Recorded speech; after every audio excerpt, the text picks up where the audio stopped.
Chapter 349. Li Yunxin also felt that he was an arrow at the end of its flight. Daotong previously wanted to capture him, but they did not take it seriously. Later, when the three sects wanted to capture him, they took it seriously, but their strength was not enough. Now that the four sects came, he realized that he had finally met a serious opponent. That Jin Guangzi was a smart person. She was ambitious, cruel, and cautious. She was a difficult woman to deal with. It was also because of this that the limit became difficult to grasp. He was not sure how long he would have to fight like this. He was even unsure if the certain time he chose for himself was appropriate. Perhaps that Jin Guangzi had other tricks up her sleeves. She was too different from the other people of Daotong and Kenzo. She knew too many things. From the Octave Treasure's ancient scroll to the divine abilities, she seemed to be very familiar with them. Moreover, she actually had a treasure like the glazed sword heart. Li Yunxin did not know how many items personally made by the two sages were in Daotong and Kenzo, but just from Kuan Wuzi's point of view, it seemed to be a rare and precious item. Kuan Wuzi's Langya Grotto Heaven had the fog-locked toad palace. He even split it in half and gave it to the two spiritual masters under him. And the spiritual masters of the Grotto Heaven had high standards, but they also treated the incomplete treasure as a treasure. The premise of all this was that the fog-locked toad palace was not a powerful weapon of war, but something that was famous for its marvelous beauty. But Jin Guangzi's glazed sword heart was undoubtedly a terrifying killing weapon. She was a true realm sect master of a sect, and she actually had such a thing. Perhaps he could get more from her. Using the coldest and most rational way of thinking to consider a problem, this woman was indeed a surprise. But some kind of emotion that he had always suppressed was surging in his chest. Li Yunxin knew that if he released this emotion, it would be called hatred. Hatred had great power.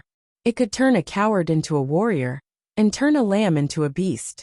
But this thing had a huge side effect. It would make people lose a part of their rationality, while gaining great courage. Should he let this emotion go? Li Yunxin glanced at the ground for a moment. Yu Meng stopped moving. He bent over and hugged the body of the servant girl named Wu Su, slightly raising his head to look at the sky. In the swirling sword light, Li Yunxin could not see his expression clearly. However, he could see Lily holding the black cat and half-crouching beside him. She used one hand to shake his arm, probably saying something like "Young master, wake up," or "Young master, hurry and leave." The ground around them burned again. The flames and high temperature came from underground. The scorched earth around the two men would soon be affected by the flames. If he didn't escape now, he would really be burned alive. This fire was related to Li Yunxin. Previously, when Jin Guangzi thought that he was holding him back, he was also holding him back. He had originally intended to use the souls that he had bound with the iron chains to set up a formation.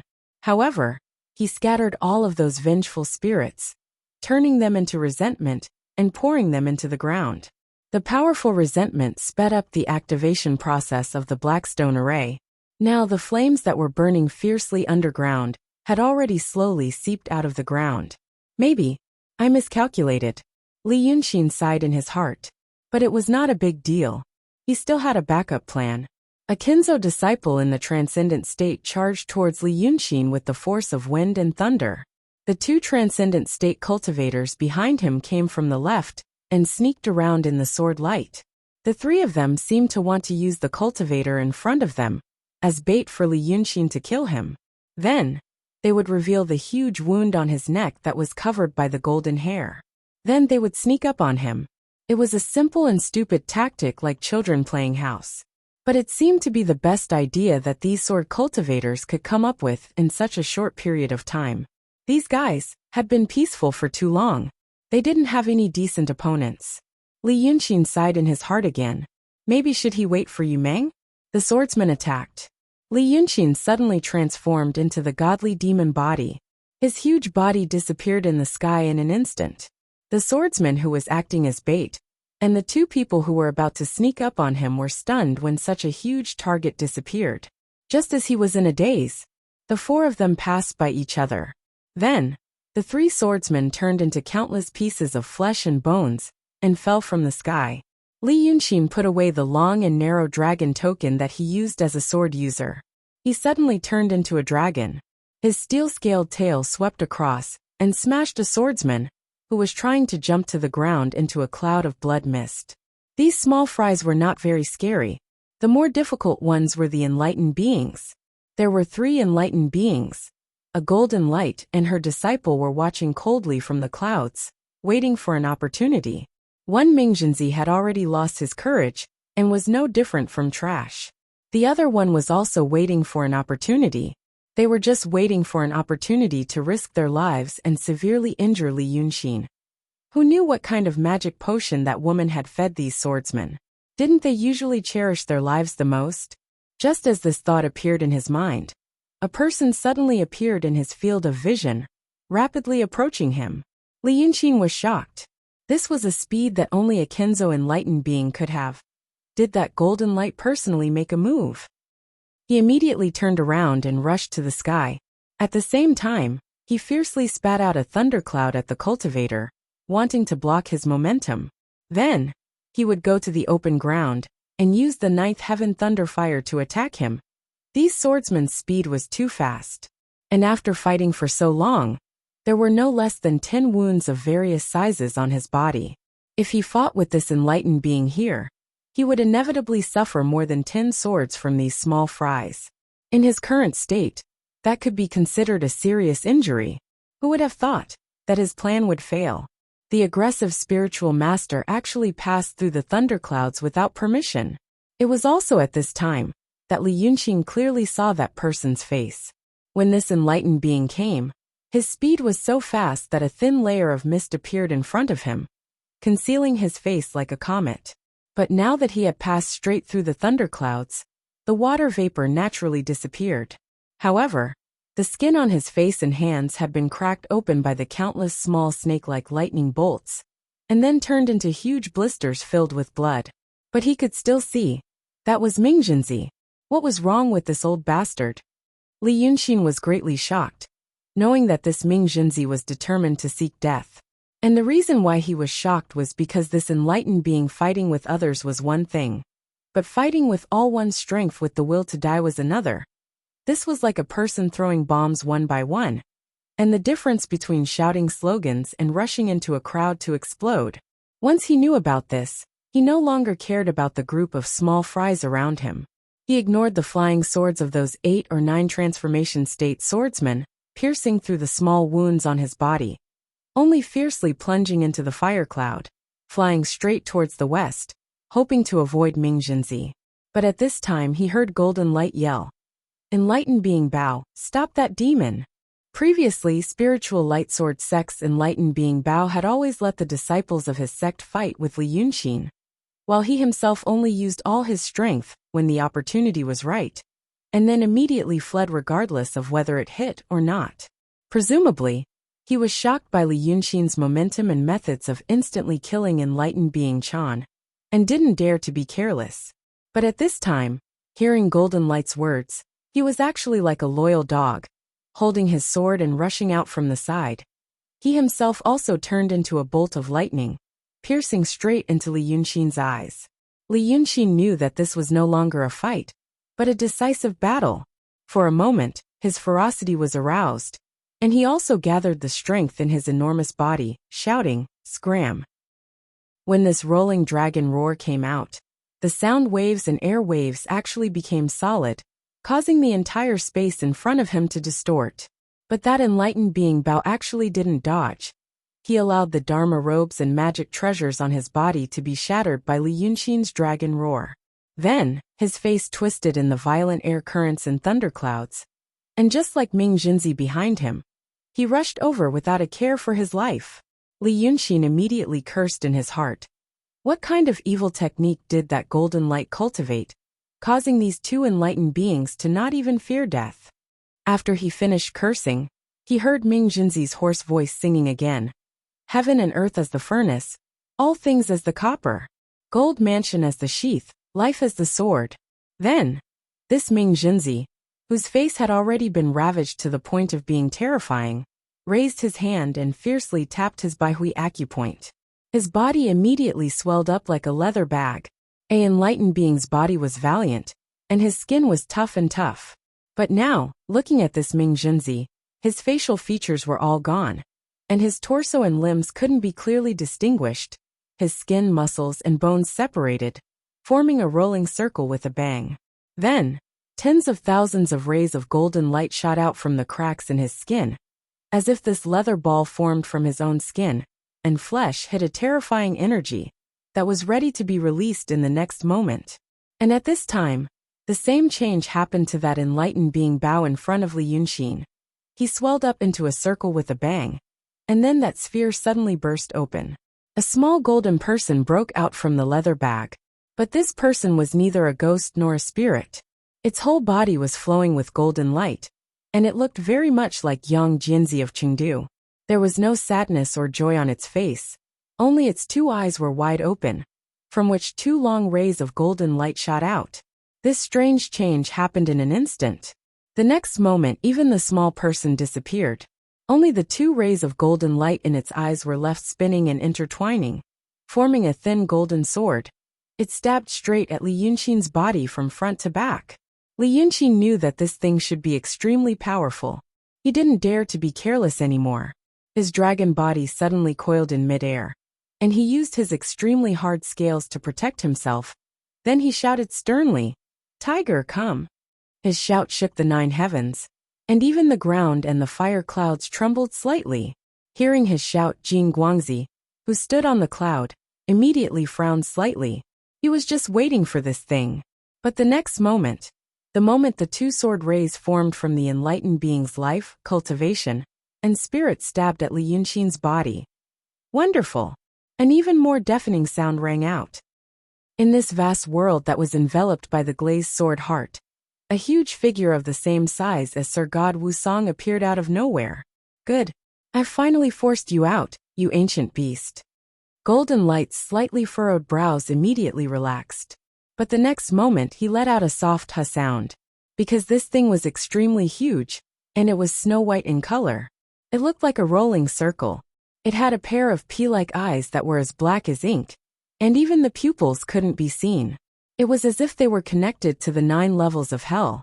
There were 4 huge ears on its head, 1 on the right, and 3 on the left, 1 white and 2 red. It was extremely strange.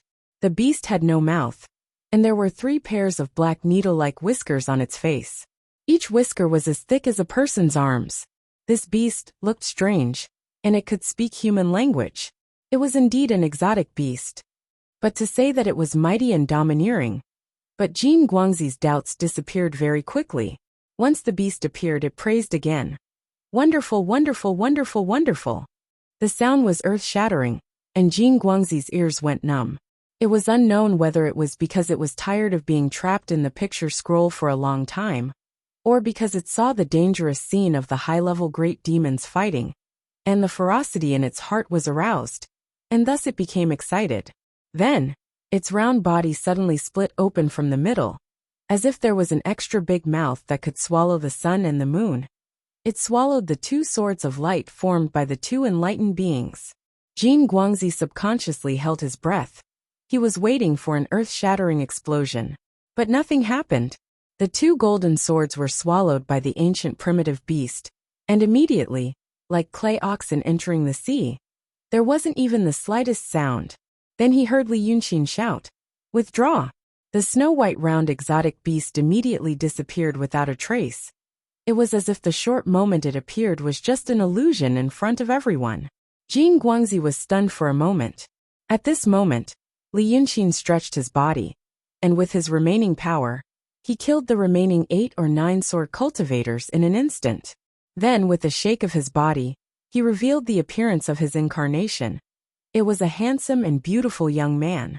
However, this young man's white robe was already tattered, and there were a few strands of black hair scattered in front of his forehead. Half of his upper body was naked, and his well-proportioned chest was exposed. There were all kinds of small wounds on his chest, as if he had been fiercely whipped by tied thorns, and almost transparent golden blood kept oozing out. He stood in the air, and his tattered robe fluttered in the hot wind. Facing the dozens of energetic and well-organized five-serpent sword sect cultivators on the opposite cloud alone, he actually felt a sense of desolation and solemnity. So Jin Guangzi finally let out a light breath and sneered. In the end, Li Yunxin's last resort was forced to be used. And now, he was no longer using the dragon god's true body, but his incarnation, which meant his demon power was about to be exhausted. Although the dragon god's true body was stronger and faster, there wasn't much demon power left, and his movement was inevitably slow. Moreover, his body was heavily injured, and he didn't have the strength to close the wounds and stop the bleeding. Thus, he revealed his incarnation. Like this, the wound on his neck that could fit in 2 houses had become a wound on his collarbone that looked like a baby's mouth. Although it was still frightening, it was much better than before. However, this also meant that he had transformed into a human and had the meridians and acupoints of a human and was ready to use Dao techniques. This is really out of my expectations. Jin Guangzi sighed and smiled. The sword of life of a true state swordsman. I didn't think it would be able to kill you, but I also thought it would be able to heavily injure you. But this is the result. In the end, you still have some skills. With a heavily injured body, you killed all the elites of the 2 Kinzo sections. This kind of glorious battle record has never been seen in the past 1,000 years. Jin Guangzi sighed and shook his head. But the more arrogant you are, the more credit I will get for killing you. You are a very good prey. If I had met you earlier, I might have kept you. But it's a pity that I can't keep you now because of the situation. After she said this, Li Yunxin laughed heroically in the strong wind. Killing you idiots is like slaughtering pigs and dogs. I can only laugh at you for thinking you are smart. But in fact, you are so stupid. You don't know that the 2 so-called saints on Mount Yunshan are already fakes. The thousands of years of Daotong is now used as a knife by a bunch of Freemasons who hide their heads, but show their tails. If the 2 saints of the past knew about this, they would probably come back from their coffins in anger. Ha ha ha ha ha. His laughter was filled with heroism, but after laughing for a while, he coughed, and with a wave of his hand, took out 3 jade bottles out of thin air, opened the stopper, and poured the contents into his mouth. But when he realized that they were empty, he threw them down without looking. Jin Guangzi listened to his words, and tilted her head thoughtfully. Then she frowned and looked at him puzzled. Freemasons, what do you mean by hiding their heads but show their tails? Am I not here? Li Yunxin was stunned, and could only open his mouth. After saying this, Jin Guangzi laughed again, as if she had just heard a brilliant joke from Li Yunxin, and the gold and silver hairpins on her bun swayed wildly. It's true that Taoist priests and swordsmen are stupid. This group of fools. They think they are smart. When Kuan Wuzi escaped from Mount Yunshan, they knew that there was something wrong with the 2 saints. But what did they do? They didn't do anything. What's the reason? Because they feel that the Kenzo of Daotong has been passed down for thousands of years, and it is not something that can be shaken by a few people. They also feel that even if there is something wrong with the 2 saints, they are just 2 saints. Without the 2 saints, Daotong and Kenzo are still there. So they have to plan slowly, and use the 2 saints to get rid of the demons in the world. Jin Guangzi shook her head with a smile, and clapped her hands sincerely. These are the words of the masters of those grotto heavens and sects in private. You can't imagine how confident they are. Their glorious history can be traced back to tens of thousands of years ago, and they don't believe that there is anything in this world that can overthrow the whole of Daotong and Kenzo. Instead, they plan to start from the bottom up and heal themselves. Oh my God. Jin Guangzi seemed to find it very funny. It's like the officials of a secular dynasty found out that the emperor was replaced. So the civil officials and generals gathered together and said, don't be afraid. The emperor is just the emperor. We should work together and find another one. If you saw how serious they were at that time, I'm afraid you would laugh even harder than me. But they didn't know that among the dozens of people gathered together, 30% are our people. Li Yunxin frowned and took a deep breath. So you are from the Freemasonry. No wonder you know so much. Then how should I address you? Which quantum? Jin Guangzi suddenly stopped, and the smile on her face disappeared. The cultivators behind her were also calm. It was as if they already knew about this, or they didn't hear anything. The female cultivator stared straight at Li Yunxin for a long time, and then said, "Are you done?" Li Yunxin was slightly stunned. "What did you say, Your Excellency?" I purposely left so much time for you to adjust your breathing and recover your spiritual power. Then I gave you time to activate the magic treasure Misty Lock Toad Palace. Now I ask you, are you done? Are you ready to escape from this glazed sword heart array?" Li Yunxin's eyelids twitched. He stared at Jin Guangzi for a while, then slowly straightened his body and slightly turned his face. "I don't understand what you're saying." Jin Guangzi expressionlessly raised her hand and pointed at his left sleeve. "I think that treasure is in your left sleeve. And you, before I set up the glazed sword heart array, you had already set up the Misty Lock Toad Palace. After all, that treasure is known for its agility and speed, and can imperceptibly make people fall into an illusion. It should be when you and I were fighting against that black cat demon, and you fought bravely before, and wholeheartedly protected those people on the ground. Not only for their safety, but also for me to think that you really care about them. And then, let me tease you like a cat playing with a mouse, so that you have enough time and space. In this way, you can exterminate those two sects while I'm watching. This way, since you can hide the feelings in your heart, and also lure them into the trap, why not? This is also your usual method, to make people think that you're using people's hearts. In fact, you're just using this method to not let people know that you care about that thing a lot. Then, at this time, when you really can't hold on anymore, you'll use this Misty Lock Toad Palace to escape." Jin Guangzi lightly exhaled and said with a bored-in sound, "This kind of strategy can be used to deal with those Daotong Kenzo idiots. But you and I are both smart people.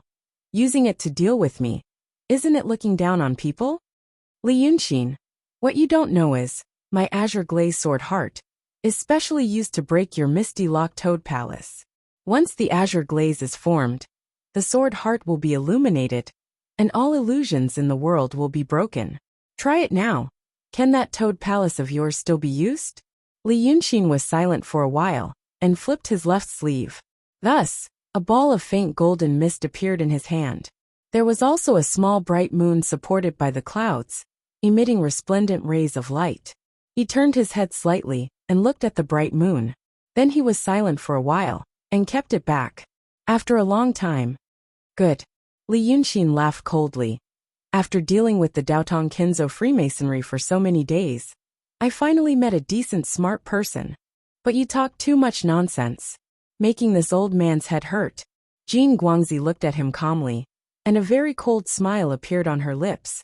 "Isn't the thing you like to do the most? The pain in the skin of the body is not pain. The pain in the depths of the soul is pain. Blast your body into pieces, blast your self-confidence and self-esteem into pieces, and then blast your spirit and soul into pieces. This is killing into pieces. While you're thinking about it, I'll shatter your illusion. Who asked you to not forget at the last moment?" Jin Guangzi looked at him. "Aren't these the words you said to my senior brother Qing Liangzi? Since you like to play so much, I'll return them to you now. Do you think it's fun, interesting?" Li Yunxin opened his mouth again and seemed to be speechless. He was in a daze for a long time. These words, these familiar words he did say when he killed Qing Liangzi in the city of Wei.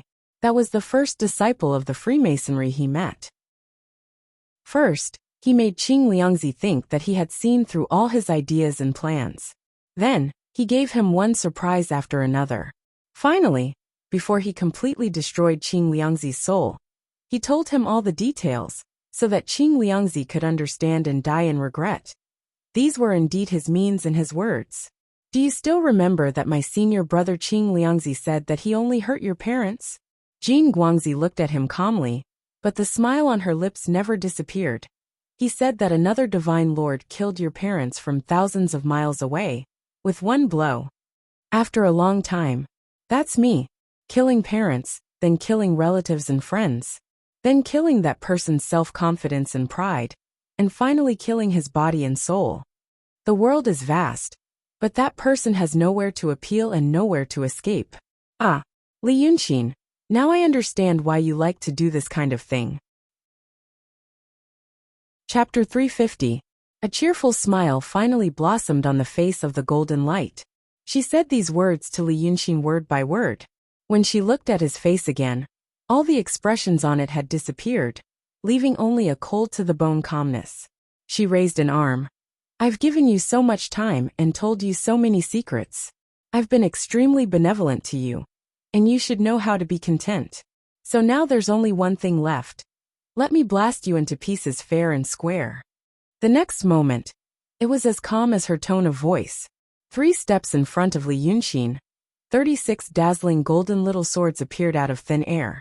But these swords only remained in his sight for a short moment, as if to deliberately let Li Yunxin see clearly what he was about to face, and then fiercely blasted forward.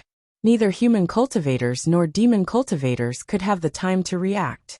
The time needed for the light to cross a distance of 3 steps was too long to be described as an instant. Just as the word, "you" came out of Li Yunxin's mouth abruptly, and just before the first thought appeared in his mind, the light sword collided with the protective shield created by the 2 gods in the painting, Qingming, and he too. A flaming meteor-like flame immediately shot out from where Li Yunxin stood. The air along the way was torn and compressed in an instant, instantly turning into a large mass of blazing clouds, shining with dense flames, marking the trajectory of the bombardment of this meteor. The airwaves set off in the air also roared and hit the ground. There, the flames that were already as tall as a person were immediately extinguished, as if the celestial beings in the sky opened their mouths wide and forcefully puffed out all the wildfires in an instant.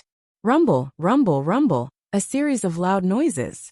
Li Yunxin, who was sent flying in the air, plowed a 50-meter-long scorch mark on the ground in one breath, stirring up sand and stones all over the sky, and finally fell into a deep pit as large as a lake. This deep pit should have been Changji Town's. But now everything had disappeared. The terrifying force, airwaves, and high temperature produced by the collision had torn all the buildings in the small town to pieces within 3 breaths, and then burned them into ashes within 3 breaths. At the bottom of the several meters deep pit, Li Yunxin's entire body was ablaze with flames. It took a full 3 breaths of time for the flames to dissipate. When she saw him again, his hair was disheveled and hanging down messily. There were even wisps of green smoke rising from his hair. It was hard to imagine what kind of terrifying baptism he had undergone. The white robe he was wearing was even more tattered. Rather than saying it was a white robe, it was more like a tattered cloth that could barely cover his body. Underneath, his strong and muscular body was revealed. His body had already turned into a dazzling golden color, and not a single part of his skin was left unscathed. Looking further out, he could see 2 faint rays of golden light, which were barely recognizable as human figures, circling around him. However, it was also slowly dimming, as if it could not hold on for much longer. He stood in the pit like a metal statue, and only after a long time did he let out his first breath. With this breath, countless smaller wounds appeared on his body. However, there was no blood flowing out of the wounds, as if they had all been drained. Then, like an old machine that had rusted for a long time in the wind and frost, he slowly and painfully raised his head to look at the golden light in the sky. The Kinzo's nun was still perched on top of the cloud, and the cloud was pressing down. She and the 36 sword cultivator disciples behind her looked at him from above the cloud, and with the strange light in the sky, they looked like a majestic deity. Good move. It is indeed the treasure of the sage. Li Yunxin spat out the bloody foam that was mixed with broken internal organs. It's better to die in your hands than to die in the hands of those stupid Taoists. The golden light with a blurry face smiled slightly. There is no need for this kind of pretense. Who are you acting for? You are obviously regretful to death, but you still want to show such a heroic and open-minded attitude. You and I are both smart people. How can I not know what you are thinking in your heart? You think that if you die so heroically, after I kill you, I will have some feelings of appreciation, and then disappointment. I am not those stupid Daotong Kinzo idiots. So naturally I will not think that way, and it will greatly reduce the happiness in my heart. The golden light let out a sigh of relief, and closed her eyes slightly, as if she was experiencing this moment of absolute happiness. But Li Yunxin said in a low voice, "So I have made a mistake." His voice was very hoarse, as if there was a leak in his throat. But the magical power of the golden light allowed her to hear Li Yunxin's words. So she opened her eyes. "You have made too many mistakes. Which one are you talking about?" Li Yunxin took a step forward.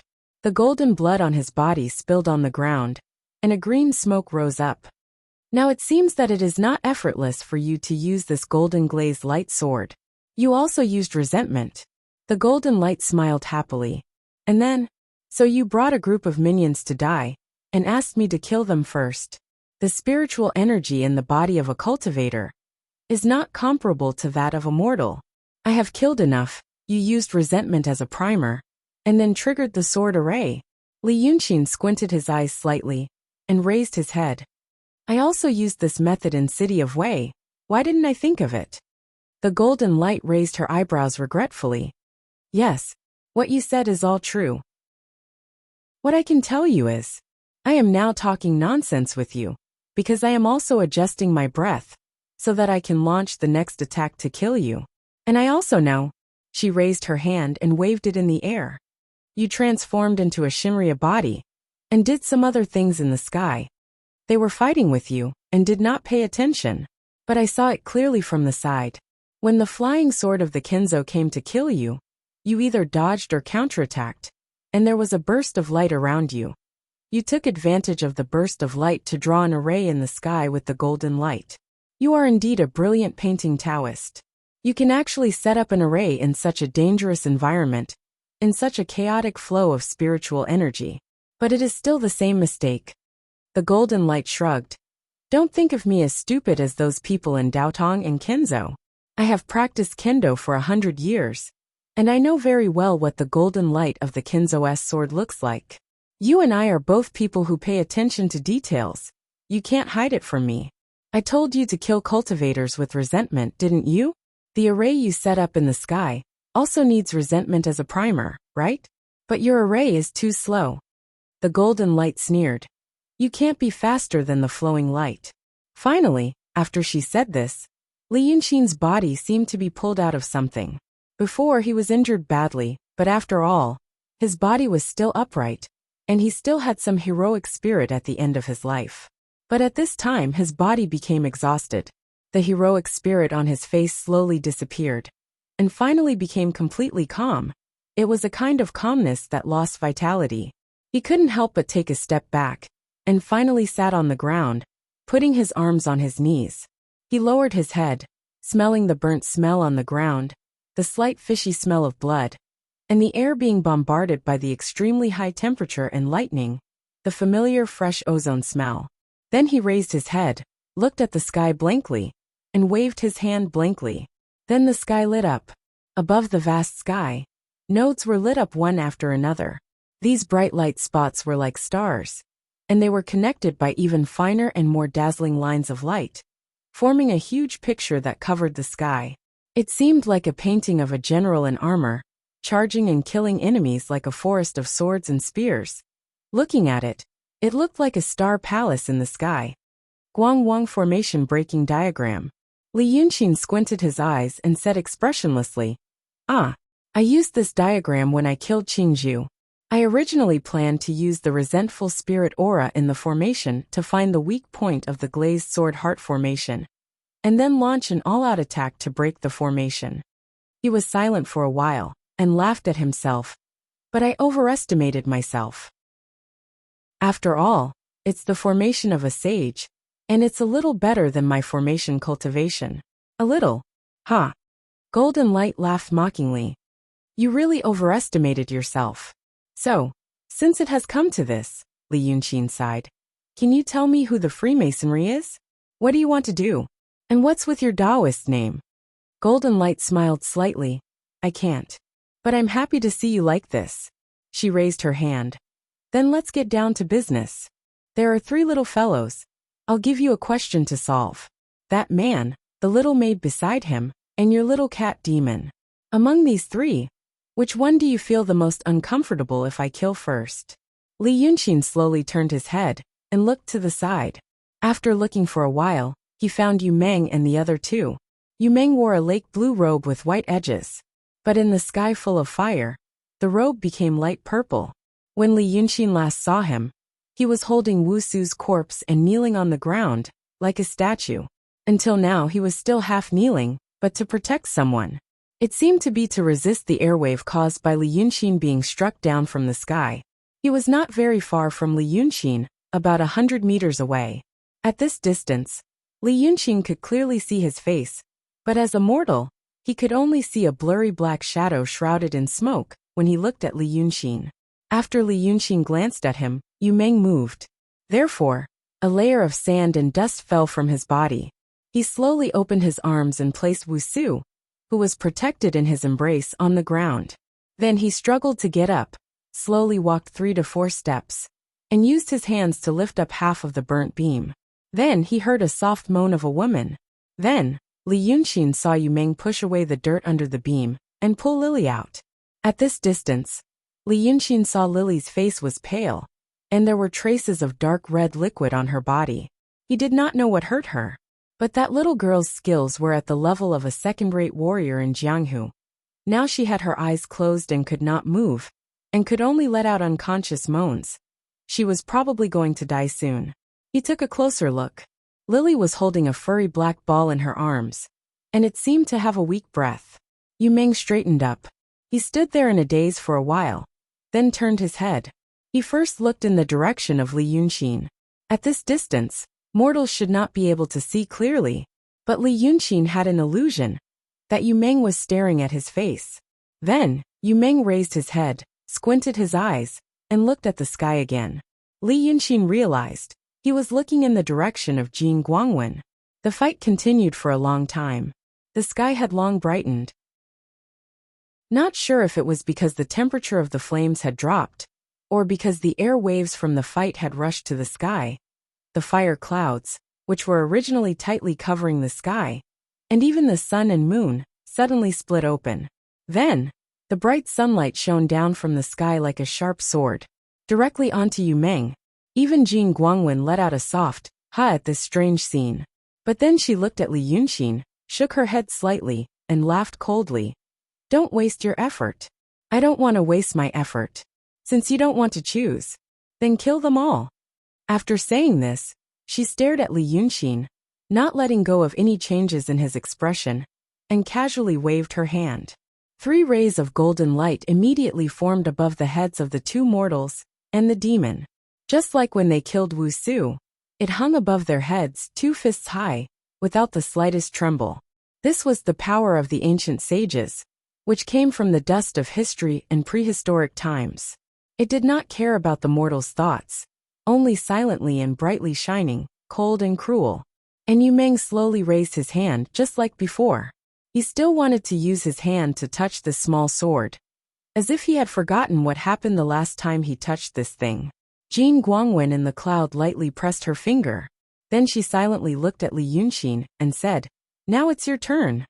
But then she realized that the eyes of Li Yunxin, who was about to die in her hands, the originally lifeless and silent Li Yunxin, slightly lit up. He wasn't even looking at her, but at the 2 mortals. An indescribable feeling suddenly appeared in Jin Guangwen's heart. She immediately turned her head. She saw a scene that shocked her speechless. That was Yu Meng, with 2 fingers stained with sand and dust. He pinched the light sword that should have pierced through them from head to toe. "You!" Jin Guangwen uttered a short syllable. Just then, she saw Yu Meng take down the light sword, as if it had a material form, and then crushed it. The light sword scattered into specks of light, like countless fireflies. They scattered in all directions in the air, quickly disappearing without a trace. Only Gold Photon knew how much energy was contained in this tiny lightsaber. Then Yu Meng walked to Lily's side. He reached out his hand again, and used his thumb and index finger to pinch the small sword on Lily's head. Then he used his middle and ring fingers to pinch the sword on Black Cat's head. With a little more force, the 2 swords also turned into bright spots of light and dissipated. Jin Guangwen was shocked. She immediately used all her strength to activate the formation, but it wasn't aimed at Li Yunxin. Instead, it was aimed at the mortal she had always ignored. She used all her strength, but nothing happened. She couldn't activate the light sword.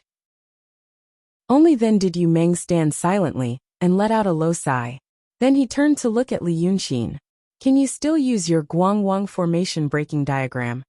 Li Yunxin took a deep breath, supported his body and stood up. I can only hit it once.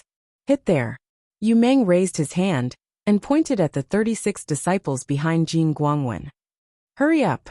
As soon as his voice fell, the huge picture scroll that Li Yunxin cast in the sky suddenly moved. The huge humanoid Guangwang, made of bright spots of light, immediately transformed into an even more dazzling starry lance, shooting straight at the 36 sword cultivators behind Jin Guangwen. Jin Guangwen let out a scream. She waved her big sleeves and immediately urged the cloud to fly high into the sky. At the same time, 3 magic weapons shot out from her sleeves in an attempt to block Li Yunxin's final attack. At this moment Yu Meng, who was standing on the scorched black ground, suddenly shouted in the vast wilderness with green smoke. Evil creature! Who do you think I am? His shout didn't shake the 9 heavens like cultivators and demons. High up in the sky, it sounded like the faint sound of a human voice. But it was this indistinct human voice that immediately caused the 36 people behind Jin Guangyue to panic. Previously, they were standing properly and were no different from humans. But now, after hearing Yu Meng's voice, their appearance immediately changed. It was as if the human shape was burned by the high temperature. In the blink of an eye, the 36 people changed their appearance. They turned into 36 big red birds with strange appearances. Once these big birds showed their appearance, they were like startled sparrows, flying around aimlessly. When they flew away from Jin Guangwen's back, there were only 36 wooden puppets left on the cloud. Jin Guangwen panicked and loudly chanted some spell, but those strange birds didn't pay attention to her spell.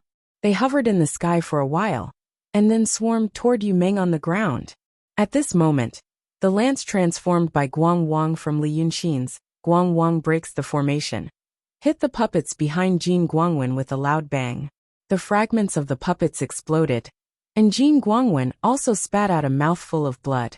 It was as if her body was hiding a huge bag full of blood, and at this moment, it received an indescribably violent impact, and all the blood was spilled out.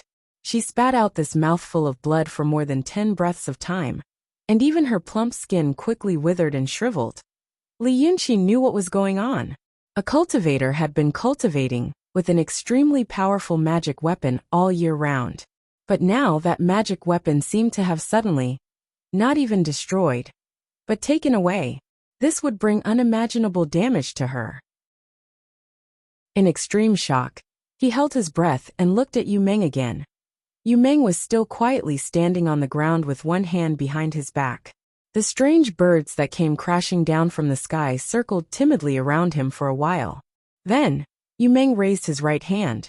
Then, as if they had found their master, the strange birds rushed into his hand with a bang and turned into a round, shining transparent glass. In the sky, the golden photon was like a bird with broken wings, swaying and unable to stabilize its body. The fiery cloud under her feet gathered and scattered, scattered and gathered again. It seemed like she really wanted to fly away on the cloud, but she couldn't gather any spiritual energy. After waiting for a full 15 minutes, she finally stood firm and looked down from the cloud. Yu Meng also looked up while dragging the crystal sword core. Jin Guangwen looked at him for 3 breaths of time, then suddenly turned to Li Yunxin. Good, good, good. Li Yunxin, you really have a good plan, good courage. I, Jin Guangwen. After saying this, she spat out another mouthful of blood. I, Jin Guangwen, will do what I say. I will temporarily put your head on your neck. Li Yunxin suddenly sneered, flew into the sky and shouted, I won't keep your head. Seeing that he still had energy to fly, Jin Guangwen didn't say anything else, turned around and flew away on the fiery cloud. In just a few breaths of time, she disappeared into the horizon. Li Yunxin stood in the sky for another 3 breaths of time, then fell straight down, right behind Yu Meng, smashing a large cloud of dust.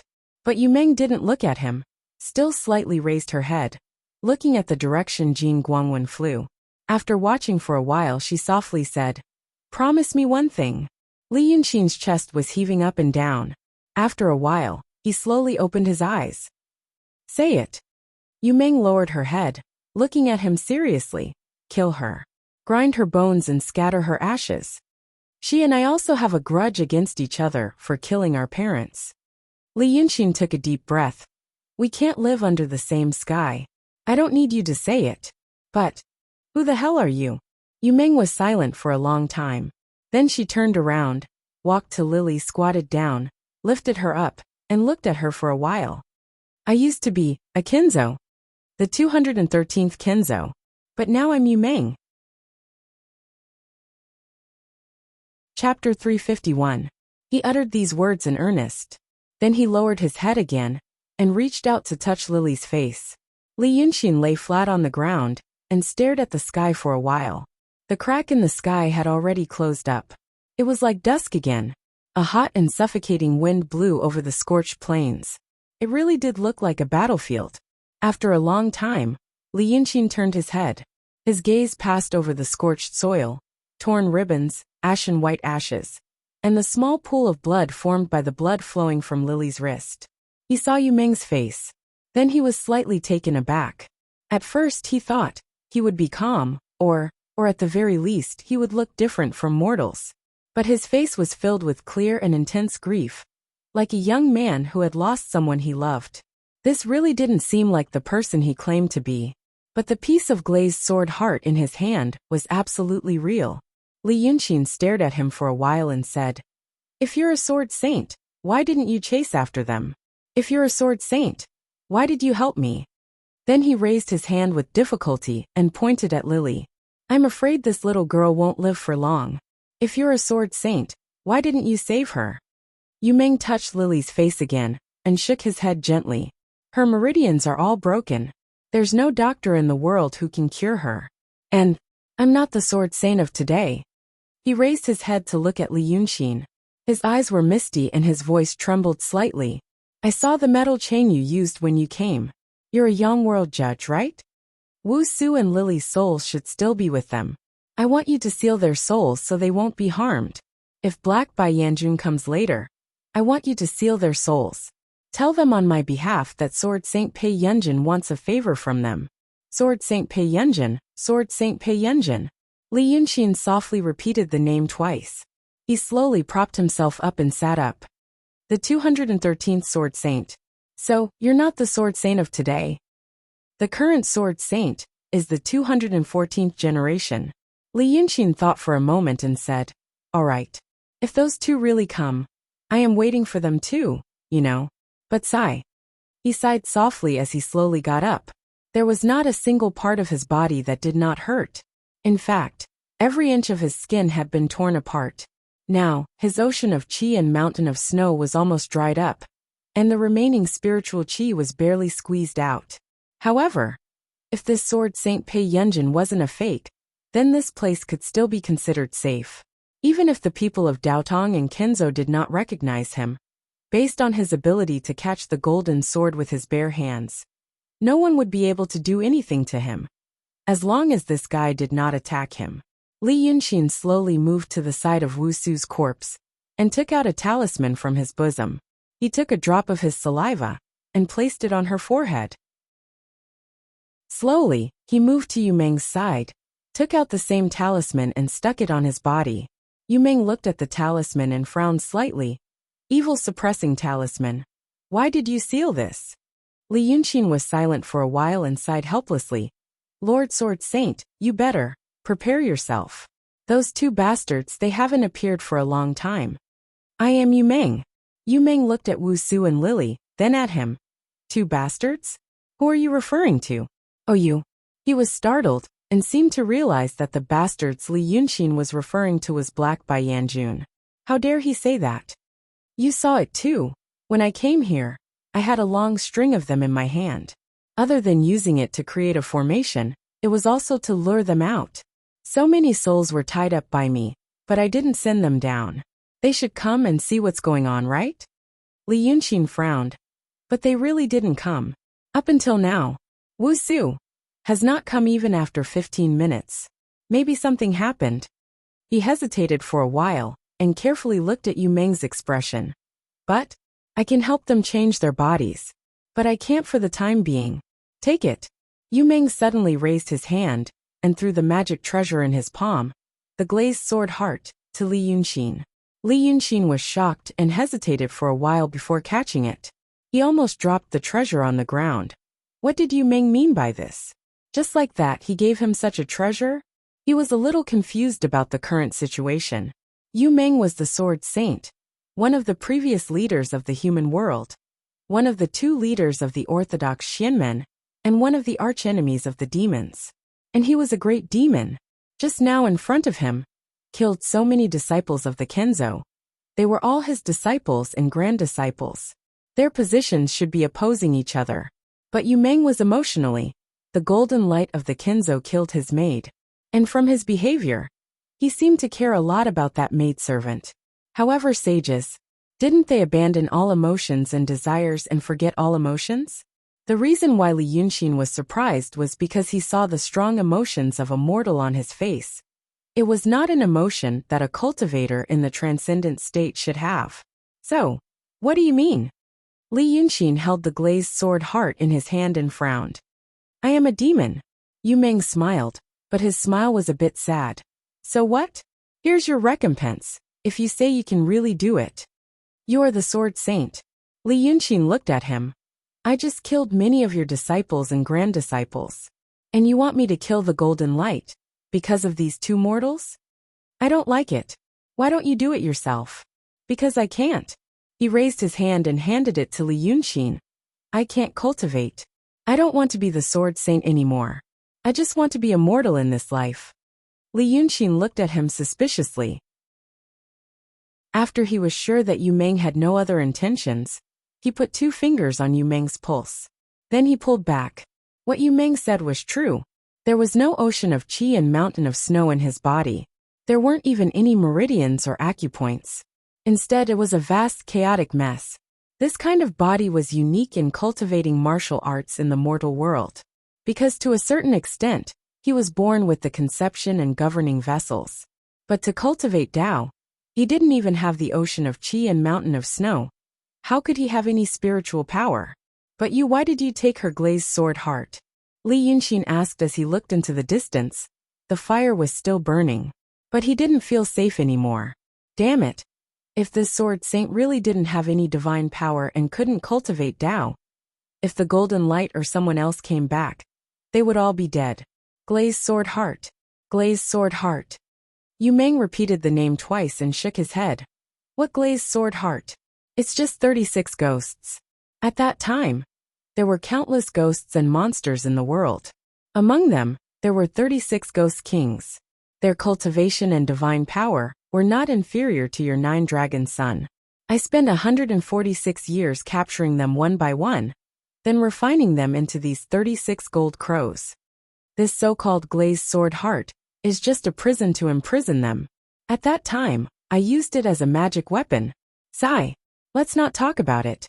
But they still know the smell of my spirit. My spirit. Yu Meng paused and suddenly looked up at Li Yunxin. You still don't know anything, do you? Li Yunxin was stunned. What do you mean?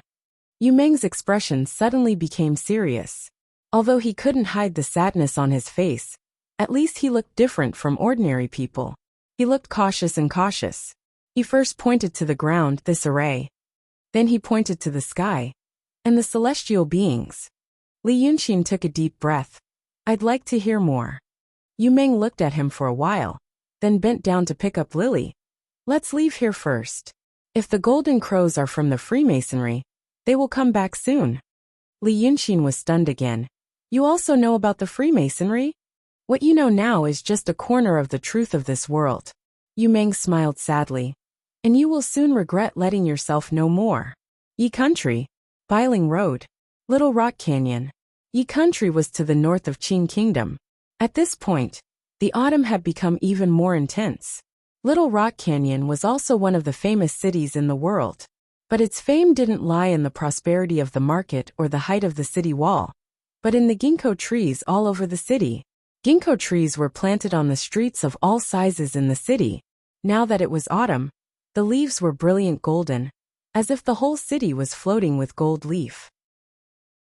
In a good season, the sun shone down from the sky, making the yellow leaves look slightly bright and translucent. It was a beautiful scene rarely seen anywhere else.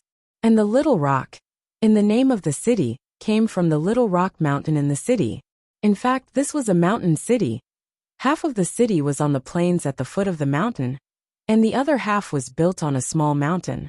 It was said that this small mountain was a complete boulder, and this boulder was a fragment of a larger boulder that fell from the sky a long time ago.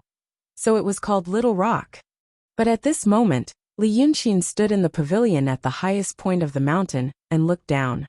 He felt that the size of Little Rock Canyon was not much smaller than the city of Wei. Calling it Little Rock Mountain was too much of an injustice. I have been here once. At that time, this was only a small town at the foot of the mountain. The mountain was also higher than it is now. Yu Meng sat upright in the pavilion, leaning against the armrest. His gaze passed over Li Yunxin and looked further south. Little Rock Canyon was on Bailing Road in Yi Country, more than 600 li from the border between the two countries. But even so far away, he could still see an ominous gray line on the southern horizon. It was the dust cloud that had been burned by the flames within the Qin kingdom. The wooden pavilion they were sitting in was built on the top of a small rock mountain in the city. This mountain was relatively flat. Not only was there a pavilion, but there were also academies, inns, guilds, tea houses, and so on. It was a good place for the city's literati to climb high and look into the distance, discuss poetry, and meet friends. But today it was very quiet.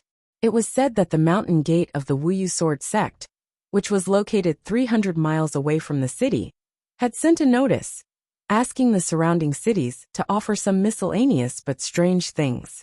Although this was not an order from the government, it was far more effective than the government's order. Because of this, all the influential people in the city gathered in the magistrate's office to discuss this matter. Even those scholars who spent their days writing and reciting poems for fun were busy, because it was also said that the Wuji Sword sect was about to open its mountain gate.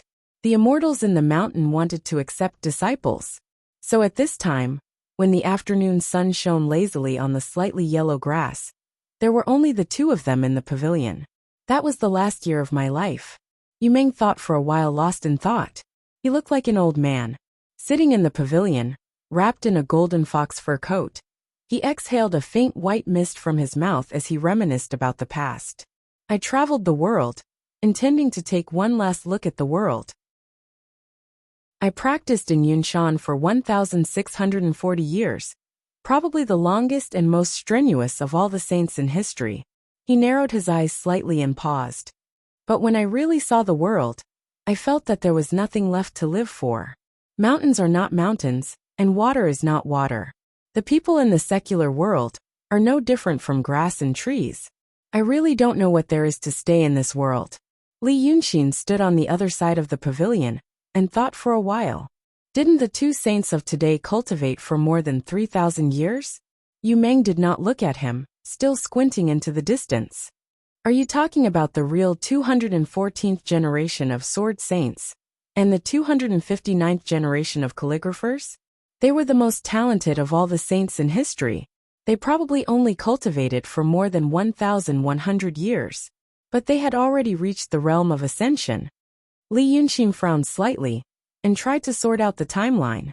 When Lord Dongting brought him to Red Flower City for the first time, he told him a story.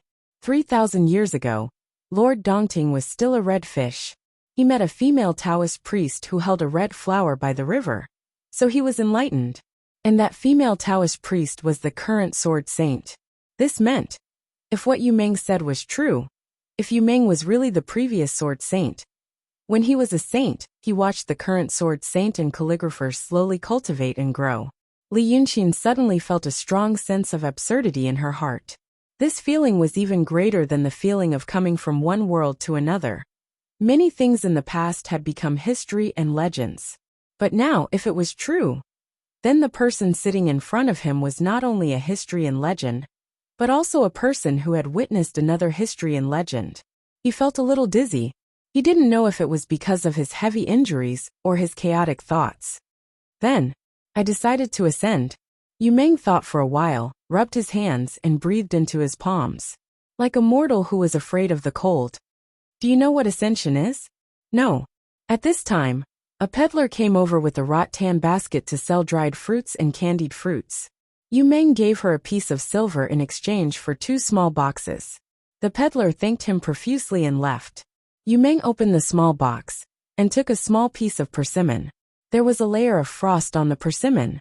He stared at the frost and showed a puzzled expression that did not match his status as a saint. He didn't put it into his mouth. Li Yunxin thought for a while and realized Wu Su and Lily must have made this for him in the past. Of course, the 2 girls would wipe off the frost on the persimmon. He sighed in his heart. This is the condensation of glucose and fructose. Eat it. Yu Meng looked at him, then at the persimmon. After a moment of hesitation, he put it into his mouth. After chewing for a while, he said, "It's better to wipe it off." Li Yunxin shrugged. Tsk. Tisk. Then he suddenly asked, "What color is the egg?" Yu Meng frowned slightly. "Why are you asking this? Isn't it white? Soft and white." Yu Meng thought for a while. "Is there a hard one?" "Oh." Li Yunxin tilted his head. "Please continue."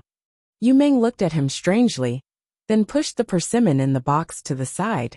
He picked up a peeled pumpkin seed and put it into his mouth, saying, "You can actually ascend if you cultivate to the supreme indifference. I used to think that ascension is, when your cultivation level is high enough, you can suddenly move your mind and ascend to the celestial realm. But after I cultivated to the supreme indifference, I realized that this matter is not something that you can leave just because you want to. It's more like you have to wait." Yu Meng squinted his eyes.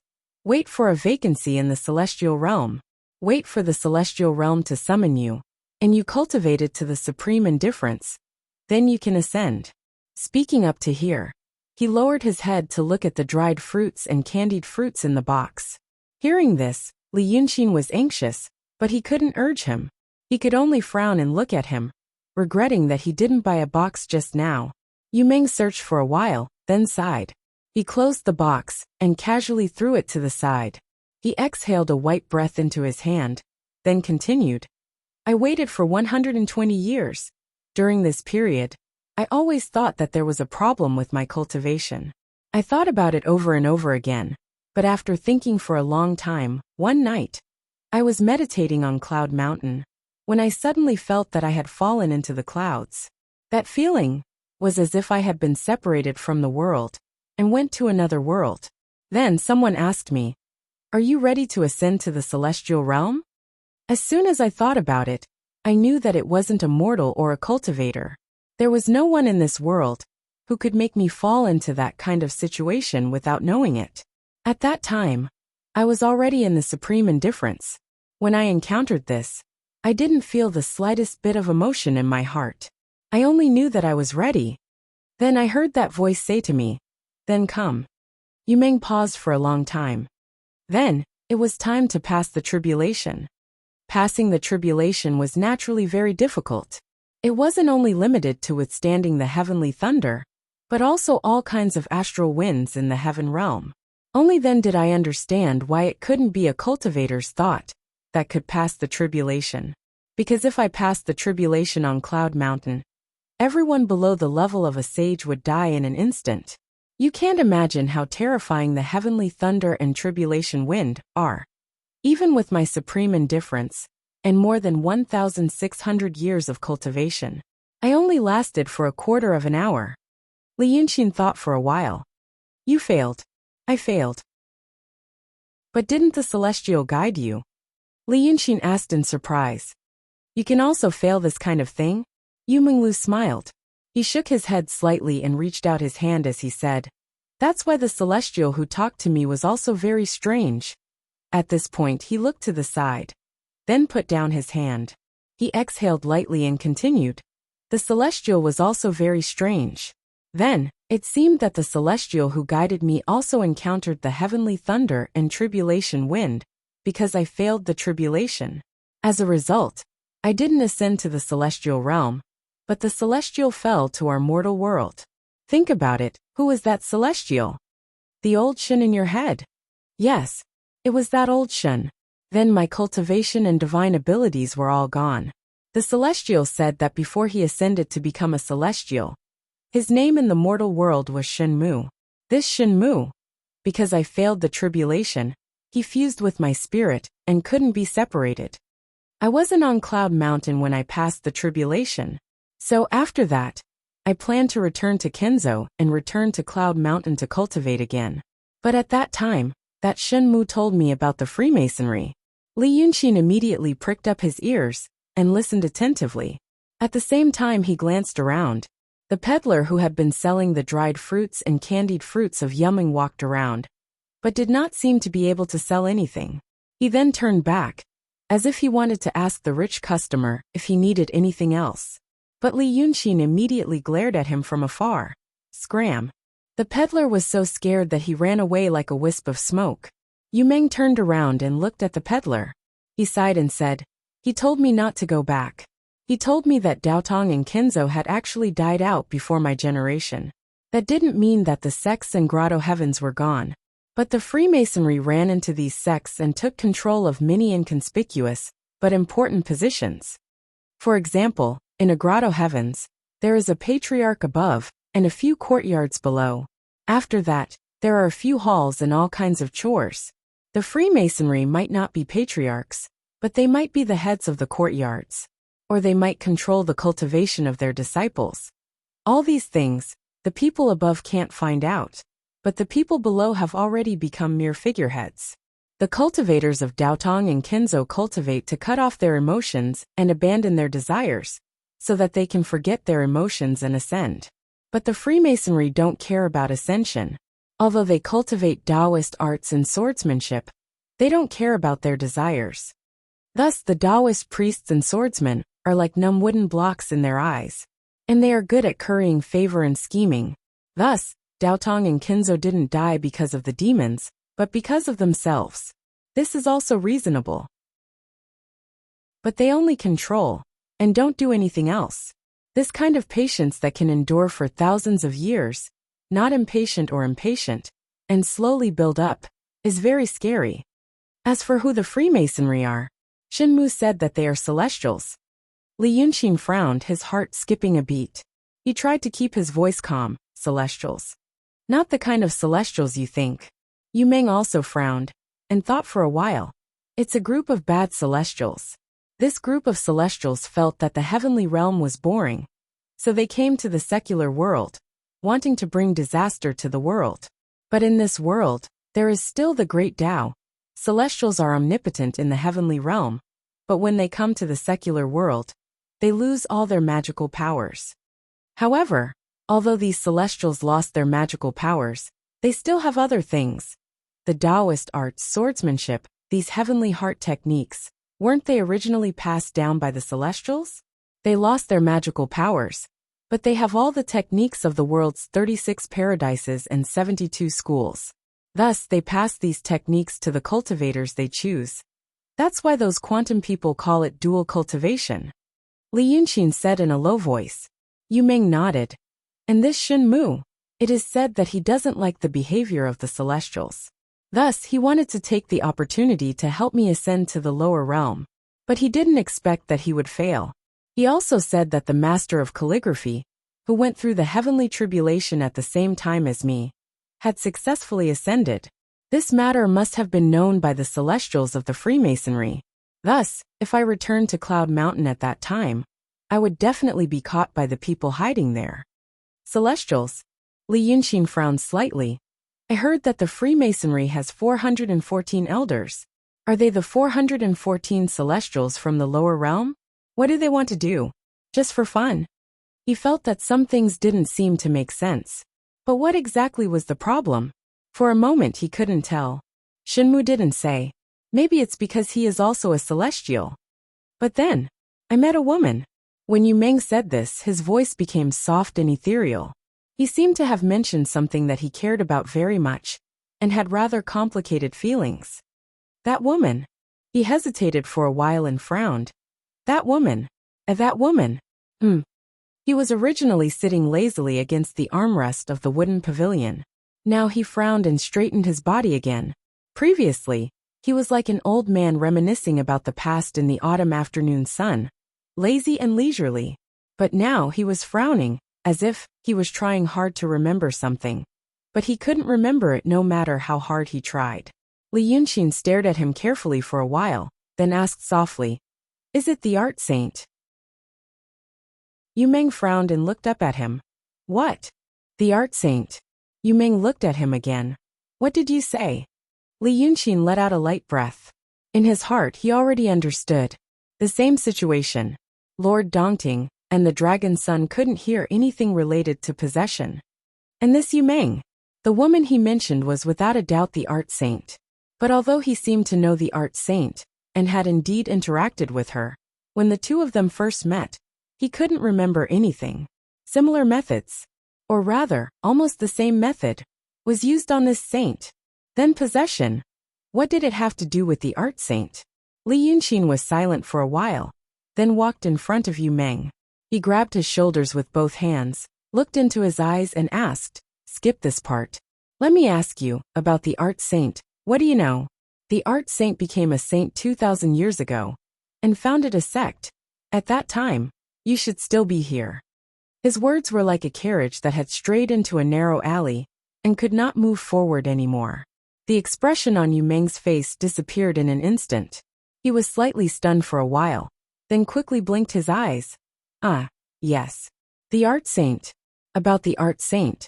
You know that she became a saint and founded a sect 2,000 years ago. And what she cultivated was neither Tao techniques nor swordsmanship. It was the art of painting. But this art of painting, surprisingly, is similar to the divine heart. Then do you know where her art of painting came from?" Li Yunxin immediately answered, "I don't know." Yu Meng gently broke free from Li Yunxin's hand. He raised his hand and pointed at his head. "It was the celestial in my head who customized that set of art Tao for the art saint.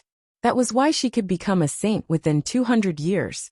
Shen Mu, since he could not be separated from me, he purposely wanted the art saint to compete with the Freemasons. The art saint was also an extremely proud woman and had a lively personality, so the two of them hit it off well." Yu Meng was silent for a while after saying all this, then used his hand to lightly pat his knee. What a pity! In the end he could not defeat them. Not only did the art saint perish, even the sword saint and calligraphy saint of this generation also perished. Li Yunxin was shocked and took a step back. "You are referring to the matter of the art saint becoming a demon 1,000 years ago? The matter of the world besieging the art saint?" "Humph. It was the Freemasons' world long ago." Yu Meng shook his head. "The two saints led Daotong and Kenzo to besiege the art saint. In the end, they knew the truth. So what? In the end they all died. My identity was also exposed, and there was no way to escape. The only way was to reincarnate." Yu Meng raised his head and looked towards the south. Before reincarnating, Shen Mu set up that star formation in Changji town. It was a formation that I had never seen before. It was also his own creation. I once suspected that Shen Mu was of the evil path. But he created the art Tao and used such a formation. Other than a celestial, who else could have such a thorough understanding of the Tao of heaven and earth? That star formation had no other use. It only helped me recover some of my memories. Yu Meng sighed miserably. After reincarnating, I still could not separate from that Shen Mu. I was born to know. I also knew that I was different, so I wanted to understand my background. Step by step, I found my way here. And the result? Now, I would rather never have gone to Changji town. I would rather be with the two of them and not care about the disputes of the world. I would find a place with beautiful scenery and spend the rest of my life. After I die, I would reincarnate and become a secular person who knows nothing." Li Yunxin was silent. After a while, he raised his head and looked at the golden ginkgo trees in the distance and said, "You have experienced the taste of Taishang Wangqing before, and now you still want to be a secular person?" Yu Meng smiled. "It is because I experienced the taste of Taishang Wangqing that I want to be a secular person. Don't you know?" Li Yunxin opened his mouth and frowned. Then he smiled and said, "Maybe."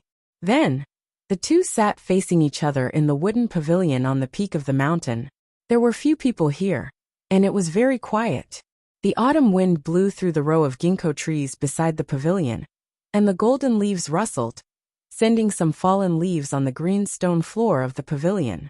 Li Yunxin put his hands on his knees. Seeing the leaves come to his feet, he stretched out a finger and gently drew a circle. So the leaves on the ground were rolled up by the small whirlwind, and also gently drew circles.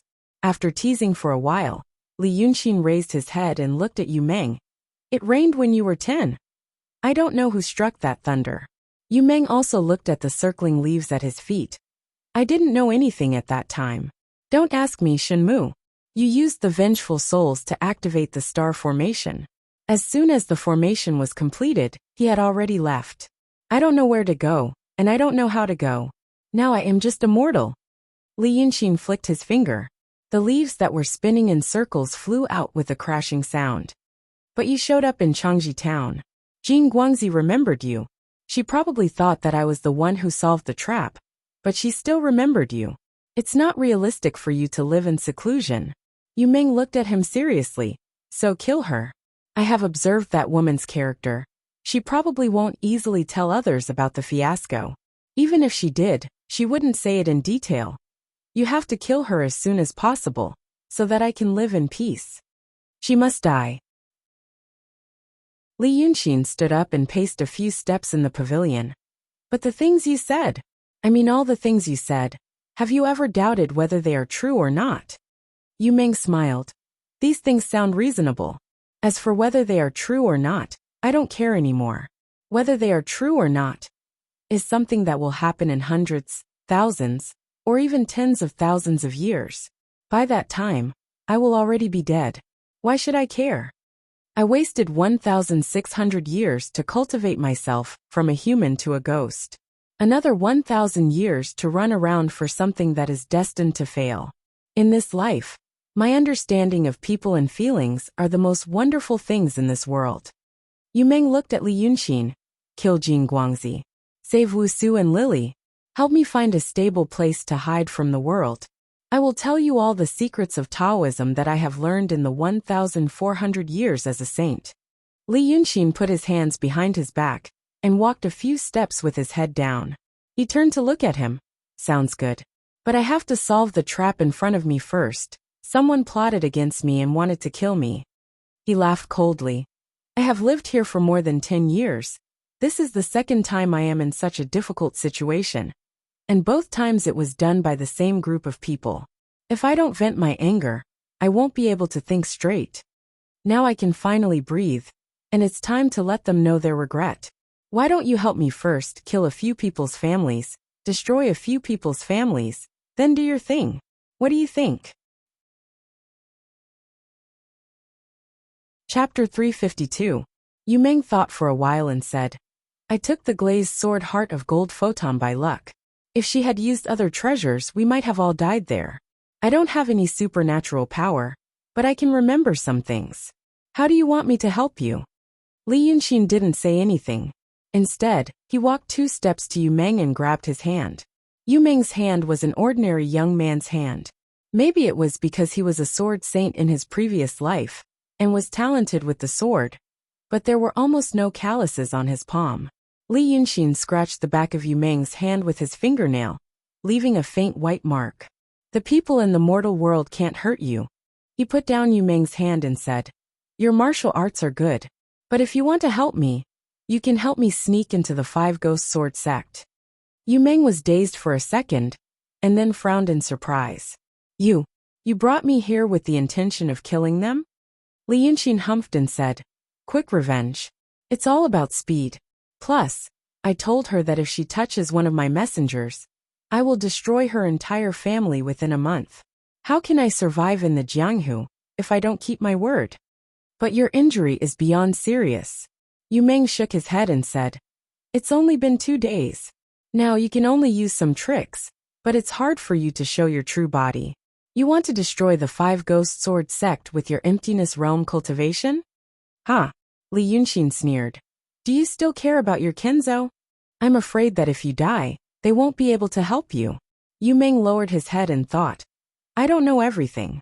I know a little about Yunshan and Daotong Kenzo, but after I reincarnated and stayed in the mortal world for a long time, some things might have changed. However, in the art of the painting sect, you are the only one who can bring the dead back to life. Li Yunshin's expression suddenly became awkward. He turned around and walked a few steps before coughing softly. Do you really think the art saint is dead?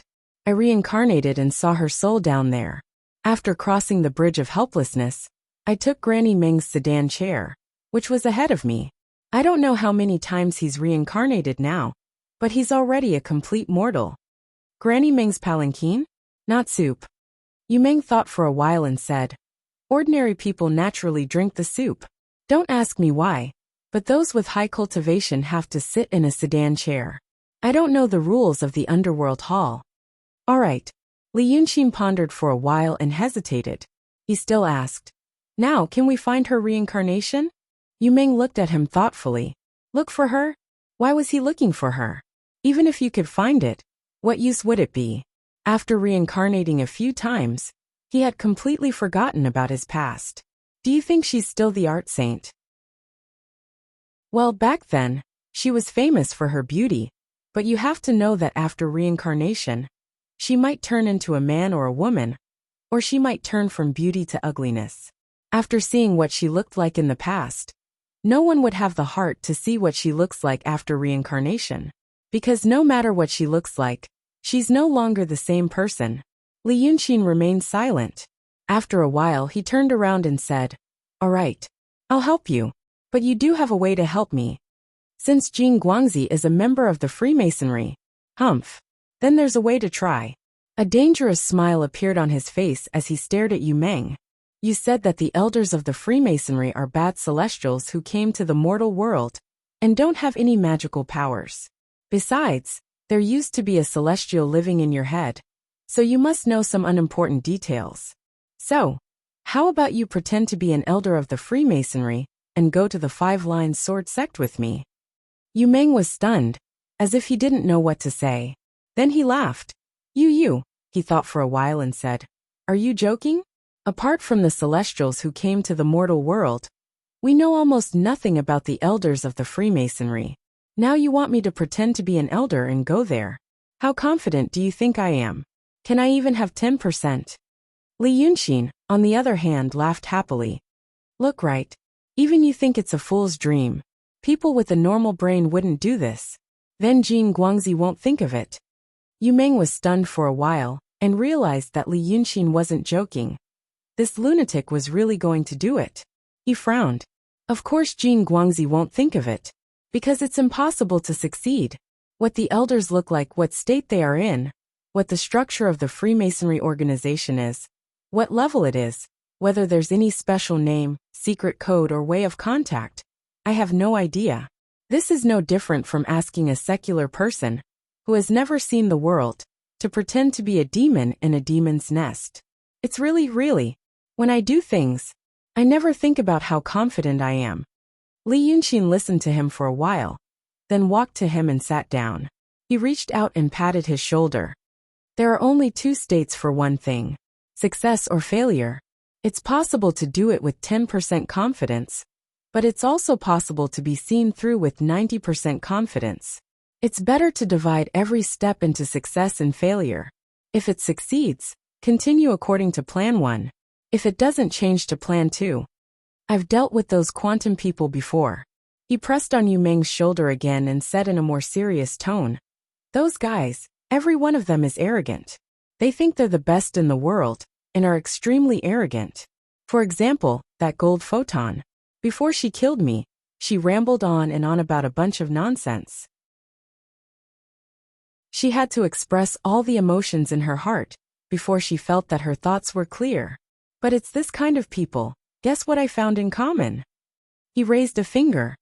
When they were talking nonsense and showing off, they never mentioned the elders of the Freemasonry, not even a hint.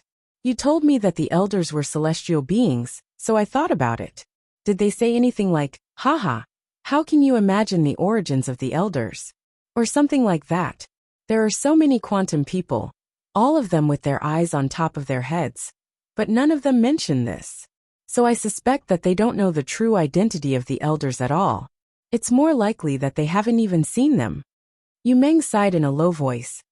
Just because of this guess of yours? Li Yunxin stared at his eyes for a while, then suddenly laughed. Then let's find a quantum person to ask, okay? It wasn't the same as Yu Meng speaking. He flipped his palm. A misty cloud and a small bright moon immediately appeared in his palm. This was the Misty Lock Toad Palace. In Chengdu, 2 quantum people chased after Kun Wuzi. Yang Junzi killed one, and I took the other. The one I took is called Fu Yangzi, an old acquaintance. Li Yunxin took out a talisman from his sleeve and stuck it on the magic weapon. Previously, he had fought a fierce battle and was exhausted. It would be very hard to activate the magic weapon with monster power directly, so he used talisman. After arranging the magic figures, he points with his fingers. When I was in Dongting, he was tricked by me. Now he is in my hands again. Then he blew on it gently. In the bright moon, a small person appeared. This little person jumped up and down in the moon halo, seeming to want to go out. But no matter how he walked, he just staggered in the same place, which looked funny. Li Yunxin stared at him for a while, and then looked at Yu Meng. Now my monster power is almost exhausted.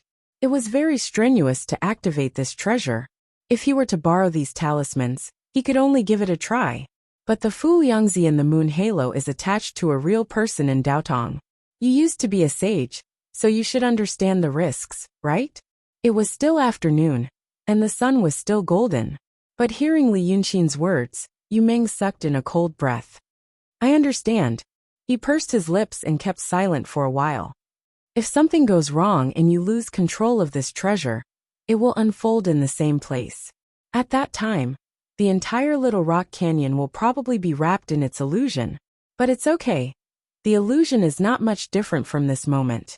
When my monster power is restored, I can put this treasure away. But if the person inside comes out because the illusion is out of control, you and I can't defeat him now. Yes. Li Yunxin nodded and looked at him. Now I will try to open this illusion. He raised his hand. But Yu Meng also raised his hand and grabbed him. What do you mean? What? What do you mean by taking such a risk? Yu Meng looked at him seriously. You are doubting me. Li Yunxin slightly lowered his head and smiled. Taking a risk, in your eyes it's a risk, but in my eyes it's exciting. Now you probably don't know me very well. So sometimes you think I do things very strangely. But if you know me better in the future, you will call me a madman. Yu Meng took a deep breath and breathed it out. There's no need to wait for the future. Now. And what you said about sneaking into the Wuyu Sword sect. Just these 2 things, I already know you are a madman. But a madman also has a reason to be a madman. Why are you going crazy now? Li Yunxin put down his hand. He looked at Yu Meng. Do I have any reason not to doubt you? You brought me into the city of Wei. Later, you said old Shen asked you to do that. I was chased and escaped to Changji town, and found you there. You said old Shen told your master Lu Gongjiao to go there when you had nowhere else to go. I was ambushed and besieged by Jin Guangzi, until I used up all my means and was about to die. Then you took action, and said you had just recovered your memory. Furthermore, the magic treasure used by the golden photons just so happens to be the one that you can take. Now your master Lu Gongjiao is long dead. The old Shen you said is also gone. Everything is just what you said. You used many coincidences to explain the problem to me. So tell me, why don't I doubt you? Yu Meng opened his mouth. He seemed to have a lot of things to say, but he didn't know where to start. Finally he smiled. That's the truth. It's really a coincidence. I never believe in coincidences. Li Yunxin sighed. Even if I took the risk to believe you, I would also think of another possibility. Whether you were used as a chess piece by someone else without knowing it. Chess piece. Yu Meng finally sneered. This was the first time he sneered at Li Yunxin. Although he was the son of a rich family in the secular world, he didn't have any annoying habits. Even now, his character was still gentle and patient. But now he suddenly sneered, and there was a bit of sword and halberd aura in his expression, as if he had become the sword saint who dominated the world in an instant. Who can use me as a chess piece? Maybe I didn't know it during the past 10 years. But now that I have recovered my memory, I carefully thought about the past 10 years again. What you have recovered is only your memory, my friend. Li Yunxin interrupted him, slightly lowered his head, and looked at him seriously. Only your memory, and those memories of your past. No matter how wise and calm you were in the memory, you have to know one fact. At that time, you had cultivation, and you had supernatural powers. Most importantly, you cultivated to the level of supreme indifference. This means that for a long time, you were cold and heartless enough. This kind of person can indeed deal with problems very rationally, and do a lot of beautiful things. But now, you are just a secular person with those memories. He paused. You will make mistakes. You are not the only one in the world who has the experience of having the past. I know how you feel. Don't mistake memories for reality. Yu Meng frowned slightly and blinked. Li Yunxin slowed down his speech, and at the same time raised his hand to point into the distance.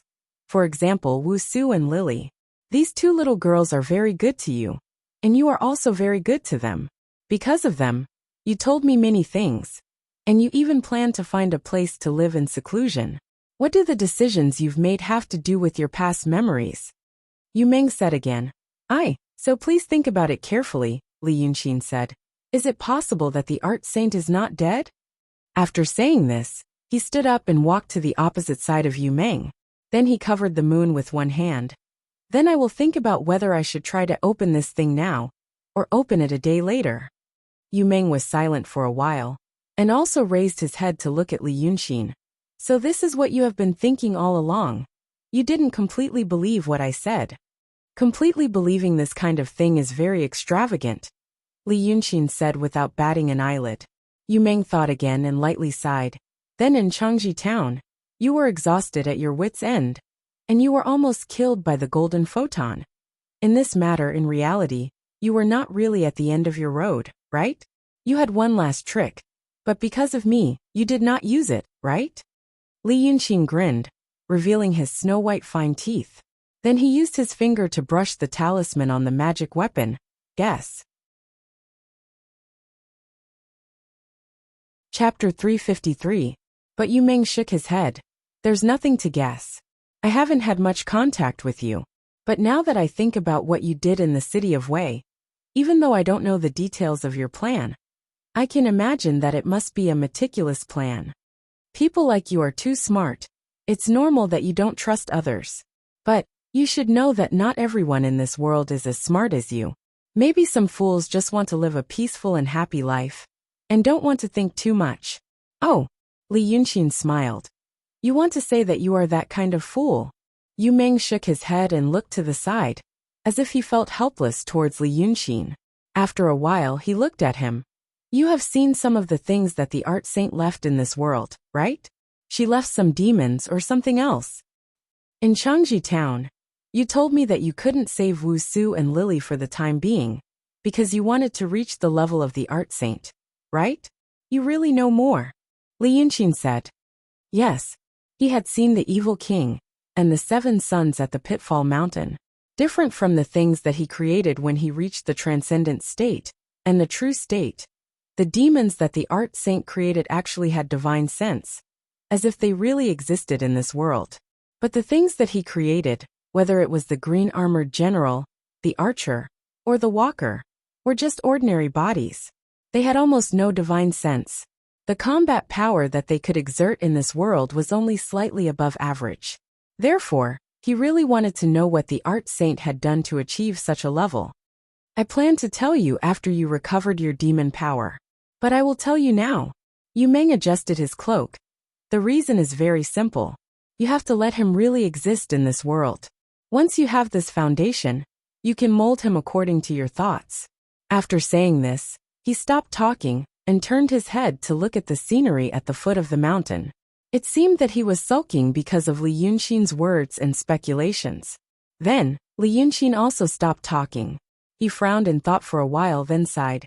So, it's such a simple reason. It was indeed a very simple principle. He already knew that there were gods in this world.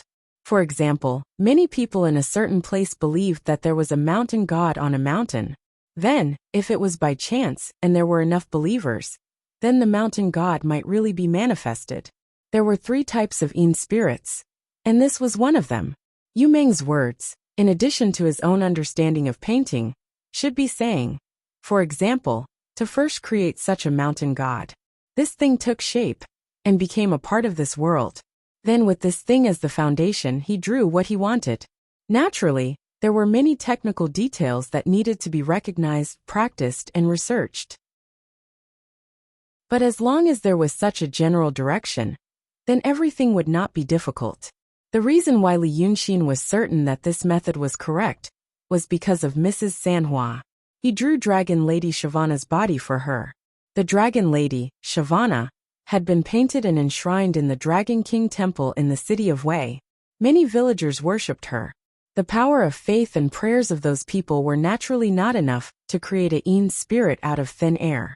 But according to Yu Meng's words, it could be considered as having some foundation in this world. Therefore, he made that body for Sanhua. Although it could not transform into a real dragon, it had the ability to use flames. This kind of supernatural ability was not something that could be achieved with pure physical strength. Li Yunxin had been thinking about this matter. But the reason was so simple. Yu Meng smiled. The reason for many things is very simple. I only said one sentence and you understood it. It shows that you are a rare smart person. Then you should also know that there is a simple reason for it. People are the same as this kind of thing. Not everyone is like what you think. Maybe. Li Yunxin sighed softly. Everyone wants to live a simple life. Before you brought me to the city of Wei, I also wanted to live a simple life. Even before that, when my parents were still alive, what I thought was just to cultivate in seclusion and understand the way of immortals. But now, people in Jianghu have no choice. He murmured this sentence, then turned around and looked at the foot of the mountain outside the pavilion. At the foot of the mountain was the bustling market of the city of Little Rock, with people coming and going. He had good eyesight, even if he was a little melancholy and absent-minded. But the scene of the bustling secular people living in an ordinary autumn afternoon was still vivid in his mind. He repeated the sentence, people in Jianghu have no choice, in his heart again and chuckled. This sentence was only said before. But now I have experienced it. In fact, there is another saying it's hard to explain. In the past, I didn't know what it felt like to be hard to explain. But gradually I know. You told me not to think of people as so complicated. It's hard to explain. At this point he suddenly stopped talking, because he saw a person, no 3 people. The thinking pavilion, at the top of the Little Rock Mountain, was facing the market in the city. It was a huge market. Apart from the business district, at the top of the mountain, most of the inns, restaurants, libraries, and all kinds of stalls and hawkers were gathered there. It was 3 streets long and wide, and its scale was 3 or 4 times the size of Changji town. Usually it was almost crowded, and today there was still a lot of people coming and going. With so many people, it was not easy to notice anyone. But as he was talking and looking, he happened to see a commotion. At the center of the commotion were 3 girls. One was dressed in red, and the other was dressed in white. There was also a young maid with her hair tied into 2 buns. The girl in white was riding a shiny white donkey with 1 leg to one side. The reins of the donkey were held in the hands of the maid. When Li Yunxin noticed them, they stopped in front of a soup cake shop. They seemed to be attracted by the aroma and stopped to take a look. But this shop was actually nothing more than a trolley. It stopped on the side of the street and put down a table and a bench. Then it lit the charcoal fire in the iron cylinder, took out all kinds of spoons, and opened the shop. 3 girls and a little donkey took up a lot of space. The girl on the donkey refused to get down, so the donkey blocked the whole cart. But the 3 girls didn't leave after buying. Instead, they began chattering away. The most talkative one was the maid with her hair tied into 2 buns. She stared at the dozen or so spoons on the chopping board of the cart, slowly sniffing them one by one. After sniffing, she asked the stall owner, "What is this?" Then, she turned around and told her young miss. At first, the stall owner saw that the 3 girls were very beautiful, like fairies descending from heaven. So he was very attentive. Not only did he tell them the names of the spoons, But he also told them how they were made, from their clothes. He knew they were young misses from rich families. Maybe if he made them happy, he would give them a tael of silver. But when he said that, the maid became more interested. As if there was no one else around, she began to chat with her young miss about the local conditions and customs along the way, such as what tasted good in which city, and what interesting things they saw in a certain place. Her young miss also pursed her lips and smiled faintly, replying casually. In this way, the three girls blocked the customers. But soup cakes weren't something rare. Since this place was blocked, there were naturally other places. So people slowly walked past them, occasionally taking a few greedy glances at their beauty, which was also a pleasure. The stall owner wasn't in a hurry, because they spoke softly. They should really be well-educated young misses. In Little Rock Canyon, he had seen a lot of gifted scholars and beautiful women. So he knew that among these young misses and young masters, there were many who were kind and good-natured, and few who were arrogant and domineering. As the saying goes, a servant knows etiquette. With such young misses standing in front of him, they blocked a lot of business, and they seemed to be in a good mood, so they probably gave him a lot of money.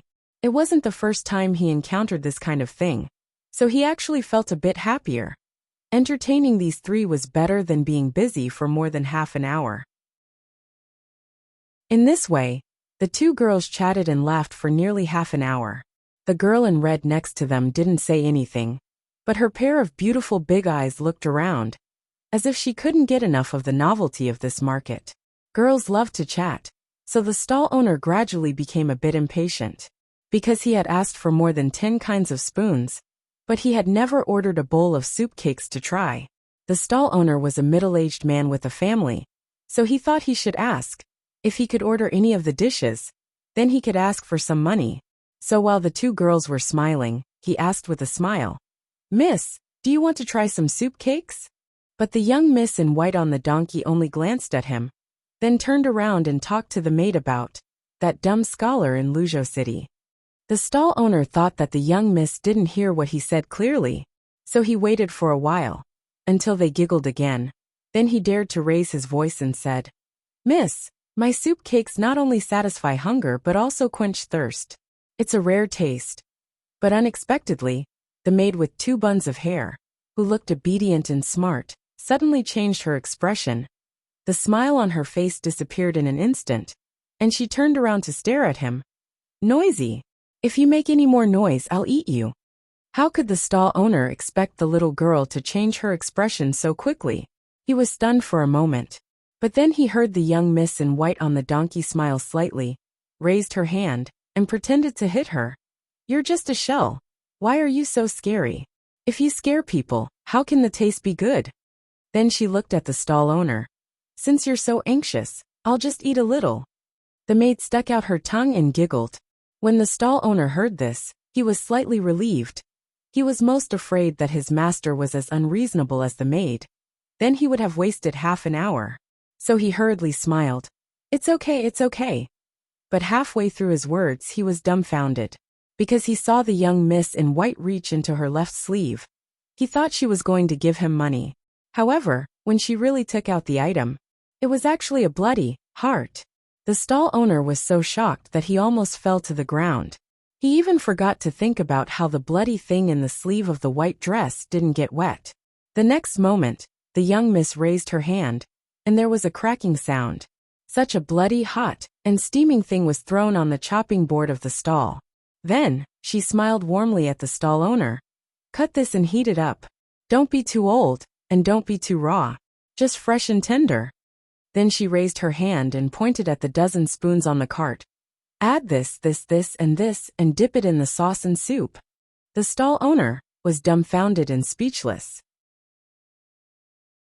The people near the stall also stopped and looked at the scene in astonishment, and then whispered to each other. Seeing his dumbfounded expression, the servant girl giggled again. It was as if she had seen something very funny. He also reached into his sleeves and searched for a while. Unexpectedly, he found a big shiny gold ingot. She casually threw the big ingot on the chopping board, and with a dong sound she said, "My young miss is hungry. Why are you still standing there?" This big ingot immediately pulled the stall owner back to his senses. His eyes became even rounder, and he grabbed the ingot, looked at it again and again, and tried to put it into his mouth and bite it. But he had lived for dozens of years, and had never seen what gold looked like. Even if he bit it, he couldn't tell whether it was real or fake. But seeing a group of people on the street stretching their necks to stare at the ingot in his hand in disbelief, he hurriedly put it into his pocket. Then, trembling with fear, he forced himself to pull himself together. Yes, I'll give it a try. He had been making soup pancakes for more than 10 years, and had never really taken care of meat. Usually, he could only cut a few tails of meat on New Year's Day for a sumptuous meal. How would he know any exquisite cooking methods? But fortunately, the young miss in white only said heat it up. So he first tried to wash the heart and liver, and then carefully cut it with a knife. But perhaps because this thing was bloody and scary, he felt his heart palpitate as he cut it, and secretly looked at the three girls with his eyes. The more he looked, the more flustered he felt. When he boiled water, under the watchful eyes of the crowd, he scalded the heart and liver pieces until they broke, and then put them in a big pot. Then he used a big rough porcelain bowl to mix the sauce and soup according to the young miss's instructions. But at this time, when he smelled the heart and liver pieces, he still felt a fishy smell. So for some reason, he first used his finger to pick up a piece, dipped it in the sauce, and put it into his mouth, wanting to taste it. But he couldn't taste anything. He only felt that he had chewed something in his mouth, and felt satisfied after the food went down. But when he asked about the fishy smell, the taste faded out of his mouth, as if he was chewing wax. He looked up and saw the young maid frowning, as if she wanted to hurry him. But he was more worried that the gold ingot in his arms would be taken back. He hurriedly smiled. I don't know why, it doesn't taste good. However, the young lady suddenly covered her mouth and giggled. Her eyes were sparkling as she said, You idiot! How can there be any taste when you eat your own heart and liver? Hearing her words, the stall owner was stunned. After a long time, he suddenly felt a sharp pain in his chest. He looked down again, like a ball breaking. There was a pu sound. His clothes were neatly torn in the middle. Not only were his clothes torn apart, but his stomach and chest were also neatly split open. He opened his mouth and felt his whole body suddenly lose strength. He subconsciously reached into his stomach and chest. He wanted to check if his heart and liver were still there. But he only felt that his body was as empty as his consciousness. With a bang, he fell on his back, and a stone that looked like an ingot in his clothes rolled far away with blood. The dead silence only lasted for a breath's time. The next moment, all the people on the street let out terrifying screams, like a group of frightened chickens, ducks, pigs, and dogs, running in all directions, trampling on each other, and flipping the wicker baskets of the stalls on the street. They all ran for their lives with their hands over their heads. And this sound seemed to make the young miss in white feel that it was too noisy. She suddenly frowned, and took a slight breath. And then, suddenly there was a crane cry that was so sharp that it was like a sharp knife scratching the eardrums. And it went straight to the sky. But after this sound, all the other sounds stopped. The people on the 3 long streets, the people in the whole market, all bled from their 7 orifices, fell down, and died in an instant. Then, she lightly jumped off the little black donkey, walked 2 steps, kicked away the stall owner whose stomach had been cut open, and leaned on his little cart. Using her slender white fingers to play with the scalded heart and liver, she ate it in a gentle manner. After a quarter of an hour, the sound of chaotic footsteps could be heard. 5 swordsmen holding long swords appeared at the end of the street. They first looked at the corpse-strewn street, and then looked at each other. Gritting their teeth, they slowed down their steps and slowly approached. Then the first swordsman shouted sternly, The 5-sword sect has stationed cultivators in Little Rock City. Where did you demons come from? And how dare you commit murder here? But the woman in white and her servant girl did not pay attention to them, and only focused on enjoying the food. Instead, the woman in red, who had been silent all this time, opened her mouth. She frowned slightly, and in a sweet voice she shouted back, 5-sword sect? I'm looking for stinky Taoist priests like you who don't know life from death. Where is your sect leader? Get out here for me. The swordsman laughed coldly, hee hee. And you're actually demons who have come to our door? You're the one who doesn't know life from death. Our sect leader just killed a big demon in the Qing kingdom a few days ago. And now you little demons have come to our door. Hearing this, the woman in red was slightly stunned and looked at the woman in white. Then, the woman in white stood up straight, suddenly raised her hand, and pointed 4 times at the 5 swordsmen. After these 4 points, except for the swordsman who had spoken, the heads of the 4 people behind him suddenly flew up into the sky. With a few splashes, a large amount of blood sprayed out, covering the swordsman's entire body. The swordsman was immediately stunned. When he came to his senses, he wanted to run away. Among the 5 people, his cultivation was the highest, and he was already in the transcendent realm. But that demon was right in front of him, and with a raise of her hand, she killed 4 people. She was a terrible big demon. But how could such a terrible big demon appear in Little Rock City, the gate of the 5-sword sect? In one breath he ran 4 steps, and then made a sword sign, and was about to fly away on the sword light to escape. But the 3 terrible demons behind him did not catch up. He could only hear the female monster in red shouting from afar. Let your sect leader know. The princess of Dongting is here. Tell her to hand over my husband. If even a hair is missing, I'll kill your whole sect. Chapter 354. All of this is seen by Li Yunxin standing in the pavilion at the top of the mountain. So he is stunned. When Yu Meng stands up and walks to him, he lets out a sigh of relief and whispers to himself. What happened? Red Lady claims that there is a dragon soul hidden in her body. And Bai Yunxin comes to get the dragon soul under the order of King Golden Rock. After the battle in Dongting, this female monster said that she can't fully trust Li Yunxin and suddenly kidnapped Red Lady. Why are these 3 people here now? Yu Meng frowns and stares at the corpses at the foot of the mountain for a while. He turns to look at Li Yunxin. The princess of Dongting? You've seen her. In the school of the Emperor Star in Mount June. The daughter of Lord Dongting. Li Yunxin takes a deep breath. What the hell, who is it? He could clearly hear Red Lady's delicate shout. Li Lang was undoubtedly referring to himself. But it seems that someone told her that she was caught by Jin Guangzi and brought to the Wuliao sword sect. Who did it? Yu Meng also takes a deep breath. But he stares at the woman in white Bai Yunxin. Demons. He whispers. Thousands of innocent lives. If it was in the past. Li Yunxin is silent for a while. She did it to draw out the people of the Wuliao sword sect. But she is indeed a demon. She was too lazy to think about it. So she went directly to the gate town of the Wuliao sword sect and killed people on the street. Daotong also burned the whole city of Weicheng, including your family. The pot calling the kettle black. Today, it is not the Daotong and Kenzo in the past. It is a disgrace to these 2 words. Yu Meng swings his sleeves angrily. He is now a mortal, so he has the feelings and thoughts of mortals. Although he keeps saying that he doesn't want to get involved in the disputes of the world, he still cares about these things. Li Yunxin only glanced at him, then turned to look at the 3 demonesses at the foot of the mountain. The swordsman sent by the 5-mile sword sect to Little Rock Canyon had already flown away on his sword light. The 3 girls were still standing in the deathly silent market square. The master and the servant were still eating people's tender hearts and livers. As for Red Madam, she remained silent and only looked in the direction of 5 Sparks sword sect. A silvery bell-like laughter could be faintly heard from the top of the mountain. After watching for the time it took for half an incense stick to burn, Yu Meng suddenly sneered. Don't you realize that this is a good thing?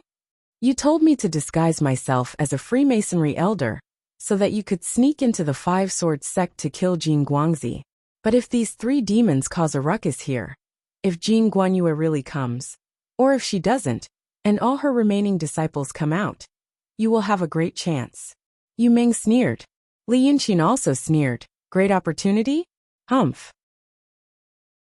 Borrowing the power of a woman was very boring. Moreover, these 3 stupid monsters messed up my plan for no reason. They can't accomplish anything, but they're good at spoiling things. After saying that, he clenched his teeth. I'm going to drive them away. He was about to leap out of the wooden pavilion. However, Yu Meng grabbed his wrist and said, "Wait." Li Yunxin frowned and turned to look at him. "What?" "I think it's your heart that can't bear it." Yu Meng let go of his hand and put his arm into his cloak. The days of autumn were short. At this time, the sun was gradually tilting to the west. There was a slight reddish-orange color in the sunlight, and the chill gradually crept up from under their feet. But you have to know that although you're a demon now, you used to be a human. They, on the other hand, were true demons.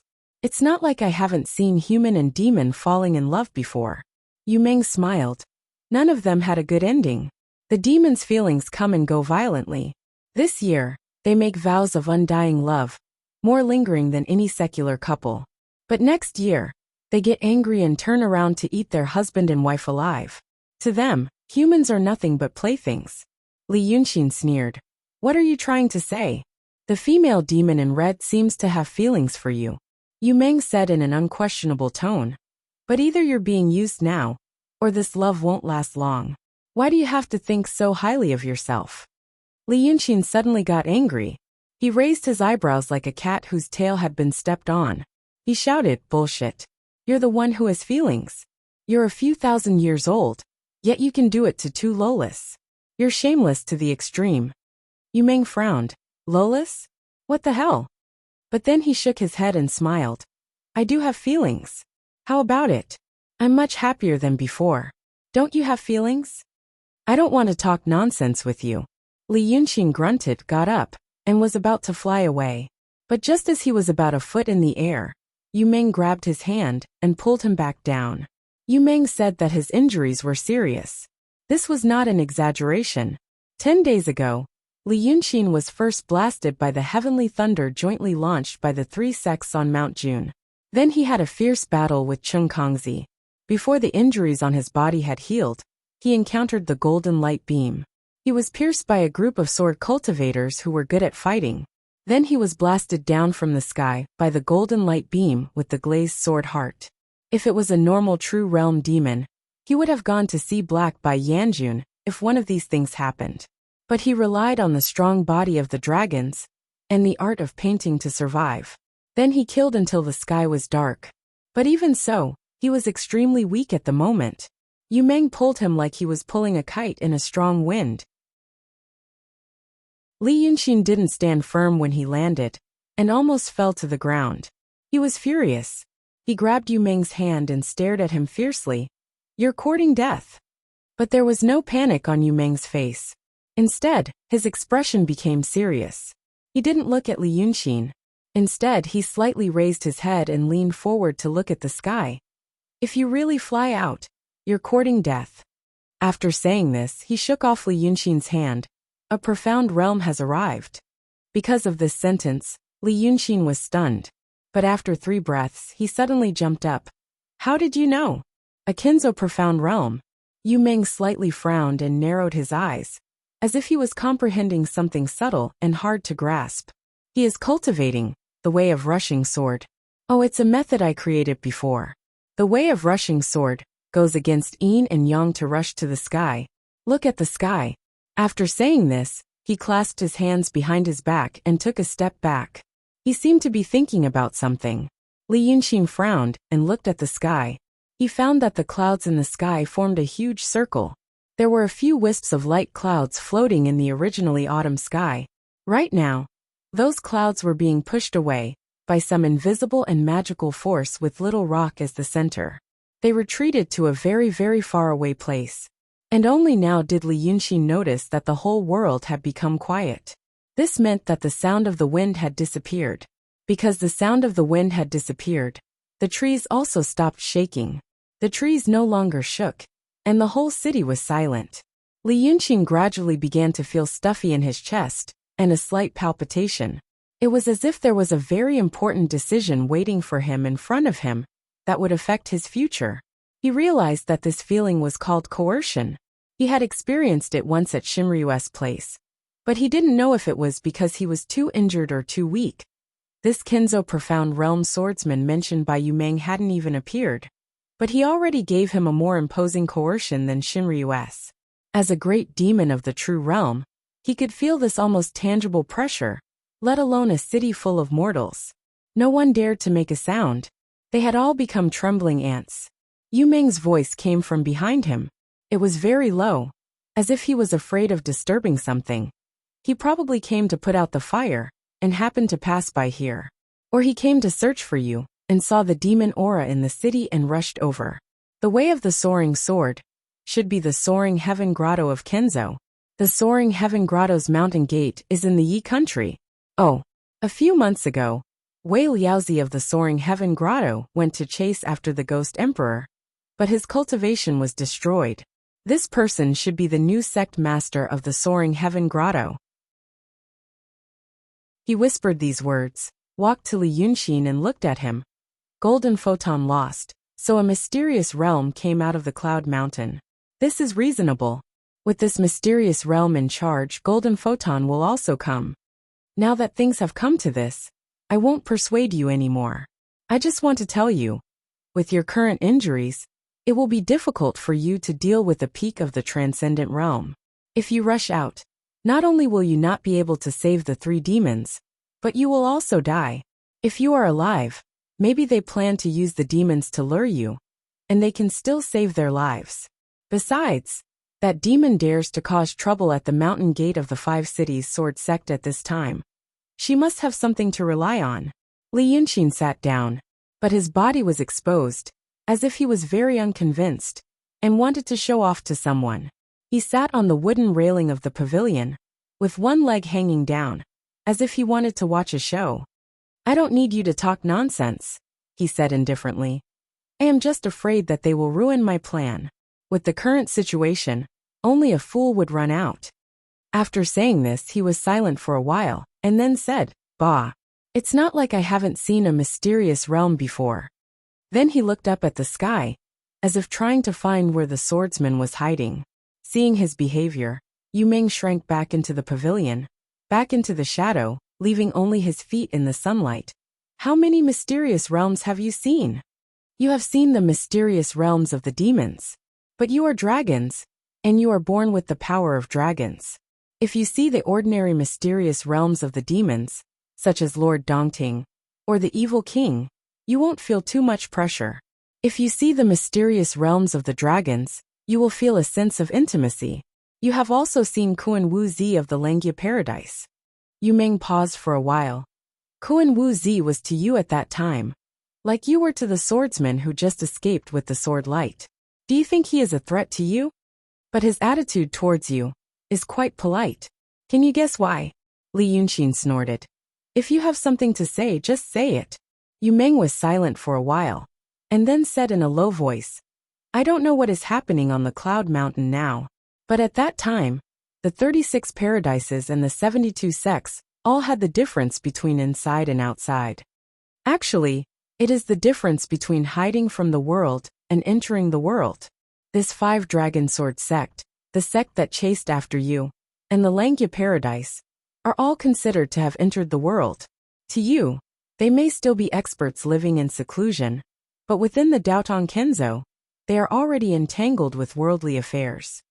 They often deal with worldly affairs, so they are more or less infected with worldly affairs. The reason you can use worldly schemes to deal with Yunzi and Kuan Wuzi is because they have entered the world and know about worldly affairs. But they also disdain to study worldly affairs, so you can play them in the palm of your hand. But this soaring heaven paradise, Yu Meng said in a low voice, is not a worldly affair. I think you have probably never seen what a real cultivator looks like. This time, you will probably see one. At this point, Li Yunxin's emotions seemed to have finally calmed down. He began to listen to Yu Meng's words carefully. Then he slightly frowned. You mean like a child? Yu Meng thought for a while. You can say that. Cultivators who do not enter the world, when they cultivate to the profound realm, are no different from a child. So that's why there is such a big show. Li Yunxin turned his head to look at the horizon again. When Ling Kongzi entered the city of Wei, no one knew about it. When Yunzi entered the city of Wei, no one knew about it either. Kuan Wuzi, on the other hand, met Li Yunxin in the rain. But this person released his powerful aura without any scruples. or he intentionally showed off. But a profound realm cultivator does not need to show off to a true realm demon. Otherwise it would be naturally so. Cultivators who cultivated to the profound realm would have such an aura. But he was too lazy to deliberately hide it. So you should also know what this means. Yu Meng said in a low voice. Don't think about using your schemes to challenge him. In your eyes, Kuan Wu Zi may be more intelligent than this kind of cultivator. But in fact, this kind is the most dangerous, Li Yunxin said. Because we do not know what he will actually do. Yu Meng smiled ambiguously. It's good that you know. Li Yunxin was silent for a while, then turned his eyes to look at the 3 female demons in the market at the foot of the mountain. They were no longer talking and laughing. Li Yunxin saw that Bai Yunxin's white robe seemed to be a little bigger, like a cat's fur standing up. No, it should be said that a bird felt the impending danger, and its feathers were standing up. Her white robe fluttered slightly, as if she was standing in the wind. The terrible aura made the donkey beside her kneel on the ground, unable to make a sound. Hong Nyangzi raised her head and looked at the sky, but she naturally could not see anything, so she slowly walked around, but still found nothing. So she took a deep breath and spoke. At first her voice was hoarse, as if there was a terrible force pressing on her throat. Who is hiding? When she said this, her voice became a little softer and also a little louder. You stinky Taoists, don't you even dare to show your true face? As soon as she finished speaking, she stopped. After waiting for about the time it takes for half an incense to burn, a female voice comes from the sky, stabbing over like a sword. A little demon girl in Dongting. A little demon girl who can't go home. How dare you come to the gate of our Wujin Sword School and make trouble? Then the owner of the voice, the head of Wujing Sword School, Jing Guangzi, came from the sky on a 5-color auspicious cloud.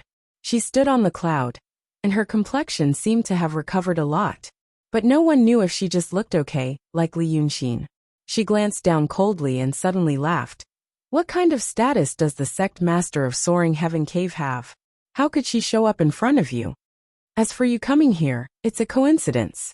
She looked at Hong Nyangzi and Bai Yunxin. I was thinking about how to make Li Yunxin walk into the trap.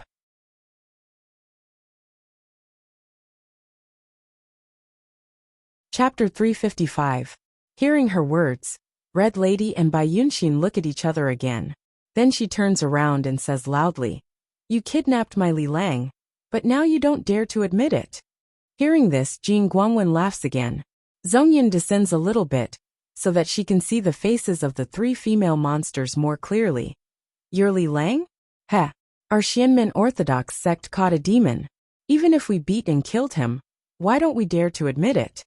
Little female monster, where did you hear the rumor that Li Yunxin is with me? Red Lady is stunned for a moment, and then turns around to look at Bai Yunxin. The daughter of King Rock has been silent, and only let the princess of Dongting negotiate.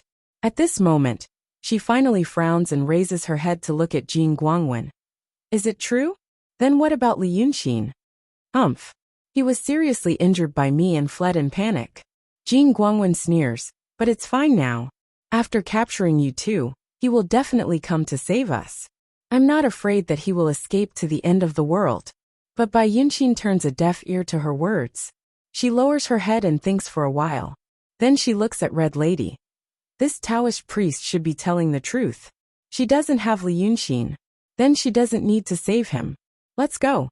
After saying this, she turns around and leaves. The little maid next to her glares at Jing Guangwen. Then she pulls up the black donkey, who is kneeling on the ground and shivering, and follows them. Red Lady doesn't want to give up, and wants to argue. She didn't know what kind of magic Bai Yunxin cast on her body.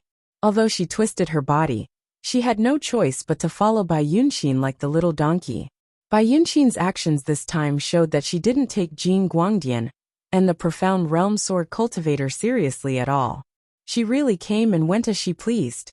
How can Jing Guangwen listen to her? She immediately shouts. Evil demons came to my little rock town and killed people. Do you think you can get away? But after she shouted, the 3 demonesses did not pay any attention to her. They continued to walk along the street toward the city gate. Jing Guoguang angrily rode the cloud and leaped forward. He raised his hand and sent out a sword ray that covered the sky towards their heads.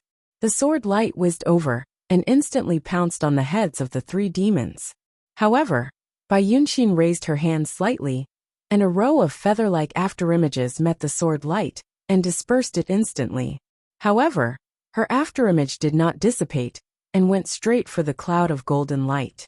Jing Guangzi quickly dodged to the side.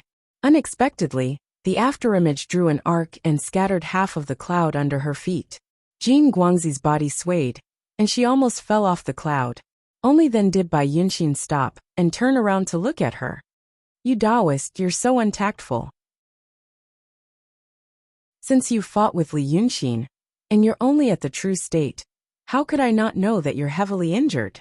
Now that I'm not going to kill you, you actually dare to stop me?" Jing Guangzi steadied herself and angrily said, "You! What an arrogant demon." However, what Bai Yunxin said was the truth. After she obtained the magic weapon lustrous glass sword heart, she used her own life to refine it. Because of this, after several decades of hard work, even though she was only at the true state, she could use the treasure made by the sage. But because of this, once the magic weapon was damaged, she would also suffer a terrible injury. Her sword light, just now, could only be considered a bluff. But her power was real. It was the Chongshao Grotto Heaven Profound Realm cultivator who came to Little Rock Canyon. But even now, that cultivator still did not show up and did not make a move. This made Jing Guangzi anxious. What was that expert thinking? Was he really going to let these 3 demonesses go? At this moment, she was in a dilemma, so she could only sneer. "I know you're the daughter of the Golden Rock King, but now, the situation in the world is not the same as before. With a Kenzo expert overseeing Little Rock Canyon, do you think you can easily escape? Otherwise, these hundreds of lives." Bai Yunxin suddenly chuckled and interrupted her. "You stupid Taoist. A Kenzo expert? You ask that expert of yours, does he dare to show up now? And ask him, does he dare to make a move now?" Jing Guangzi was stunned. What? Bai Yunxin no longer paid attention to her, turned around, and continued to walk towards the city gate. Jing Guangzi hesitated for 2 breaths' time. She wondered if this was a trick of the demoness to stall for time, a bluff. She also thought that if it was true, then what was wrong with that expert? A profound realm sword cultivator. Why didn't he dare to make a move? Fortunately, this question didn't take her too long to ponder. She suddenly heard a man's voice. This market square was in the northeast of Little Rock Canyon, close to the Dai Gate in the north. Bai Yunxin was walking towards the city gate. In fact, she was only a dozen steps away from going out. The voice came from outside the city gate. "Golden Rock Princess said that if that guy dares to make a move, I will kill both you and him." Then a tall and sturdy man wearing a golden robe and a golden silk crown slowly walked in from the city gate. He had a pair of deep blue eyes, like 2 bottomless pools of water. Jing Guangzi frowned. She didn't know when this man had appeared outside the city gate. This meant that this man either had an extraordinary escape technique, or his cultivation level was far higher than hers. This thought came into her mind, and then she thought of the way he called himself. Jing Guangzi's expression became serious, and she slowly stepped back on the magic cloud under her feet. At the same time, she stared at the man. "Could it be that you are a neighbor of my 5 dragon sword sect in the Yi country?" The man smiled. His voice was deep and powerful, but everyone could hear it clearly. "Does a small sword sect deserve to be my neighbor? If you want to talk about neighbors, I think the Soaring Heaven Cave might be qualified. It's just that way Liaozi, that old bastard, has already been crippled, and now he's supporting a little kid to become the sect leader." Speaking to this point, his voice suddenly became louder, and he shouted, "Little kid! You've come to my fief as a guest, and you still haven't shown yourself." Because of this shout, the ring of clouds that had been forced out by the profound realm Kinzo cultivator in the sky dispersed in an instant. Immediately after, the countless strands of clouds were like swimming snakes. They quickly converged into a long snake in the sky, and from a long snake, it transformed into a sharp sword that pointed straight towards the northwest of Little Rock Canyon. At this moment, Jing Guangzi didn't dare to stand on the top of the cloud. She scattered the magic cloud, landed on the ground, and looked left and right. She really hoped that the expert of the soaring heaven cave nearby would do as this Lord Tongtian said, and quickly show himself. Because that was the Lord Tongtian. Although the majority of the Yi country's territory was the dojo of the Wujin sword sect. However, just like the dojo divided by the Daotong and Kinzo couldn't control the demons, the great demons also had their own territory. The dojo of the various heavenly caves and sects of the Xianmen sect overlapped with the fief of the great demons in this world. Both of them were located in the territories of the various dynasties in the secular world. If someone were to really delineate all these forces on a map, they would probably only get a map filled with densely packed lines and names. This meant that from the point of view of the Daotong and Kenzo, in the dojo of the Wujin sword sect in the Yi country, there was a great demon like the Lord Tongtian. But from the demon's point of view, in the fief of the Lord Tongtian in the Yi country, there was a group of cultivators living in the dojo of the Yi country. And both of them thought that they had ownership of the mortal towns in their respective jurisdictions. The Daotong and Kenzo were shepherds, while the demons regarded it as their own hunting ground. The Dragon Dynasty, the Daotong and Kenzo, and the secular dynasties overlapped on the same piece of land. And now, the great demon Lord Tongtian, who occupied more than a quarter of the Yi country's territory in the Tongtian swamp, suddenly came to Little Rock Town. Jin Guangzi knew that he had another name, hatred. At this moment she, who was already weak, didn't want to have a conflict with hatred at this critical moment. Therefore, she was more eager than the Lord Tongtian for the expert of the soaring heaven cave to show up, so that the great demon's attention would be diverted to him. After Yazi shouted like that, he stopped his footsteps. He blocked the path in front of Bai Yunxin, with his hands behind his back. He looked at her for a while with a faint smile, and said, "Princess Jin Peng, why are you in such a hurry to leave? You're going to marry into the dragons, and you're an old acquaintance of my 9th brother. Now that you know that my 9th brother has been captured by the Kenzo, it's not good for you to stay out of this matter." Bai Yunxin looked at him coldly. "You told this stupid fish that Li Yunxin was captured. But he didn't. Coming here has already wasted my time. If my father wants to blame me, I'm afraid even 10 Lord Tongtians can't afford it." Jin Guangzi heard the conversation between them very clearly. Although the headmaster of the Wuji sword sect didn't know the inside story between the Peng King's daughter and the son of the Shinryu, he knew that it was best not to get himself into trouble for the time being. Therefore, he immediately said from afar, "Princess Jin Peng is telling the truth. Li Yunxin is not in our Wuji sword sect." Hatred slightly tilted his head, and his gaze passed over Bai Yunxin's body and stared at Jin Guangzi. "If I say he's in your hands, then he's in your hands." With just this one glance, Jin Guangzi suddenly felt a violent and terrifying murderous aura rushing towards her. She was only in a trance for a while, and then she immediately felt a splitting headache, and her vision turned black. It was as if she was hit by a raging bull, and her soul was about to be thrown out of her body. She screamed, and used all her remaining strength to take out her magic treasures to defend herself. As for himself, he retreated hundreds of feet in a row. Then, he heard those magical treasures exploding into balls of mystic light in the air. And all this was just because the Lord Tongtian stared at her. This demon! When did he become so terrifying? But there was a hand on her back. She immediately stopped flying backward, and her whole body was wrapped by the gentle Howren sword chi. It was as if she had come from the raging sea to the gurgling stream. The injuries in her body were cleansed by the sword chi, and she immediately felt that her strength had recovered by 70% to 80%, and the stagnant chi in her chest had also been cleared out. Jin Guangzi hurriedly turned her head to look behind her. She saw an old man in white with white hair and beard move his hand away from her back and slowly walk past her. She had never seen the new headmaster of the Chongshao cave, and the brief contact she had had before was through voice transmission. Now that she saw the old man, she realized that this should be the mysterious realm sword cultivator from the cave. The old man was dressed in white, and his feet were bare.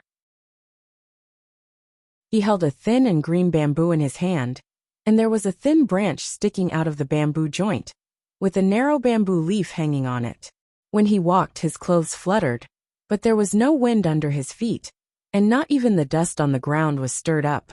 Jing Guangzi thought for a moment, took a deep breath and said, "The Venerable Lord is here in person. Thank you, Venerable Lord." But the mysterious realm swordsman didn't say anything, and continued to walk forward. When he was more than 10 steps away from the Lord Tongtian, he stopped. Then he quietly looked at the 4 monsters in front of him, without moving or speaking.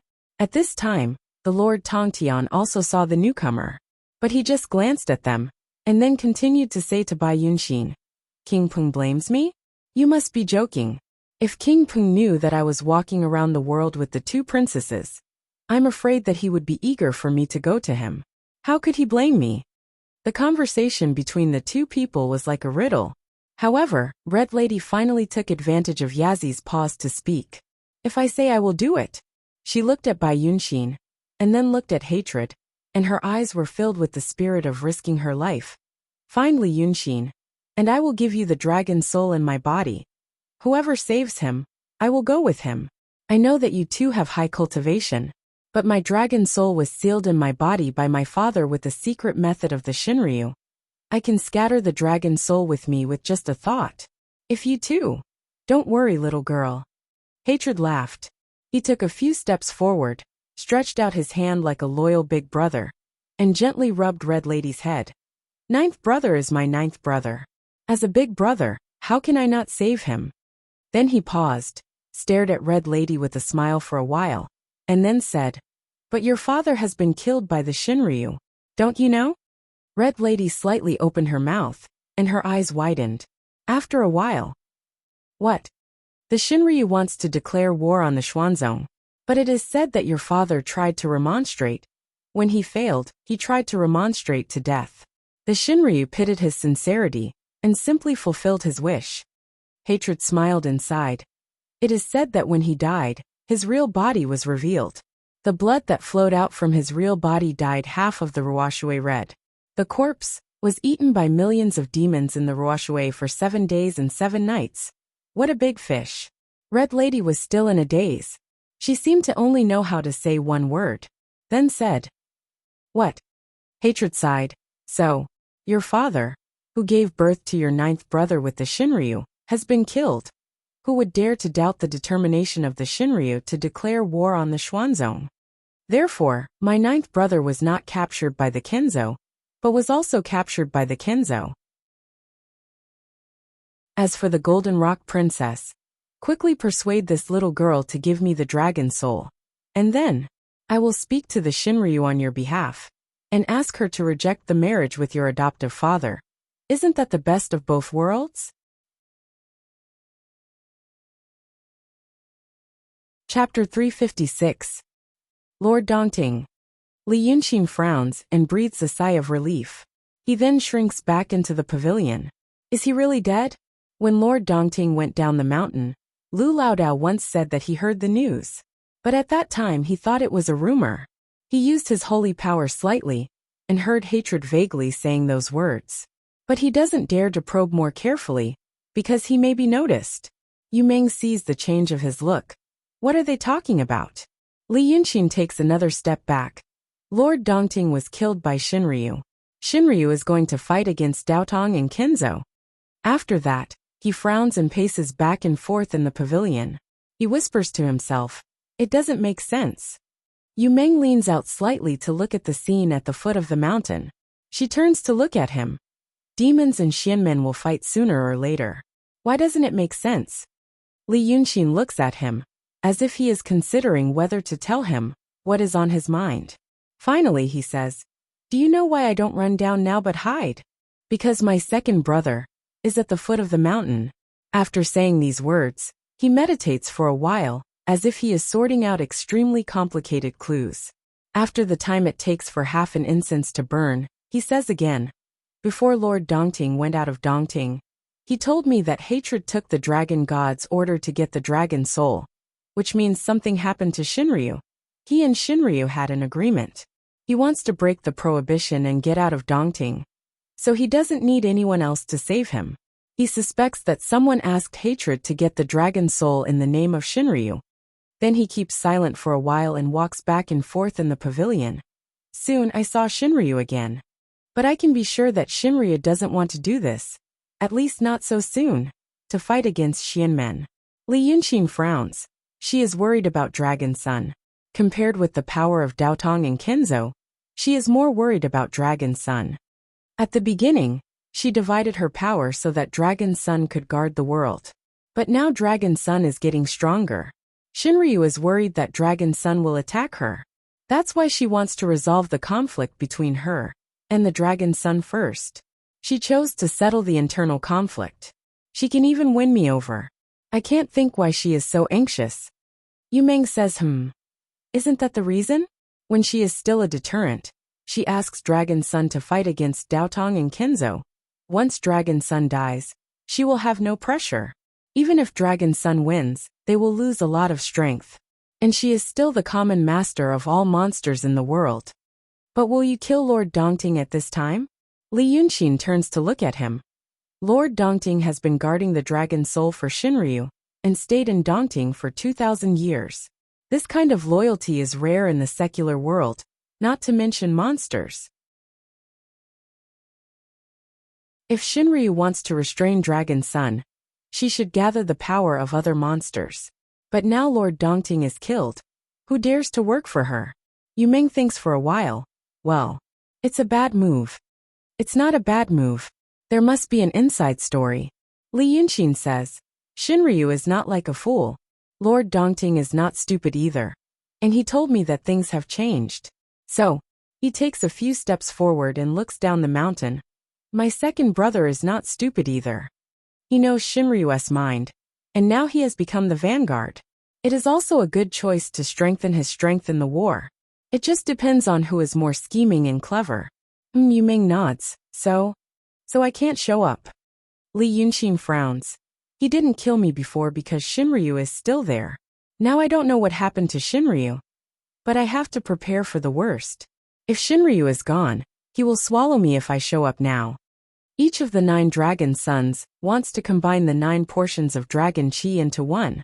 They even want to get the true dragon's portion and the Dongting's portion. Li Yunxin sighs.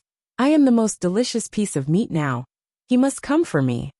After saying this, he is lost in thought. But suddenly he hears Yu Meng chuckling. At this time, the sun is getting closer to the west, and the sunlight finally disappears from the pavilion. Yu Meng holds his cloak and shakes his head in the autumn wind. I don't think so. He sits down again and looks at Li Yunxin.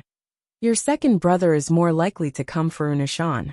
Li Yunxin, you haven't seen Unashan yet, have you? I heard that it is a floating mountain.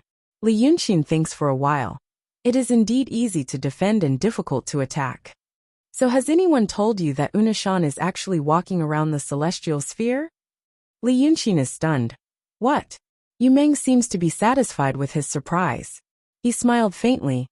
The cloud mountain isn't just standing there and not moving. It is walking around the celestial sphere. After saying this, he continues to look at Li Yunxin's expression. However, what made him slightly surprised was that Li Yunxin only froze for a short moment. After that, his expression returned to normal. It was as if the moving mountain peak in the sky was indeed the only thing that could shock him. And then, Li Yunxin says, Yu Meng smiles, your kung fu of guarding your heart is really amazing. And then, it is something that only the sages of the past know. There are not only cultivators, but also mortals on Unashan. There are many mortals, and they need food to survive. Cultivators also need to consume some materials. Although it is insignificant compared with mortals, the number is not small after a long time. So every once in a while, Unashan has to descend from the sky to replenish these materials. Yu Meng slows down his speech and looks down the mountain. They don't talk for a long time, so the demons at the foot of the mountain haven't acted yet. Hatred seems to be arguing with Bai Yunxin about something. But seeing that Li Yunxin's expression doesn't change, he knows it should not be something important. But he still looks out of the city. Little Rock is very big. At this time, the sun is not as bright as at noon. A large area of land outside the city is shrouded in the shadow of the tall city wall.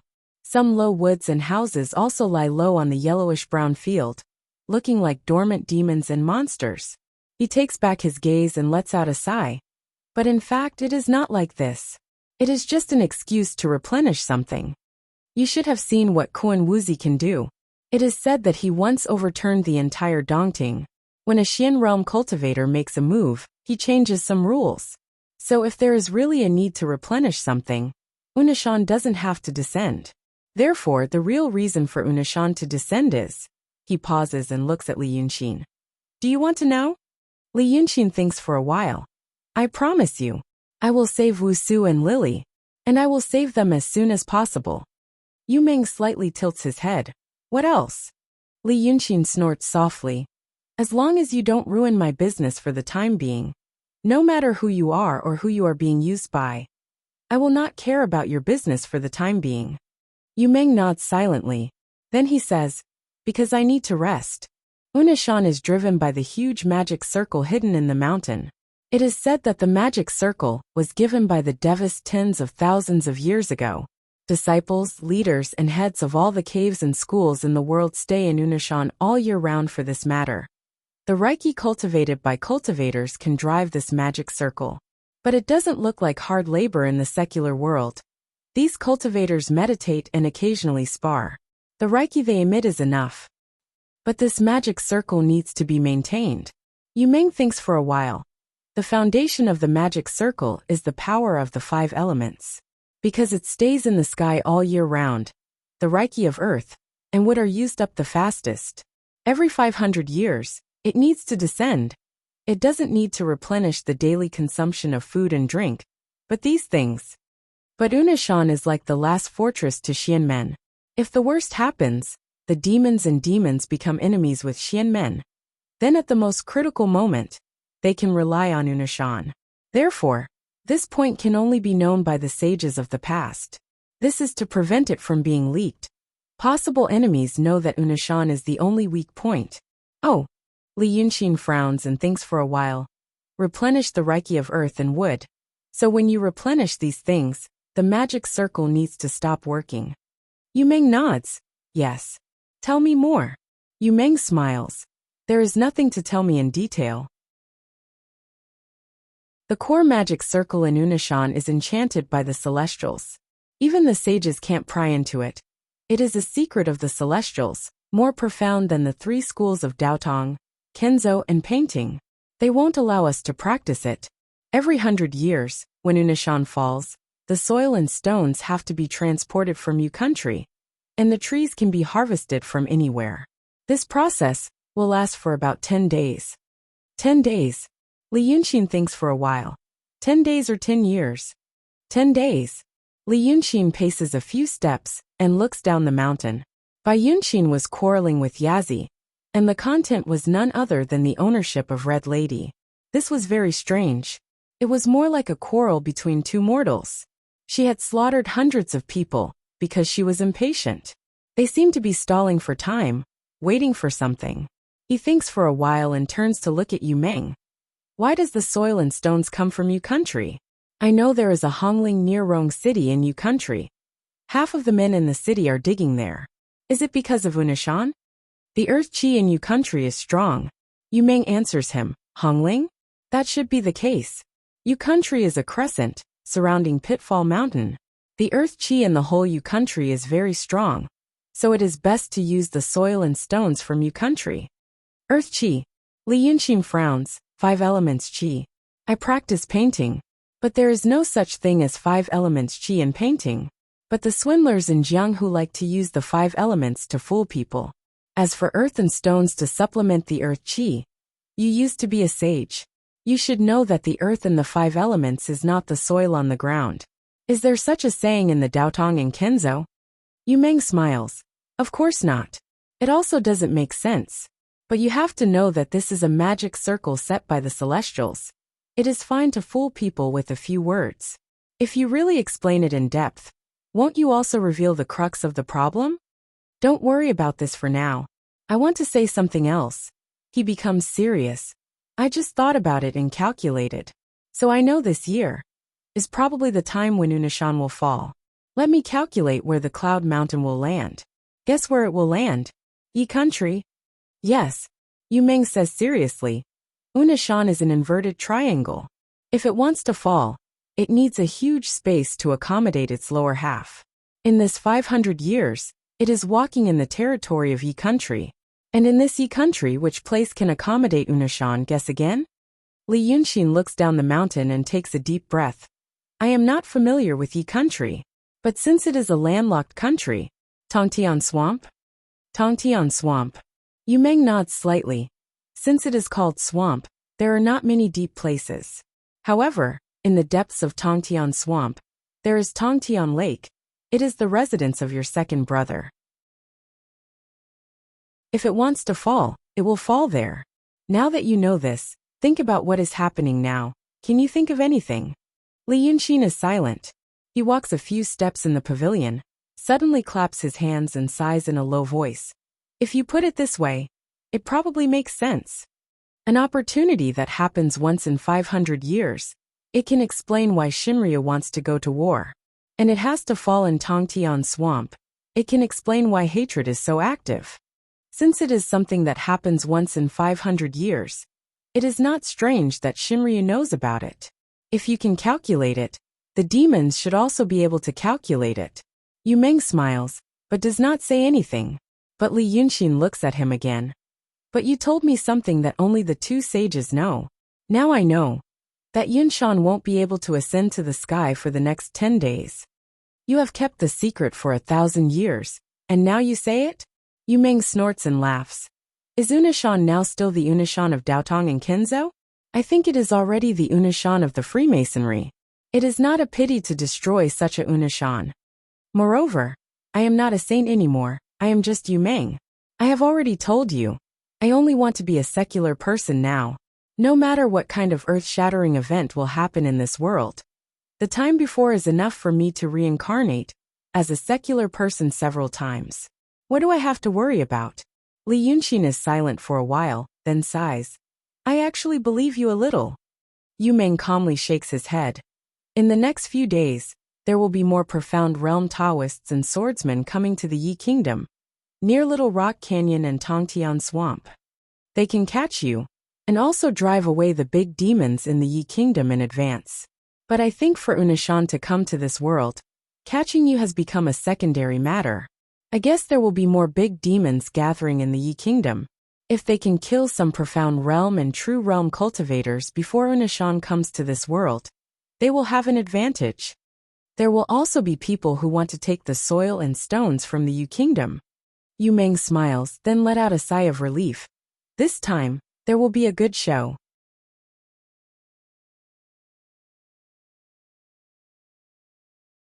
Chapter 357. Yes. Li Yunxin replied in a low voice. How did you deal with this kind of thing before? Before? Yu Meng thought for a while.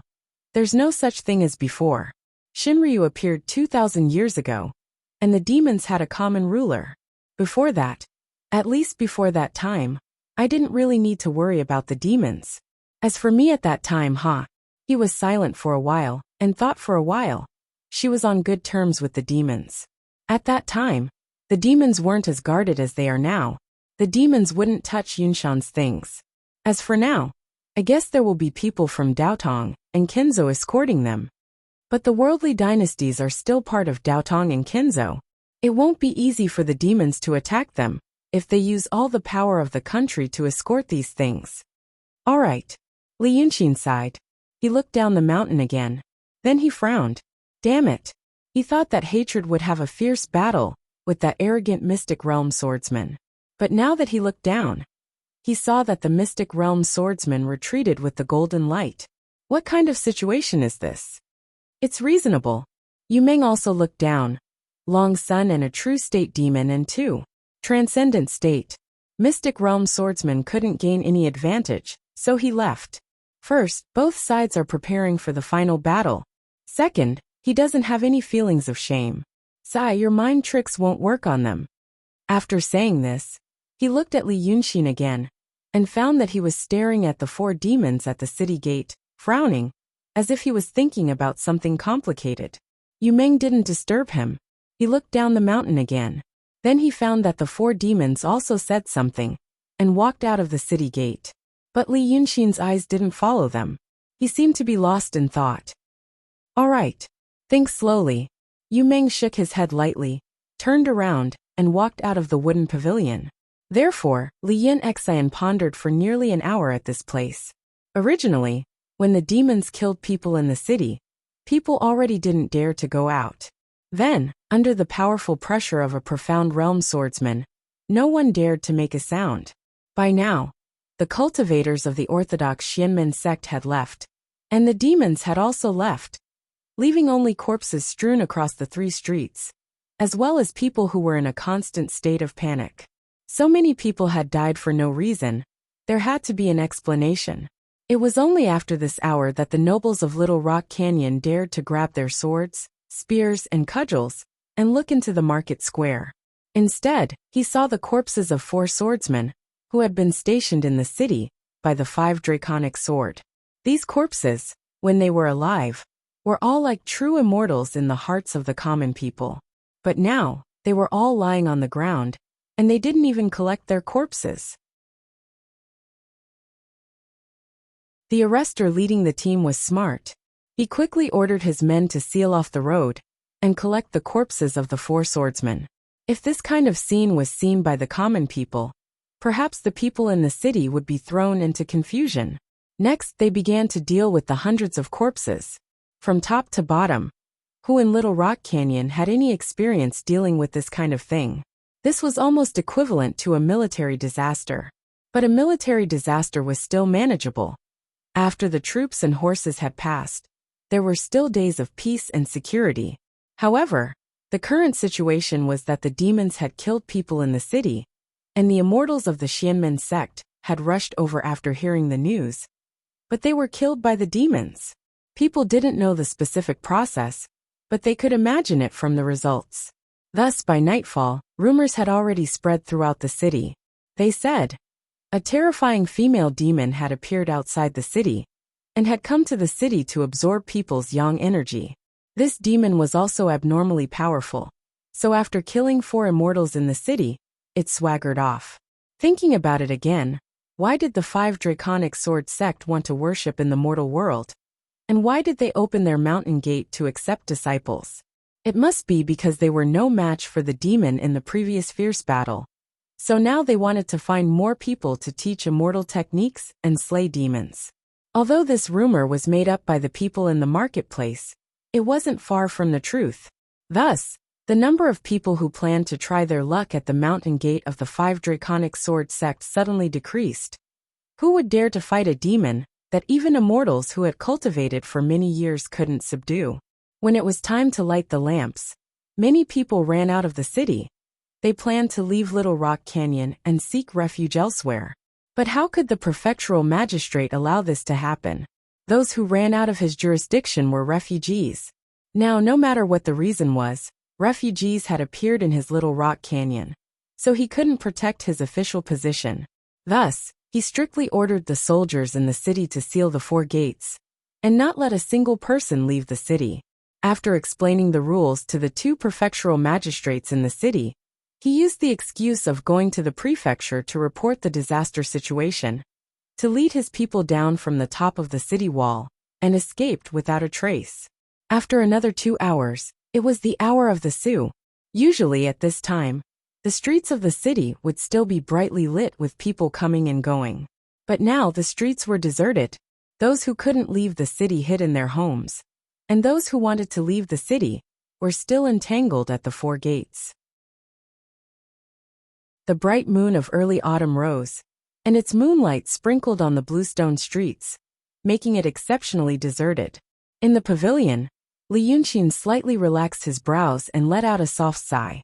Just like that, he thought for an hour and a half. For him, this was a very intense mental labor, and what he was thinking about was the current situation of the world, as well as his own situation. The situation of the world was very chaotic. The demons, the celestial sect, the Freemasons, and the disciples left behind by the art saint. Their forces were tangled together, and there was me and you, and there was you and me. Pulling one hair could affect the whole body. Many of his plans had deviated because of this complicated situation. The more complicated the background, the more variables there were. In the past, he really wanted to muddy the water and fish in troubled waters. But now that he knew more, he realized that he was in a small pond and felt that the water wasn't muddy enough. Now that he jumped out of the pond and into the big river, he realized that the Jianghu was actually a terrible turbid current. How was it not muddy enough? It was too muddy. Because of these turbid currents, the net he had set was washed away. Therefore, he had to do one thing: clear the turbid currents. The demons, the celestial sect, the Freemasons, and the Art Saints' forces had to be cleared up. Only after clearing them up could the situation be clear, and he could use his fists and legs. But at this moment, if someone knew what was in Li Yunxin's mind, they would definitely think that he was crazy. Because of his own current situation, he suffered serious injuries one after another. Even his realm was about to drop.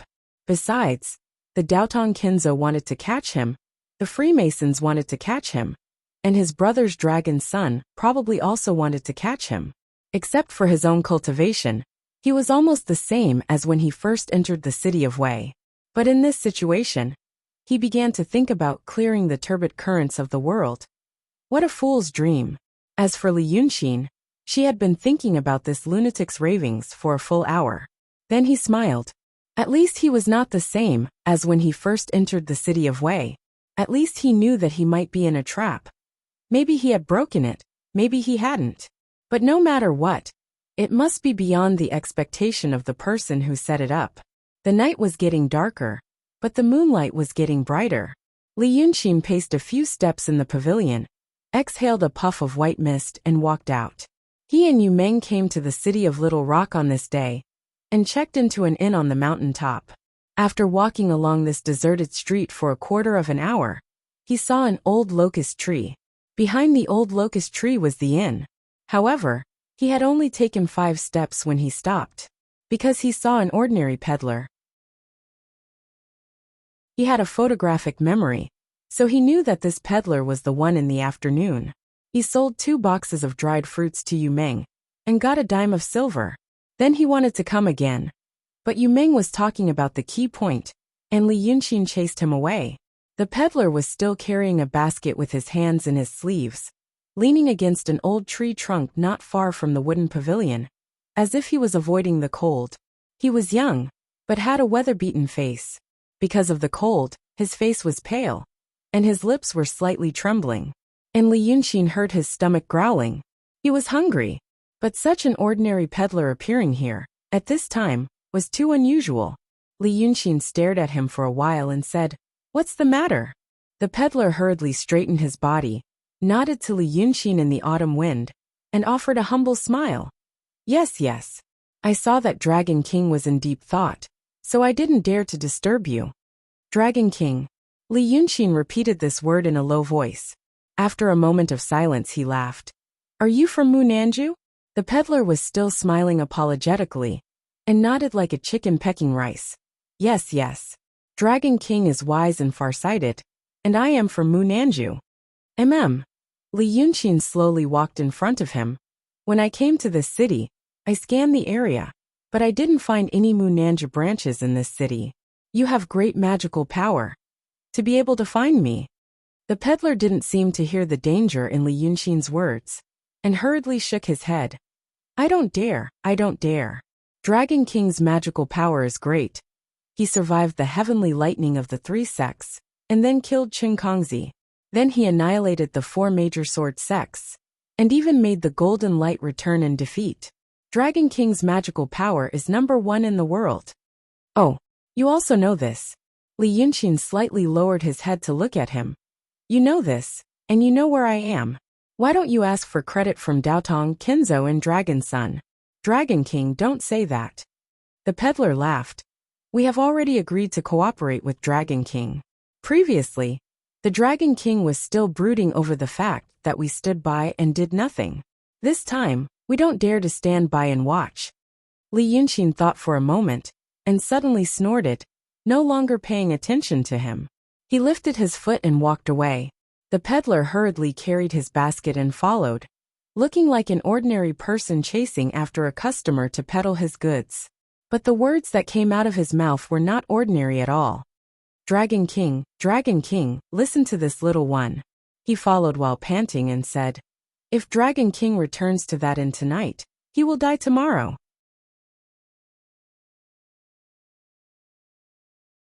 Chapter 358. Li Yunxin stopped and turned to look at him. Do you know what happened to those who thought I would die? The peddler stopped and waved his hand. Dragon King, you misunderstood me. I don't dare to be an alarmist, but what I want to say has to be told in detail, from the beginning. I can't say it on the street. Then he turned his eyes and glanced at the street. I think we can go there to talk. We can also avoid the wind and cold. To tell you the truth, Dragon King, I haven't eaten or drunk for 2 days and 2 nights in order to bring this message to Dragon King. Li Yunxin glanced at the place he was looking at. It was a wine shop. This mountain peak was actually similar to the high-end business district in Little Rock Canyon. The wine shop in this area was beautiful, but the taste was really mediocre. But on such a night, the shop had long been closed. The owner of the wine shop was not the kind of poor person who lived in the shop with his family. Perhaps he had already gone down the mountain and returned to his own house to hide from the disaster. Therefore, only one waiter was left in the shop. When Li Yunxin glanced over, he found that the waiter was leaning against the window and peeping at the street. He seemed to think that it was very strange for 2 people to stand and talk on the street at this time. One was a tall and handsome young man dressed in white, and the other was a wretched and stooped pawn peddler. These 2 people should not have any interaction. Seeing Li Yunxin's gaze, he quickly shrank back from the window, as if he was afraid of getting into trouble. Li Yunxin turned to look at the peddler again and smiled. You're really brave. Let's go. After saying this, he walked a few steps to the front of the shop. The waiter was doing something inside, and there was a clanging sound. But Li Yunxin waved his hand, and the door of the shop opened. Then he saw a bean-sized oil lamp on the counter. A waiter was standing next to 2 big tables with bedding on them. When they saw him, their faces turned ghastly pale, and they were dumbfounded. You, who are you? Before Li Yunxin could say anything, the peddler had already made up a story. This Taoist master has come to the city to slay the evil. He has been eating and sleeping in the open all the way here. Why don't you go and prepare some good wine and dishes for him? After saying that, he kicked the door shut and ran to a table by the window. First, he used his sleeves to wipe the table and the stools. Then, he pulled out the stools and bowed to invite Li Yunxin to take a seat. He was acting exactly like a mortal in the secular world. Li Yunxin thought about it and sat down. The peddler grinned and stood in front of him, winking and saying, eating Dragon King's wine on our first meeting. Who in the world has this kind of face? I'm so lucky, so lucky. Li Yunxin smiled casually and snorted. After a moment of hesitation, he stretched out his hand and broke off the corner of the bench. So he broke off a piece of wood. Then, he wiped it with his hand, and it turned into shining gold. He casually threw it to the peddler.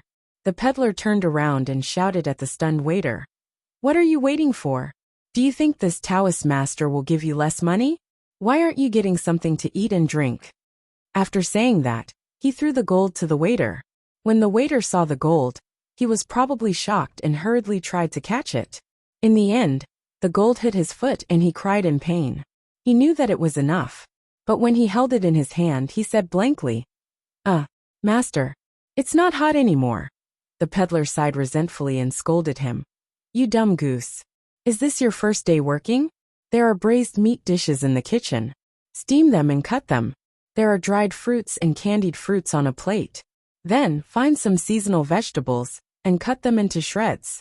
Boil them in water and add some spicy sesame oil, salt, sugar, vinegar and black and white sesame seeds to make a cold dish. If there is any good wine, hurry up and serve it. Didn't I teach you this? The waiter listened with his mouth agape. After thinking for a while he said, Master, I don't have dried fruits and candied fruits. The peddler took out 2 boxes from the rattan basket on the ground and slapped them on the table in front of him.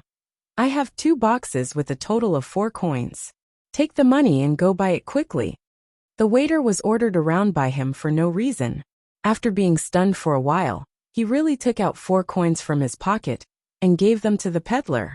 Then, he timidly carried the 2 boxes and went to the kitchen. The peddler sighed and turned to Li Yunxin with a smile. He sat down next to him and said, I've made a fool of myself in front of Dragon King. These newcomers don't know any better. After watching his performance, Li Yunxin's expression softened a lot. Therefore he carefully looked at him. He realized that he wasn't actually that old. That weather-beaten face seemed to be something that had happened recently. His teeth were still snow-white, unlike many people in this era, who had black and yellow decayed teeth. He smiled and said, You seem familiar with this shop. The peddler smiled apologetically and nodded. To tell you the truth, Dragon King, I'm from Little Rock Canyon. Dragon King can recognize my accent. My surname is Mo, and my name is Mo. I used to work in this shop 10 years since I was 12, and I am now 22. Aren't you from Southernwood Residence? I am just a servant of Southernwood Residence. I don't have enough experience to help in the shop. The peddler, who called himself by Mo, seemed to have heard Li Yunxin's doubts and explained, But even if he's the owner of Munanju Dragon King, we still have to eat and drink on a daily basis. I don't have any skills, so I can only serve people. Li Yunxin was slightly stunned. Don't tell me you don't get any benefits from working for them? Mo blinked and said, I know what Dragon King means. However, all kinds of benefits, be it treasures or gold jade clothes. Won't people like me attract attention if I wear them? Relying on my own strength to survive is the best way to not attract attention. Li Yunxin frowned and stared at him for a while. Things seemed to be different from what he had imagined. The situation of Southernwood Residence. He had thought that they would rely on money and intelligence to establish a huge network in various places. Perhaps they would use money or power for their own use. But now, looking at this fellow's situation, if what he said was true, it meant there seemed to be many people like him hiding in various places in this world. No, actually they were not hiding. They were not people from Southernwood Residence who pretended to be peddlers. Instead, his real role was that of a peddler and a member of Southernwood House. Damn it. In his previous world, in history, he knew of an organization that could achieve this. Members did not seek fame or fortune. They only sought a common goal and became like-minded people. But this Southernwood Residence, could they achieve this? What did they rely on? Advanced thinking, he could not help but ask, why? If there are no benefits, why work for Southernwood Residence? The peddler smiled and said, Dragon King, you must know that people in this world do not do things for their own benefit. This lowly one does these things for no other reason, but for the common people of this world. It was laughable to hear those words coming from his mouth. However, although he appeared humble when he said those words, his tone and eyes were sincere. It was as if he truly believed in the words for the common people of this world. Li Yunxin could not help but laugh. For the common people of this world? Is that what Southernwood Residence taught you? The peddler coughed and said, Dragon King, this lowly one does think so. All right. Li Yunxin nodded. All right. Let's not talk about this for now. Since you are working here, why don't you do it? For the Dragon King. Kuemo smiled and said, This needs to be explained from the beginning. Dragon King, please. While they were talking, the waiter brought 2 plates of braised meat. One plate was braised pig head meat. It was thinly sliced and placed on a white plate. The skin on the top of the meat was slightly yellow and transparent. When he picked it up, it trembled. He imagined that it would be very chewy when he ate it. There was no fat under the skin, only lean meat. It was fragrant. Before it was served, it had been steamed for a while. Thus, a layer of fat seeped out of the meat. The other plate was braised pig ears cut into thin strips. The 2 strips of meat were filled with crispy bones. It was tough and soft. When eaten, it made a crunching sound. When he took a sip, the meat would melt into his mouth. There were 2 small plates on the side. One was a sauce made with pepper, Sichuan pepper, chopped black and white sesame seeds, chopped peanuts and chopped almonds. The other plate was made with top-notch soy sauce and vinegar. One plate would increase the flavor, and the other would remove the grease. Li Yunxin only looked at it and said, "Eat your food." Kuemo declined twice more before he no longer stood on ceremony. He seemed to be really hungry. He picked up 3 pieces of braised pig head meat and rolled them in the sauce. He opened his mouth and put them into his mouth. Then, he poured himself a cup of tea and put it down. He picked up another 3 pieces and dipped them in the vinegar. After swallowing, he picked up a pig ear and put it into his mouth. He chewed loudly and exhaled. "Dragon King, you don't know. I am so hungry that the incense in the temple is about to be cut off. But I cut off the incense offerings in this 5 Viscera temple for the sake of the Dragon King's incense offerings." Li Yunxin did not speak. He only listened to him quietly and patiently. At this point the waiter brought the wine, but he ran away after putting it down. Kuemo glanced at him and sighed. He poured a cup for Li Yunxin and another for himself. He said, "Previously in Rong City, shopkeeper Wang promised the Dragon King one thing. He said he would help the Dragon King conquer Wei River. Of course we've done it." He drank a cup of wine, and his tone became faster. "The Dragon King must be impatient to hear how we did it. All you need to know is that right now, every town along the Wei River has a Dragon King temple dedicated to you, Dragon King. Famous painters from all over the world have been invited to paint a statue of Qi Yin in the temple, which has a little bit of spiritual light, and then sealed it in a clay statue. As long as we consecrate it, the power of faith from the believers along Wei River will continuously gather on the Dragon King." I was still working in this shop last month. Then I was assigned to the section of Wei River that flows through Yi Country, which is about 100 miles from Little Rock Canyon, to raise money for the Dragon King's temple. He sighed with a smile. "It's not easy to say this clearly, so I left without saying goodbye. Perhaps the shopkeeper waited for me for a few days, but didn't see me, so he got angry and found this silly goose." Li Yunxin said, "So you lost your job because of me?" Kuemo hurriedly said, "I don't dare to say that. The Dragon King's business is the business of the common people. But I went to build the Dragon King's temple in Yi Country, so I got the news about the Dragon King these days. At the same time, I got another piece of news. Because of this, I was bold enough to say those words of life and death to the Dragon King." Li Yunxin nodded slightly thoughtfully. "Go on." Kuemo looked at the wine cup in front of Li Yunxin. "Dragon King, you're not used to this wine?" Li Yunxin glanced at the stool he was sitting on and the corner that was missing. "I don't want to drink it." "Ah." Kuemo also looked at the corner and smiled. "It's like this. Dragon King should know. Once your 8 brothers know that you're being hunted and almost dead, how they'll react. They'll observe for a while first. If they feel that you still have a chance to make a comeback, maybe they won't hit you when you're down. But if they feel that you've lost all hope, they'll want you to die in their hands." Li Yunxin was silent for a while. "So, you also know that Dragon Sun and the others want to combine the 9 portions of dragon energy into one." "Not only do I know this, but I also know that after learning that the Dragon King was seriously injured and the Lord Dongting died, your 8 brothers and many great demons came to Yi Country and Little Rock Canyon under the pretext of Shinryu starting a war against Xianmen. Right now, this country was almost completely surrounded by the celestial sect of wonders and the demons. Now that the Dragon King has appeared in Little Rock Canyon, although it can be hidden for a while, it can't be for long." He leaned slightly closer to Li Yunxin and lowered his voice. "The Daotong Kenzo and the Monster Freemasonry are looking for the Dragon King, intentionally or unintentionally. If the Dragon King ignores me tonight and spends several months to slowly recover his realm and divine power, wouldn't that be no different from death?" After saying this, the dull-looking waiter served the dishes again.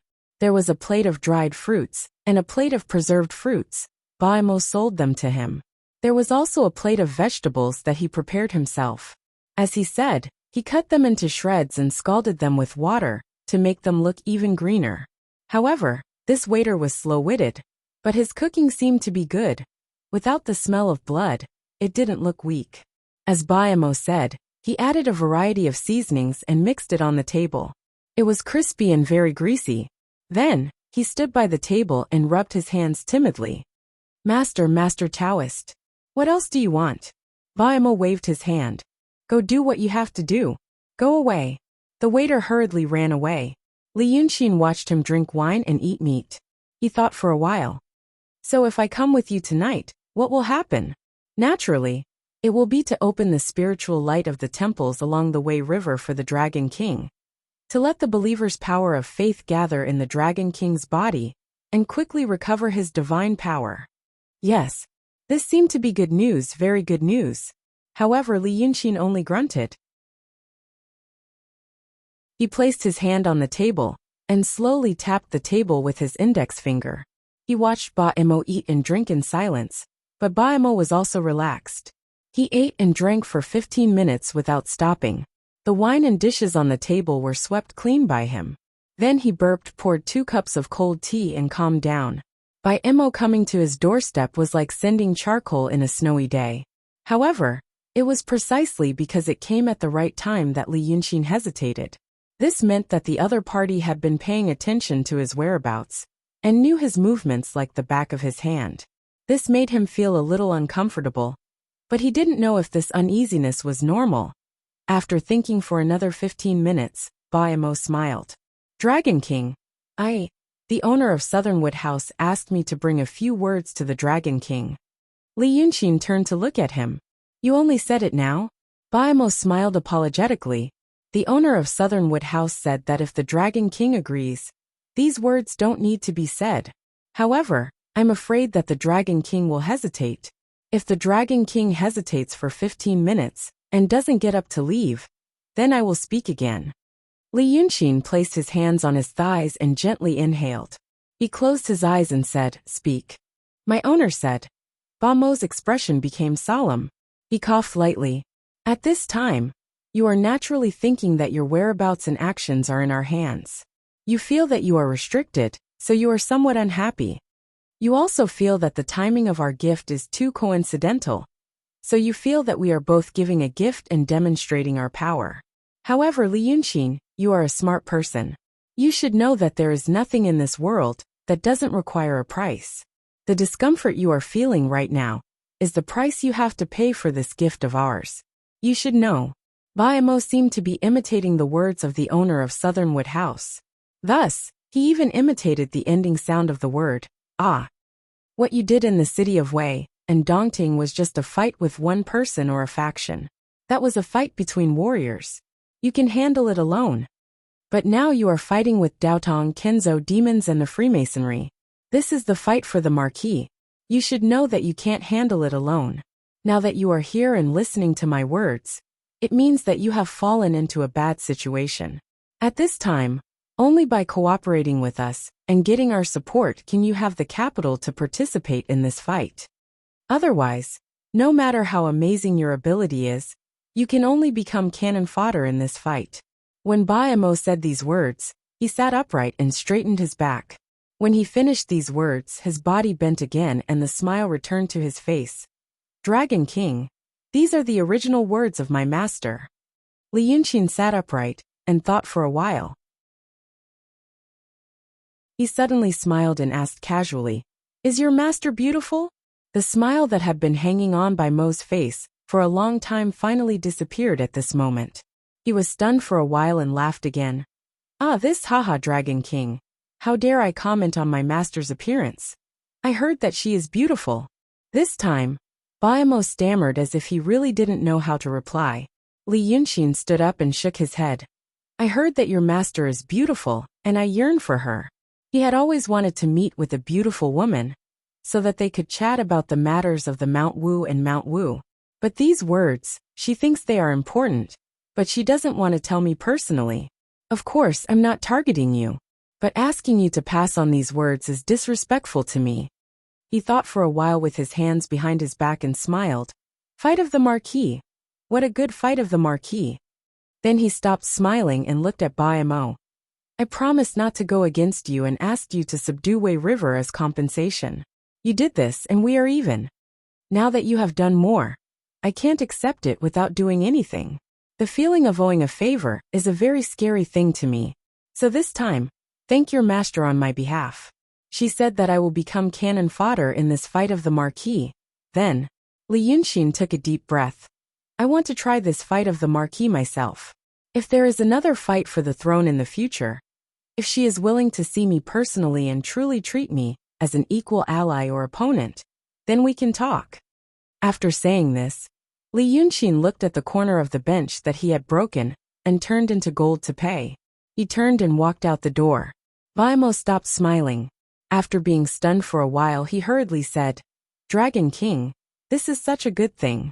Dragon King, do you really not want it? I always stay away from good things that come to me. Li Yunxin pushed the door open. The autumn wind outside brought in the chill and fallen leaves. Seeing that he was really going to leave, Baimo hurriedly shouted, Dragon King, wait a moment, Dragon King, wait a moment. Then he turned and hurriedly waved to the shop assistant.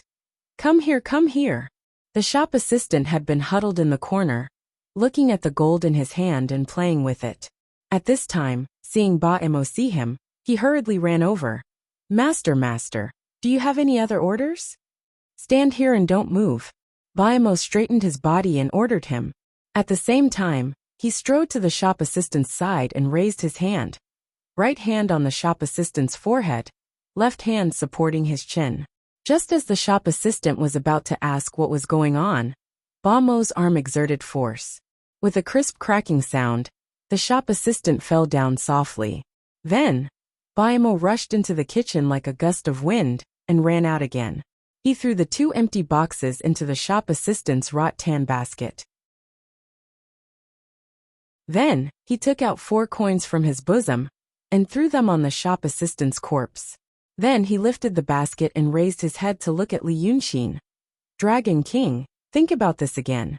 My master really didn't mean to disrespect Dragon King on purpose.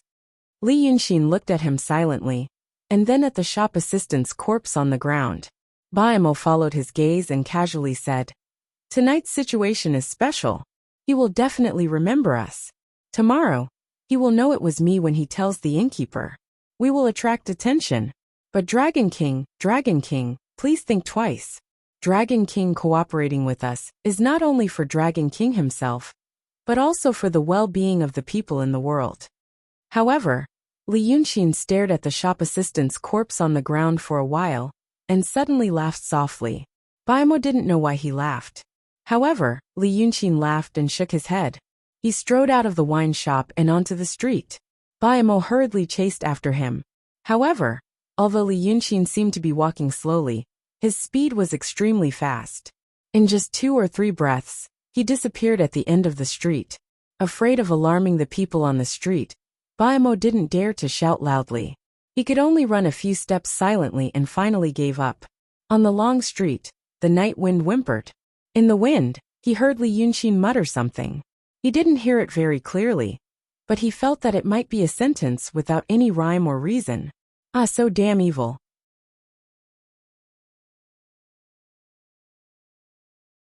Chapter 359. Just these 2 words. Really dark? The woman reclined on a comfortable and soft recliner.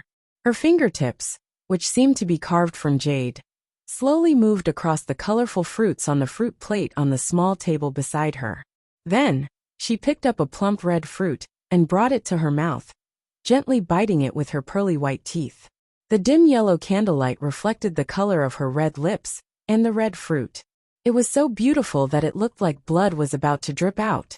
Baimo lowered his head and stood at the door of the room. His back was against the closed door, and he stared at his toes. There are some other words. I'm just afraid that I'll disturb Master's hearing. Say it. The woman used her left arm to prop up her upper body. Her round snow-white shoulders and straight collarbone were faintly discernible under the gauze, and even revealed a soul-stirring arc below. In this quiet and warm room, Baimo heard the rustling sound of the soft material of the clothes. He could imagine how beautiful the body under the material of the clothes was. But as soon as this thought appeared in his heart, he immediately extinguished it. He felt ashamed that he had thought of this. This made his breathing heavier.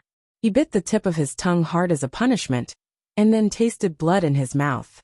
Then he controlled his breathing and said as calmly as possible in a low voice, "What he said is, Really King Dark. The woman was silent for a while, and then she burst out laughing. She sat up from the recliner, and like a young girl in her budding years, she put her feet together and put her hands on the chair obediently. Yes, this is what he should say.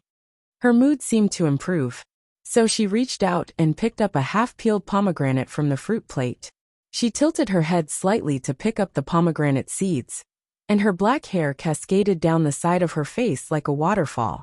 She picked up 3 or 4 seeds and threw them on the table. She seemed to be talking to herself. So he's still staring at the corner of the chair? Biamo waited for a while to make sure that the woman was talking to him. So he lowered his head again. Yes, but I don't understand. Sigh. The woman sighed softly. Her breath smelled like orchids. If you could understand, you wouldn't have killed that person. Cold sweat immediately seeped out of Bamo's forehead. His chest felt tight and his heart pounded. He felt sweat on his back, hot and itchy, as if he were being pricked by countless tiny needles. I did it wrong. I did it wrong, he said quickly in his mind. Why? Where did I go wrong? She's disappointed in me. Master, please tell me, he said stiffly from his lips. But then he felt that his tone was too harsh, so he hurriedly added, I'll do my best to remedy the situation. There's nothing to remedy. The woman, or Taoist Qing Shui, or the owner of Southernwood Residence, narrowed her eyes and thought for a while. This added to her charm. But let me tell you something. The next time you see him, don't make the same mistake again. Next time. This word caused Wu Mo's heart to suddenly surge with an uncontrollable ecstasy. She is not completely disappointed in me. He spoke to himself quickly in his mind. He held his breath and said, Yes. Taoist Qing Shui put down the pomegranate and stood up. She walked barefoot on the thick and soft carpet in the house slowly, as if she was taking a stroll on the fragrant grass. When he entered the wine shop with you, he broke the corner of the stool under his body and cast a spell to turn it into gold to pay for the wine, right? Yes. Then he didn't eat or drink. The woman smiled. It's so cold at night in autumn. You and I both know that he's a foodie. That's why you invited him to the wine shop to make him relax, right? Yes. Then have you ever thought about the relationship between paying the bill with a deceptive piece of wood and not drinking? Baimo was stunned. He quickly blinked his eyes for a while, then said in disbelief, Master, you mean he didn't want to eat the food and wine that he didn't pay with real money? What do you think? Baimo was stunned for a while and murmured, But he's Li Yunxin. What he did in the past. Yes. What you're thinking makes sense. Taoist Qing Shui responded gently, He's a demon. He doesn't show mercy when it comes to harming people. And he doesn't show mercy when it comes to killing people. It's reasonable for you to be doubtful. But you should also be clear. A vicious bandit might be a filial son. A horse gang might kill an entire family for a few taels of silver. But it's also possible for him to pity a strange girl under the hooves of the horse. Baimo, a bad person won't be completely bad. A good person won't be completely good either. Some bad people have their own principles. She smiled. And he's not a bad person. He's just a shrewd person. He has his own principles and small bigotry. Malimo thought for a long time and said, in a daze. In fact, he still couldn't understand. You can't understand. Taoist Qing Shui sighed. It's not your fault. You were born at such a time. You didn't meet many people, so your vision wasn't broad. His emotions are hard to be understood by most people in this world. Baimo lowered his head even more. So, if you understood his thoughts at that time, you'd know what kind of person he is. His personal feelings are very heavy, but not the personal feelings of a man and a woman. Taoist Qing Shui walked silently to the table on the other side of the room, picked up the silver hairpin on the table, and picked up the candle flower. Then you killed the waiter. She shook her head lightly. It's not your fault. Your view of good and evil is still very simple. You think what you're doing is for the future of the world, for the common people. So, you sacrificed this little person in front of you. You don't have any psychological burden. You're a smart person, but your vision is limited. You don't think much, and you can't come in contact with more progressive. She gave an inexplicable chuckle as she said the word. Then she continued. More progressive, more civilized, and the view that Li Yunxin might not accept but is used to. Baimo didn't make a sound. Looking at him, Taoist Qingshui raised her hand and patted her forehead. Oh, you're getting more and more confused. Then let's put it this way. Li Yunxin thinks that demons don't treat humans as humans. He thinks that Daotong Kenzo doesn't treat humans as humans either. He thinks that the Freemasonry doesn't treat humans as humans either. Now that he sees you again, you say that you're doing it for the common people, but you don't hesitate to kill. He naturally thinks that Mu Nanju doesn't treat humans as humans either. So the so-called rulers and righteous in the world don't treat humans as humans. How dark is this world? Ah, Baimo sighed softly. He understood. So don't kill people like this anymore. Taoist Qingshui turned to look at him. It's good to have a firm belief. But to do evil in the name of faith, isn't that a cult? Baimo bowed to the ground. I'll listen to Master's teachings.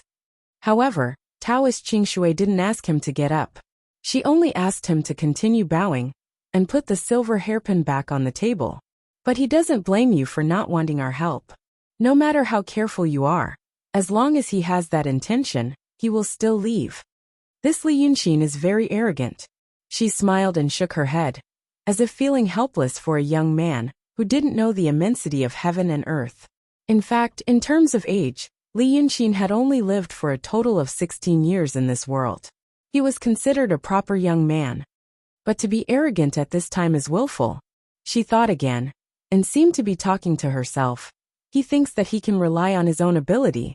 Under such circumstances, sigh, I'm afraid that even if he doesn't die, he will lose miserably. Baimo maintained the posture of bowing down and said with difficulty, I will go to him again tomorrow, to make up for my mistake. No need. Taoist Qingshui straightened his arms, put his hands behind his back, and took 2 steps. It's time to let him know the reality. It's time to let him taste the feeling of a crushing defeat. This time we helped him in his hour of need, but he didn't want it.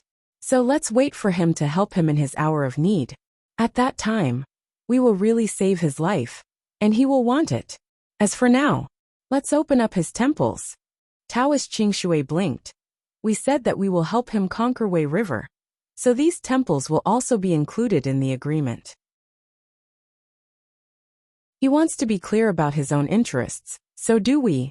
Then, I can slowly watch the show, and to see how his pride is slowly worn down in the difficult situation. Think about it, it's also very interesting. Taoist Qingshui showed a mischievous smile on his face. He wants to be an equal ally with me. He is really an imaginative child. When Li Yunxin returned to the inn where he and Yu Meng were staying, the lights inside and outside were almost out. 2 waiters were keeping watch in the corner with a small oil lamp, but they looked very nervous. It seemed that they would not be able to sleep tonight. So, he did not show himself. Instead, he used some of the demon power that was very precious to him to transform into the body of Yin spirit and pass through the door. Their room was on the 3rd floor, facing the cliff on the side of the small stone mountain. There were only 4 rooms, and they were all booked by Yu Meng. When Li Yunxin arrived at the corridor on the 3rd floor like a gust of wind, he saw Yu Meng holding a candle and looking into his room. He appeared behind Yu Meng and asked in a low voice, What are you looking at? Yu Meng's hand trembled slightly when he suddenly heard such a voice behind him, and the candle swayed for a while. Then he turned around and saw Li Yunxin. He let out a sigh. I came to ask you, what are your plans for the next few days? Li Yunxin could vaguely hear the sound of the guests walking on the floor, coughing and spitting. He pushed the door open and said, Let's talk inside. In this era, even the best inns were not good at soundproofing. The 3rd floor was mostly made of wood. According to the standard of his previous world, it was like a window paper. The 2 entered the door. Li Yunxin drew an oval, a semicircle, and a line in the air. Then a small oil lamp fell on the table with a clang, whirled twice and lit up. The oil lamp he drew was much brighter than the candle in Yu Meng's hand, and there was no smoke. In an instant, the room was as bright as day. Yu Meng looked at the candle in his hand and blew it out. Then he slightly frowned. You better not use your demon power. You are a Yin god. Once your demon power is exhausted, your realm will drop. Li Yunxin only smiled and walked to the bed. He didn't put a quilt on it, and sat cross-legged on it. It looked like he was going to breathe and adjust his breath. Yu Meng sat in front of the table and thought for a while. I'm not trying to rush you. I also know that it will consume a lot of demon power for you to use the method of turning illusions into reality. But I don't want them to have magical bodies. I just want them to be strong and ordinary people. So I'm asking you, what are your plans for the next few days? Right now, the demons and the people from the celestial sect have arrived near Little Stone City. Yi country will soon become the battlefield of the world. In my opinion, the safest and wisest way is to find a place to hide from the world. You should adjust your breath and recover your demon power. Then we can make a long-term plan. Then tomorrow I will go to my second brother's place. Li Yunxin closed his eyes and said softly. Yu Meng was stunned. When Li Yunxin said this, it was as if his second brother lived next door and was gentle and kind. He said it very casually. Why did you change your mind? He frowned. You should know your current situation. If you go to see your second brother, what will happen to you? Do you want to send a sheep to the tiger's mouth? Li Yunxin slightly raised the corner of his mouth, which could be considered as a smile. With his eyes still closed, he said, Tomorrow I won't be the same today. Maybe I won't be the same today in a few hours. After saying these words that sounded like a riddle, he calmly began to regulate his breathing. Yu Meng thought for a while and stood up. You said that tomorrow, your demon power will recover. A little, Li Yunxin said. You thought for a whole night outside, and thought of a way. Yu Meng sounded a little surprised. In fact, anyone who heard this news would be surprised. A true realm demon who was seriously injured, and had almost used up all of his demon power, could recover in one night. If he didn't know Li Yunxin, he would think that Li Yunxin had gone crazy. Yes, I thought of a way, Li Yunxin said lightly. But my way needs more time, more twists and turns, and is very risky. But tonight, someone sent me a good thing. Then, he told Yu Meng about the good news, that he could tell her in detail. Yu Meng frowned and thought for a while. You mean, you rejected it? But now, I feel that they will definitely consecrate your Dragon King temple at the Wei River to help you recover your demonic power. So you gave up on the method you had thought of before and decided to use this more convenient method. Yes, you can understand it that way. Since you have accepted it now, why did you reject it before? Li Yunxin smiled. It's a matter of attitude, of principle. As for accepting it, it's because I'm not a stubborn person. You can actually say this in such a dignified way. Yu Meng was silent for a while. Fine. That means this is only your speculation. And based on this speculation, you told me that you will meet your second brother tomorrow. However, he had never thought about what if his conjecture was wrong. For example, the owner of Southernwood Jew will take away your Wei River in a fit of anger? It shouldn't be wrong. Li Yunxin shrugged. I think I can guess what she is thinking. You have to let me calm down. I have to use my snow mountain and ocean of qi. If she opens the temple, and the power of wish rushes in and hurts my meridians, it will be troublesome. Maybe it was because of the two girls. Yu Meng became a little impatient. He frowned. I mean, if you guessed her thoughts wrong, you should have a second plan. Now is not the time to take risks. Li Yunxin suddenly opened his eyes. So Yu Meng stopped talking. He saw a flash of golden light in Li Yunxin's eyes. And at this moment, a subtle change happened in the room. It was as if there was an invisible force coming from afar. From the cracks of the window, from the door, and even from under the carpet. Then it merged into Li Yunxin's body. Yu Meng had a feeling. If the Li Yunxin of the past few days was a jar that looked fine on the outside, but was actually empty on the inside, then at this time, there were thousands of tiny streams of water converging into this jar. He opened his mouth slightly. Li Yunxin smiled calmly. I have said. I think I understand what she is thinking. She also understands me.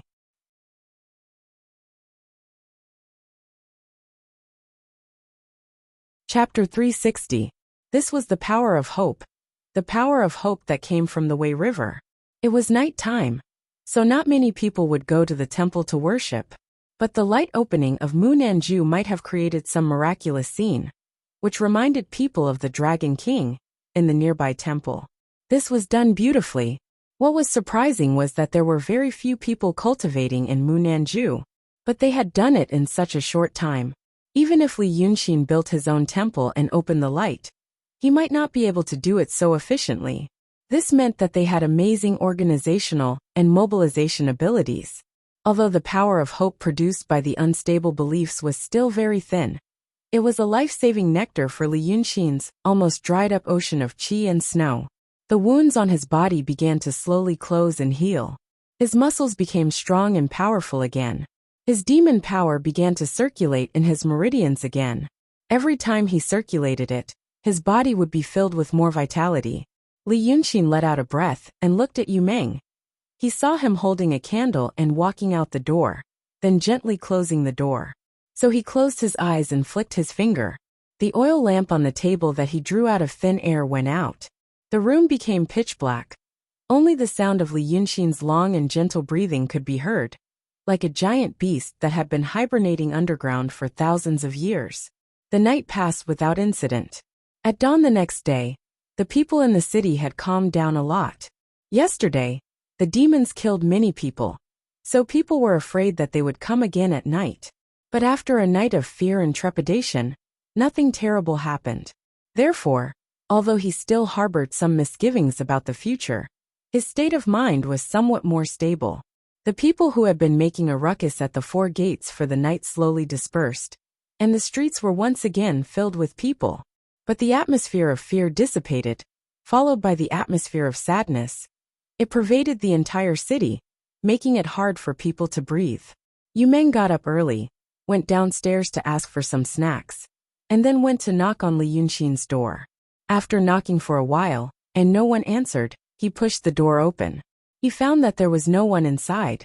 At this time, a donkey was walking on a mountain road more than 30 kilometers away from Little Rock Canyon. The donkey looked very strange. It had an oval-shaped head, an oval-shaped body, for firewood-like legs and a thread-like tail. His big black eyes were dull, but he could still recognize the way. It looked like it had been drawn by a child. But even though the donkey looked strange, it walked steadily and quickly.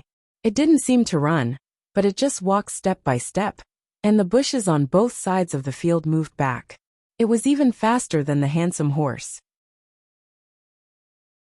This was because this strange-looking donkey was very big. How big? If a strong adult man were to lie flat on its back, he would only be able to occupy half of its body. Its body was large, and its 4 slender legs were even longer.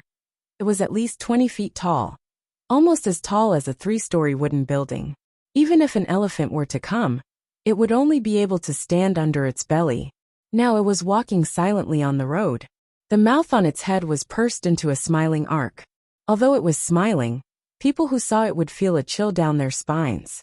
But in fact, there were only a few people who noticed the donkey. This place was northeast of Little Rock Canyon, and there were golden fields on both sides of the road. The wheat had already been milked, and only needed to be harvested in a few days.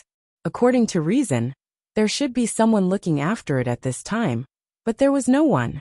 It was said that there were often ferocious beasts coming out of the forest to eat people. So the people outside the city were as anxious as the people inside. Among the wheat fields and bushes, there were already several pairs of eyes staring at the strange donkey and the person on it. They stared at the donkey until it reached Crow's Mouth. Crow's Mouth was a small mountain pass. On both sides were towering canyons that were several hundred meters high. Standing at the foot of the mountain and looking up, they felt that the cliff was so steep that it seemed like it would collapse at any moment. This place was the main road from the north of Yi Country to Little Rock Canyon. The red stone gorge behind Crow's Mouth meandered through the mountains for dozens of miles and branched off into countless branches. It had always been a place occupied by ferocious beasts and bandits. It was early morning, and the chill of the night had not yet dissipated. The wind blowing out from the Crow's Mouth was cold, and it carried a fishy smell that was difficult for ordinary people to detect. The vines and trees on both sides of the mountain walls had already withered and turned yellow. The dry and brittle leaves rustled in the wind, and patches of withered grass fell to the ground, like the messy hair of a madman. The strange donkey didn't stop and walked straight in. Although the donkey was tall, the cliffs on both sides were even taller. After walking a few dozen steps forward, the vast expanse of blue sky above was reduced to a narrow line. The sun shone miserly from the top, but it was of no use. The canyon was gloomy, as if it was dawn or evening again. After walking for another quarter of an hour, the road ahead became even narrower.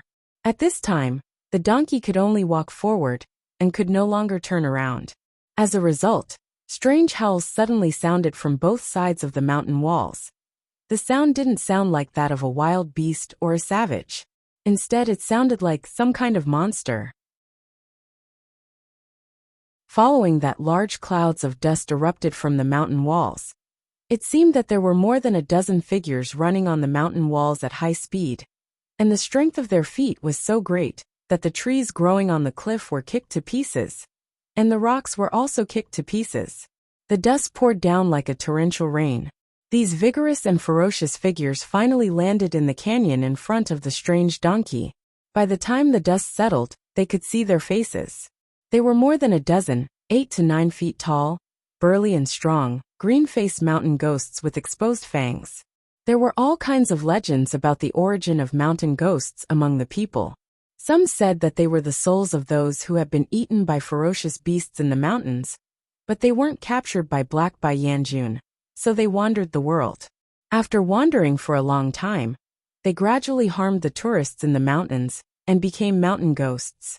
Others said that they were the soldiers of the mountain god, who specialized in investigating the injustice that happened in the wilderness. They would kill both good and evil people. Now, looking at their appearance, it seemed that the latter theory was more likely, because they were all wearing armor. The most burly mountain ghost in the front was wearing a rusty chain armor. There seemed to be blood in the gaps of the armor, but it had already dried and turned black. The armor probably didn't belong to him in the past.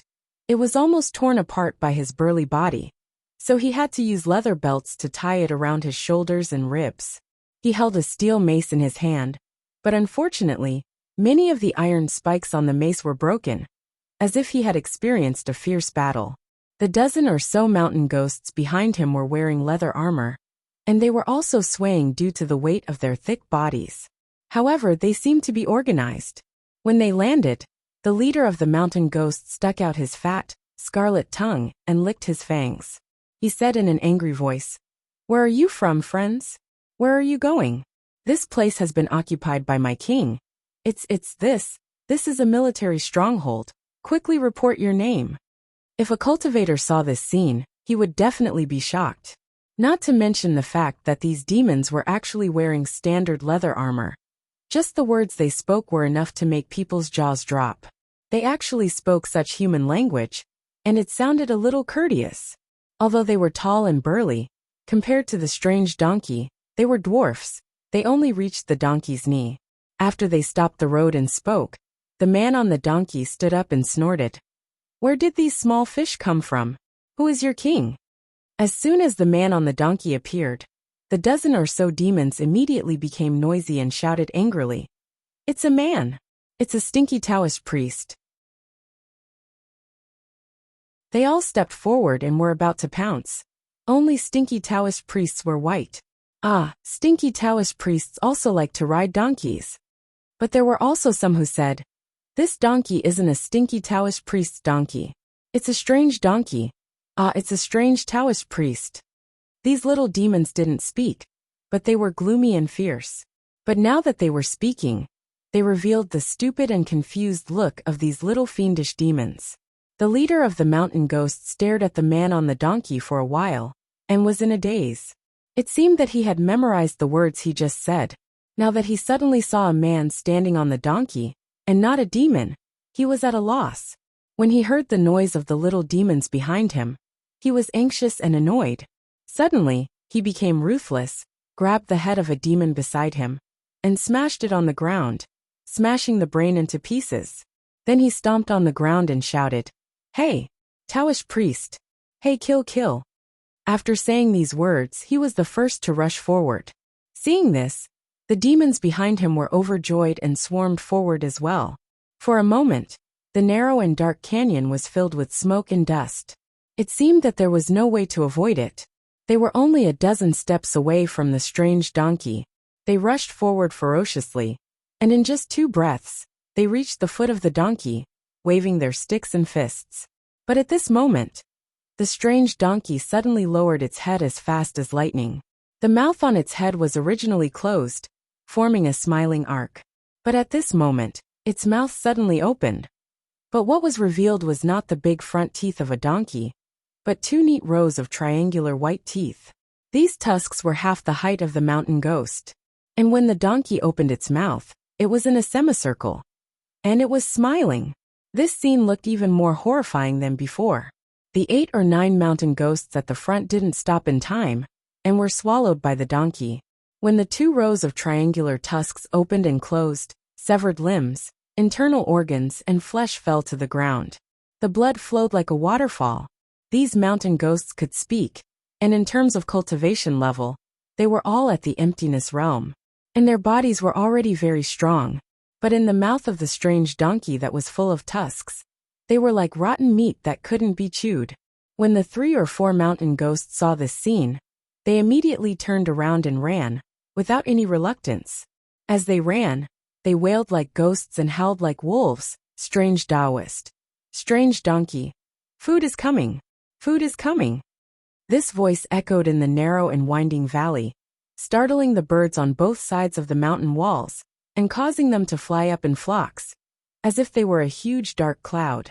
But the donkey raised its head, and continued to move forward. Just like that, they walked for an hour. Speaking of which, the Redstone Gorge looked like it was occupied by demons. In these 2 hours, they encountered 3 groups of patrolling demons. Some beasts became spirits and attained Tao, and some spirits cultivated to the realm of truth. But no matter what kind of demon it was, the donkey would open its mouth and eat it. Its tusks were sharp, and the emptiness realm demons were chewed to pieces in its mouth. In the end, it encountered a realm of the outer fringe, and it was trampled to death by the donkey. It died an extremely wrong death. After these 2 hours, they finally reached the first fork in the Redstone Gorge. On the left was the Great Gorge that led to the south of Yi Country, and on the right was the fork that was overgrown with weeds. At the top of the cliff next to the fork, a man in a golden robe suddenly appeared. So the strange donkey stopped, and the man on the donkey also stood up. The man in the golden robe had a golden crown on his head. His eyes were blue, and his figure was tall and mighty. Who else could it be but Long Ertzi Hatred? Hatred stared at the man on the donkey's back for a while. Then he said loudly, "Ninth brother, where did you find this donkey? What a great fire! It ate dozens of demon soldiers under second brother's command along the way. These will all belong to you in the future, ninth brother." Li Yunxin, who was on the donkey's back, raised his head and squinted his eyes to look at him. Hatred was standing on the cliff. The light from the sky made his figure blurry, and only a rough outline could be seen. He smiled coldly, and said loudly, "It's not that I want to be rude. It's just that the demon soldiers under second brother's command shouted to kill me when they saw me. If I didn't know that second brother is a gentle and honest brother, I would have thought that it was because second brother wanted to take my life, and that's why the demon soldiers were so fearless. For the sake of second brother's reputation, they simply let the donkey eat them all." Hatred laughed 3 times, and jumped down from the cliff. He landed on a big rock that protruded out of the cliff beside Li Yunxin. This jump was very heavy, and the big green rock gave out a dull and heavy thud. The sound seemed to be transmitted to the inside of the mountain. The surface of the green rock also immediately showed dense spider web patterns, making a series of crisp sounds like popping beans. In this sound, Hatred looked at Li Yunxin with a smile. He tilted his head and looked around. "Second brother, I heard that ninth brother was caught by Kenzo at the border of Qingye country, and they had a big fight. I also heard that ninth brother was seriously injured, and his realm almost dropped. But now it seems that ninth brother is still energetic. But is he okay inside? If not, just tell second brother. Now that I'm here, I'll be in a comfortable place." Li Yunqing put his hands behind his back and smiled. After a moment of silence, he said, "What second brother heard is true. I am really seriously injured, and my realm is about to drop. Besides, I was driven out of Dongting, and there is no room for business planning. I am almost at the end of my road." Hearing this, Hatred's eyes lit up, so bright that it was scary. His body leaned forward slightly, like a hungry man smelling the scent of delicious food. He narrowed his eyes and smiled. "Really?"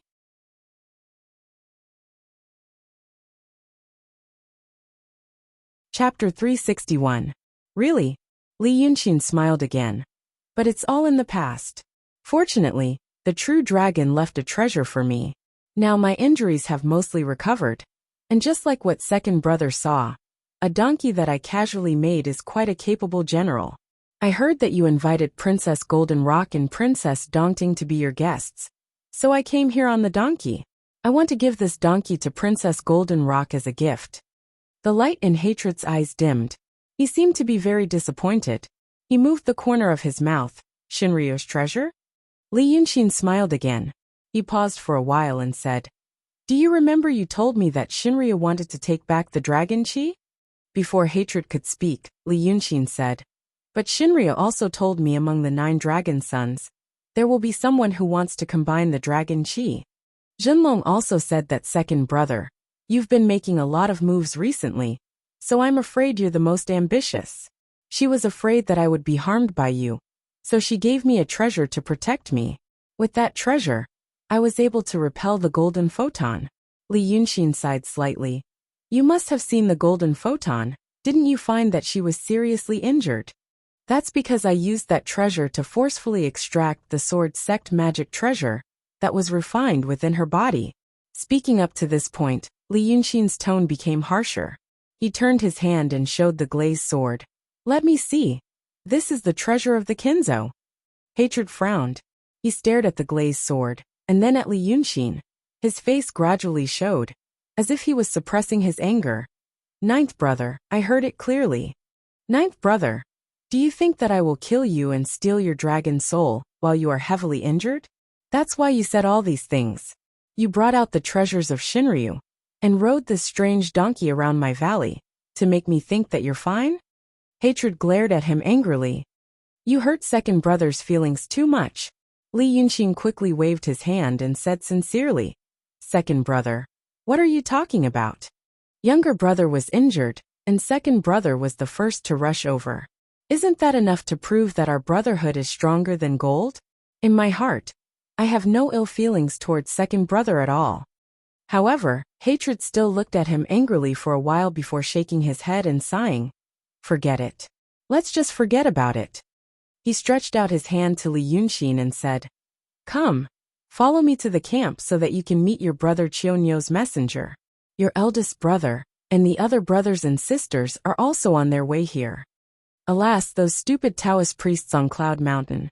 They took advantage of the time when my demon power had not recovered, and rushed down to occupy my Tongtian Lake. Now I can only gather the big and small demon kings in Yi country, and set up a camp here. When your other brothers and sisters arrive, we will kill our way back to Cloud Mountain. So, Li Yunqing snapped his fingers and jumped on the big green stone that Hatred was standing on. Then, the scary donkey he was riding suddenly turned into a green light and disappeared. A piece of talisman floated down from the air and was put into his sleeve. The 2 brothers looked at each other and smiled. Hand in hand, they walked into the depths of the canyon amicably, along with the clouds. Yazi said that he had gathered all the demons in the Yi country. However, Li Yunqing stood on the cloud and could not see anyone. The mountains on both sides of the Red Stone Canyon were undulating, and from time to time revealed towering peaks made up of huge naked red rocks. Some were almost deep into the clouds, and some were like long waterfalls. Although it was autumn, the trees on the mountain were yellow and green. But looking at such a vast and magnificent scene, he did not feel desolate at all. He only felt broad-minded and wanted to float to the sky. But he could not see the demon camp that Hatred mentioned. As if seeing his doubt, Hatred laughed. "Ninth brother, you have not experienced the war between the demons and Xianmen, so it is normal that you do not know. He moved forward on the cloud and pointed. According to the eyes of the secular people, this is a terrain that is easy to defend and difficult to attack. The Redstone Canyon is winding in the Manjiao Mountains, and the Manjiao Mountains are not so much mountains, but a large raised plateau. These peaks seem to be only 200 or 300 meters high, but together with the plateau below, it is 1,000 meters high. Since the highland is surrounded by precipitous cliffs, the mortal army is able to guard the red stone gorge in the middle of the mountain, and the area above it is a paradise. But ninth brother, you must know that mortals can only run on the ground. Us demons and Yin spirits, as well as the cultivators of Xianmen, can all fly. Therefore, if the camp is set up on the ground, and the enemy comes to suppress us in the air, wouldn't we be at a disadvantage? Because of this, the nest of Xianmen is on the cloud mountain, in the sky. As for us, we are either in the cave, or in the pool of water, or we are underground. At this point, hatred suddenly pressed down on the cloud, and the two suddenly plunged into the vast mountains. It was also at this time that Li Yunxin saw a huge bottomless pit on the ground. As the wind whistled in his ears, Li Yunxin suddenly felt that this pit was a bit familiar. As soon as this thought came to his mind, hatred had already rushed down with him. From the sky, this pit was not very big. It was about the size of a few big houses, and it went straight up and down. But after descending for a while, the space below suddenly became bigger. It turned out to be a huge underground cave, covered in darkness on all sides, and he did not know where the end was. Dozens of meters underground was the ground. There was fire on the ground. The fire stretched endlessly, coiling into a circle, very much like the appearance of an army. Previously, when hatred said in the sky that he had gathered the big and small demon kings in the Yi country to form an army, Li Yunxin only thought that it was a group of bandits. After all, he knew the stubborn temperament of the demons. How much prestige and deterrence would he need to have these irascible and stupid fellows under his control? But now, hatred seemed to have really done it. Each flame was a bonfire, and a dozen or so figures were faintly visible around the fire, as well as some tents, bedding, and the like. The distance between the bonfires was actually close, and the size of the bonfires was also different. This was because demons were not ordinary people, and they were not all the same size. They were not even all with a pair of eyes, 2 arms, a nose, and so on. In fact, it was a parade of demons and ghosts. These demons were all different in appearance and clothing. Under the leadership of the big and small demon kings, they gathered together, and the noise almost made the 2 people in the sky somersault. And the smell was not pleasant, very much like a smelly livestock market. Because of their stupid minds and violent tempers, there were often conflicts. Li Yunxin glanced around and saw at least 3 bonfires knocked over by the fighting little demons. Some screamed because of the heat, some clapped their hands and laughed. Some became violent because they were affected, and they could not help but break up and join the battle. After a while there were 3 small disturbances, but the disturbances came quickly, and it seemed to go quickly. In an instant, demons of a higher level patrolled over, and they did not ask the reason. They grabbed one and tore it alive. If there was still one who did not obey, they tore another one. This bloody method was more effective than any reason and rules. The group of demons who were fighting with each other earlier immediately burst into laughter and scattered like birds and beasts.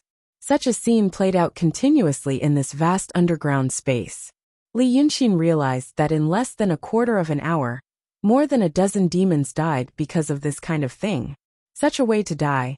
Wouldn't that mean that most of them would die very soon? Hatred seemed to see his doubt again and smiled. Humph. These good-for-nothing fools. There are a lot of them. Much more than those stinky Taoist priests. Look here. It's actually just a camp that I've gathered. There are already 1,000 people here. In other places, there are 5 more camps like this. He usually said to go to the east. There were fewer fires in the east, and it was quieter. There was even a surging underground river, which made the sound of water. He and Li Yunxin landed by the water's edge. Looking ahead, they saw that on the flat ground covered with gravel, against the dark background, there stood a magnificent palace with flying eaves. Li Yunxin was a little surprised, and knew that this thing should be transformed from some magic weapon. So he gently let out a breath, put his hand into his sleeve, and touched the other treasure he hid, Fog-Lock Toad Palace. Walking into someone else's magic weapon was not a wise move. He had to at least leave a way out for himself. This hatred affectionately held his hand, pulling him to the palace, and continued to say, "There are a lot of these fools. But as you can see, there are dozens of people dying in the infighting every day. If they are stationed in one place like a mortal army for a few months, it is possible that most of them will die, or they will not be able to restrain themselves from killing each other. But fortunately, we don't need to stay here for long." Cloud Mountain. Hatred stopped on the stairs in front of the palace, and turned to look at Li Yunxin. "Ninth brother, do you know about Cloud Mountain?" Li Yunxin tried to pull his hand out slightly, but Hatred's wrist was like an iron hoop, as if he was afraid that he would run away. He smiled.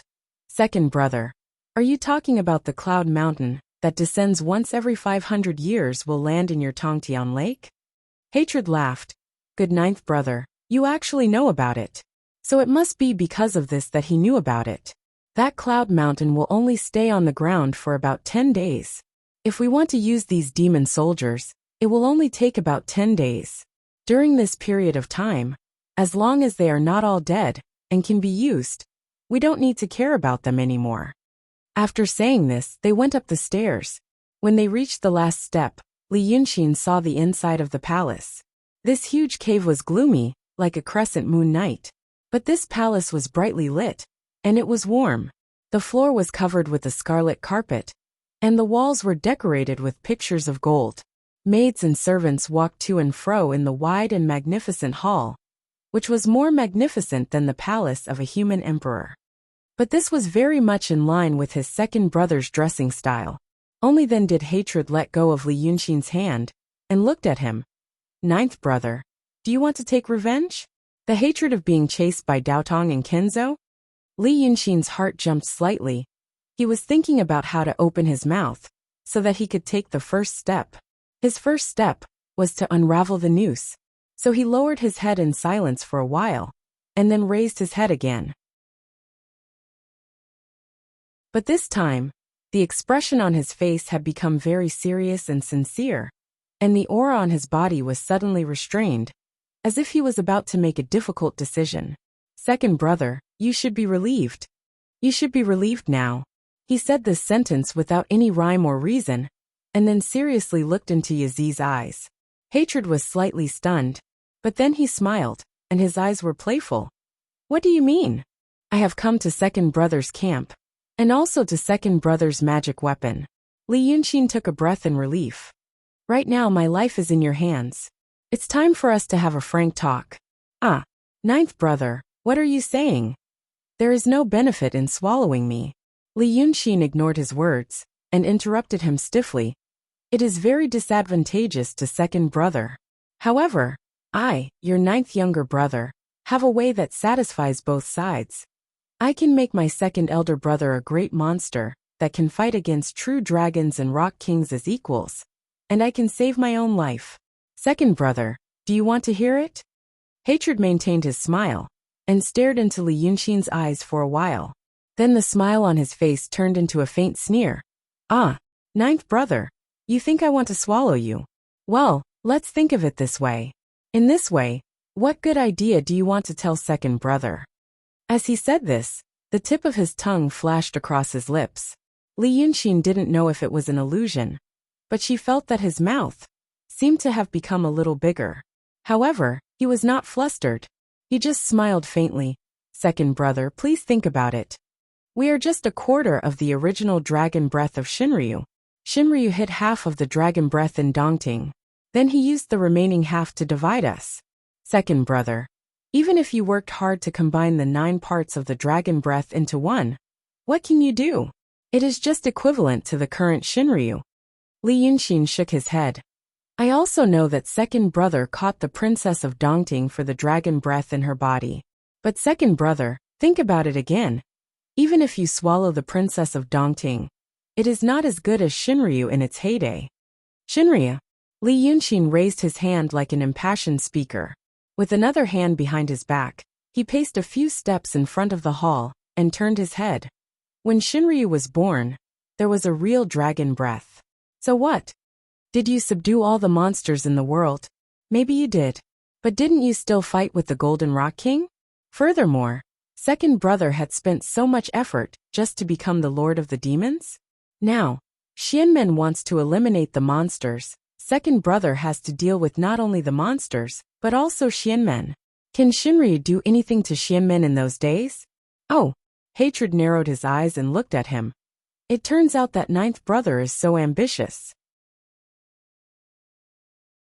So according to what ninth brother said, this is not good. That is not good. What should we do? Li Yunxin's face turned serious. He pointed to the camp of the monsters in the west, and then pointed up. There is so much monster power, second brother, can't you see it? Unseen gods rely on the power of prayers to increase our cultivation. But second brother, you should know that the resentment of the souls, and even the souls themselves, can be turned into spiritual power and monster power. I am not talented, but I set up a big array in the city of Wei, using the power of prayers of millions of souls. And with my cultivation of the transcendent state, I sealed Yunzi, who is in the true state, into the scroll. Then with the power of prayers, I entered the true state. Second brother, think about it again. If there is such a convenient method, why didn't you use it before? It is because the Daodong is powerful, and they are in a delicate balance with us demons. If they want to eliminate the monsters, they need to pay a huge price. But if there is a big monster using this method to cultivate, not to mention how many people they need to kill, how much resentment they need, if the Daotong Kenzo knew about this, they would definitely not sit back and do nothing. And because of this, maybe some small monster kings tried to do this. But they were discovered by the Taoist priests and swordsmen and killed. Or their level is too low, and they can't do anything. But second brother now. Xianmen has broken the balance first. The big monsters follow the rules, and are careful, but they still want to fight. Li Yunxin said sternly. They have unleashed their ferocious nature, and killed until corpses and bones are everywhere. But they still want to fight. They have already shed all pretense of cordiality. What are you afraid of, second brother? Send all the big and small monster kings, and the demon soldiers under them to death. Then send all the Taoist priests of Cloud Mountain to their deaths. By then, the land of Yi Kingdom will be filled with ghosts and resentment. I will set up a big array for second brother, and let them all be used by second brother. Hee. Such a huge power that no one has ever had before, and no one will be able to surpass. Can it be compared to the 3-part dragon soul? By then, second brother will be stronger than the Shinryu, and the 2 sages. Every time Li Yunxin said a word, Hatred's eyes flashed once. When Li Yunxin finished his last sentence, Hatred frowned, and his eyes seemed to want to cut open Li Yunxin's chest and dig out his heart, eager to see if what he said was true. After a moment of silence, Hatred said in a low voice, Ninth brother set up an array for me? Ninth brother cultivates the art of painting. Now in the whole world, probably only ninth brother has the ability to turn resentment into his own. With this ability, if ninth brother secretly does something, how can second brother know? And so many ghosts. Are you sure you can keep them? Ghosts? Second brother, didn't you notice? Li Yunxin also lowered his voice. That Bai Yunxin killed hundreds of people in Little Rock Canyon. But after 6 hours, those hundreds of wandering souls are still wandering in the world of the living, and haven't been hooked by Black Bai Yanjun. When I was fleeing in the wild forest of Qing Kingdom, I also gathered countless wandering souls, and also haven't been hooked by Black Bai Yanjun. Second brother, did you not realize that something might have happened in Sunluo Temple, so that Black Bai Yanjun can't show up for a while? That you're tuning in to the Li Mei's Sword of Destiny YouTube channel. We're so grateful for your support, and don't forget to subscribe to join us on this incredible journey through captivating stories. Your generosity through donations truly makes a world of difference, as it's the primary source of revenue that allows me to expand and enhance this channel for you. Thank you from the bottom of my heart for being a part of this adventure.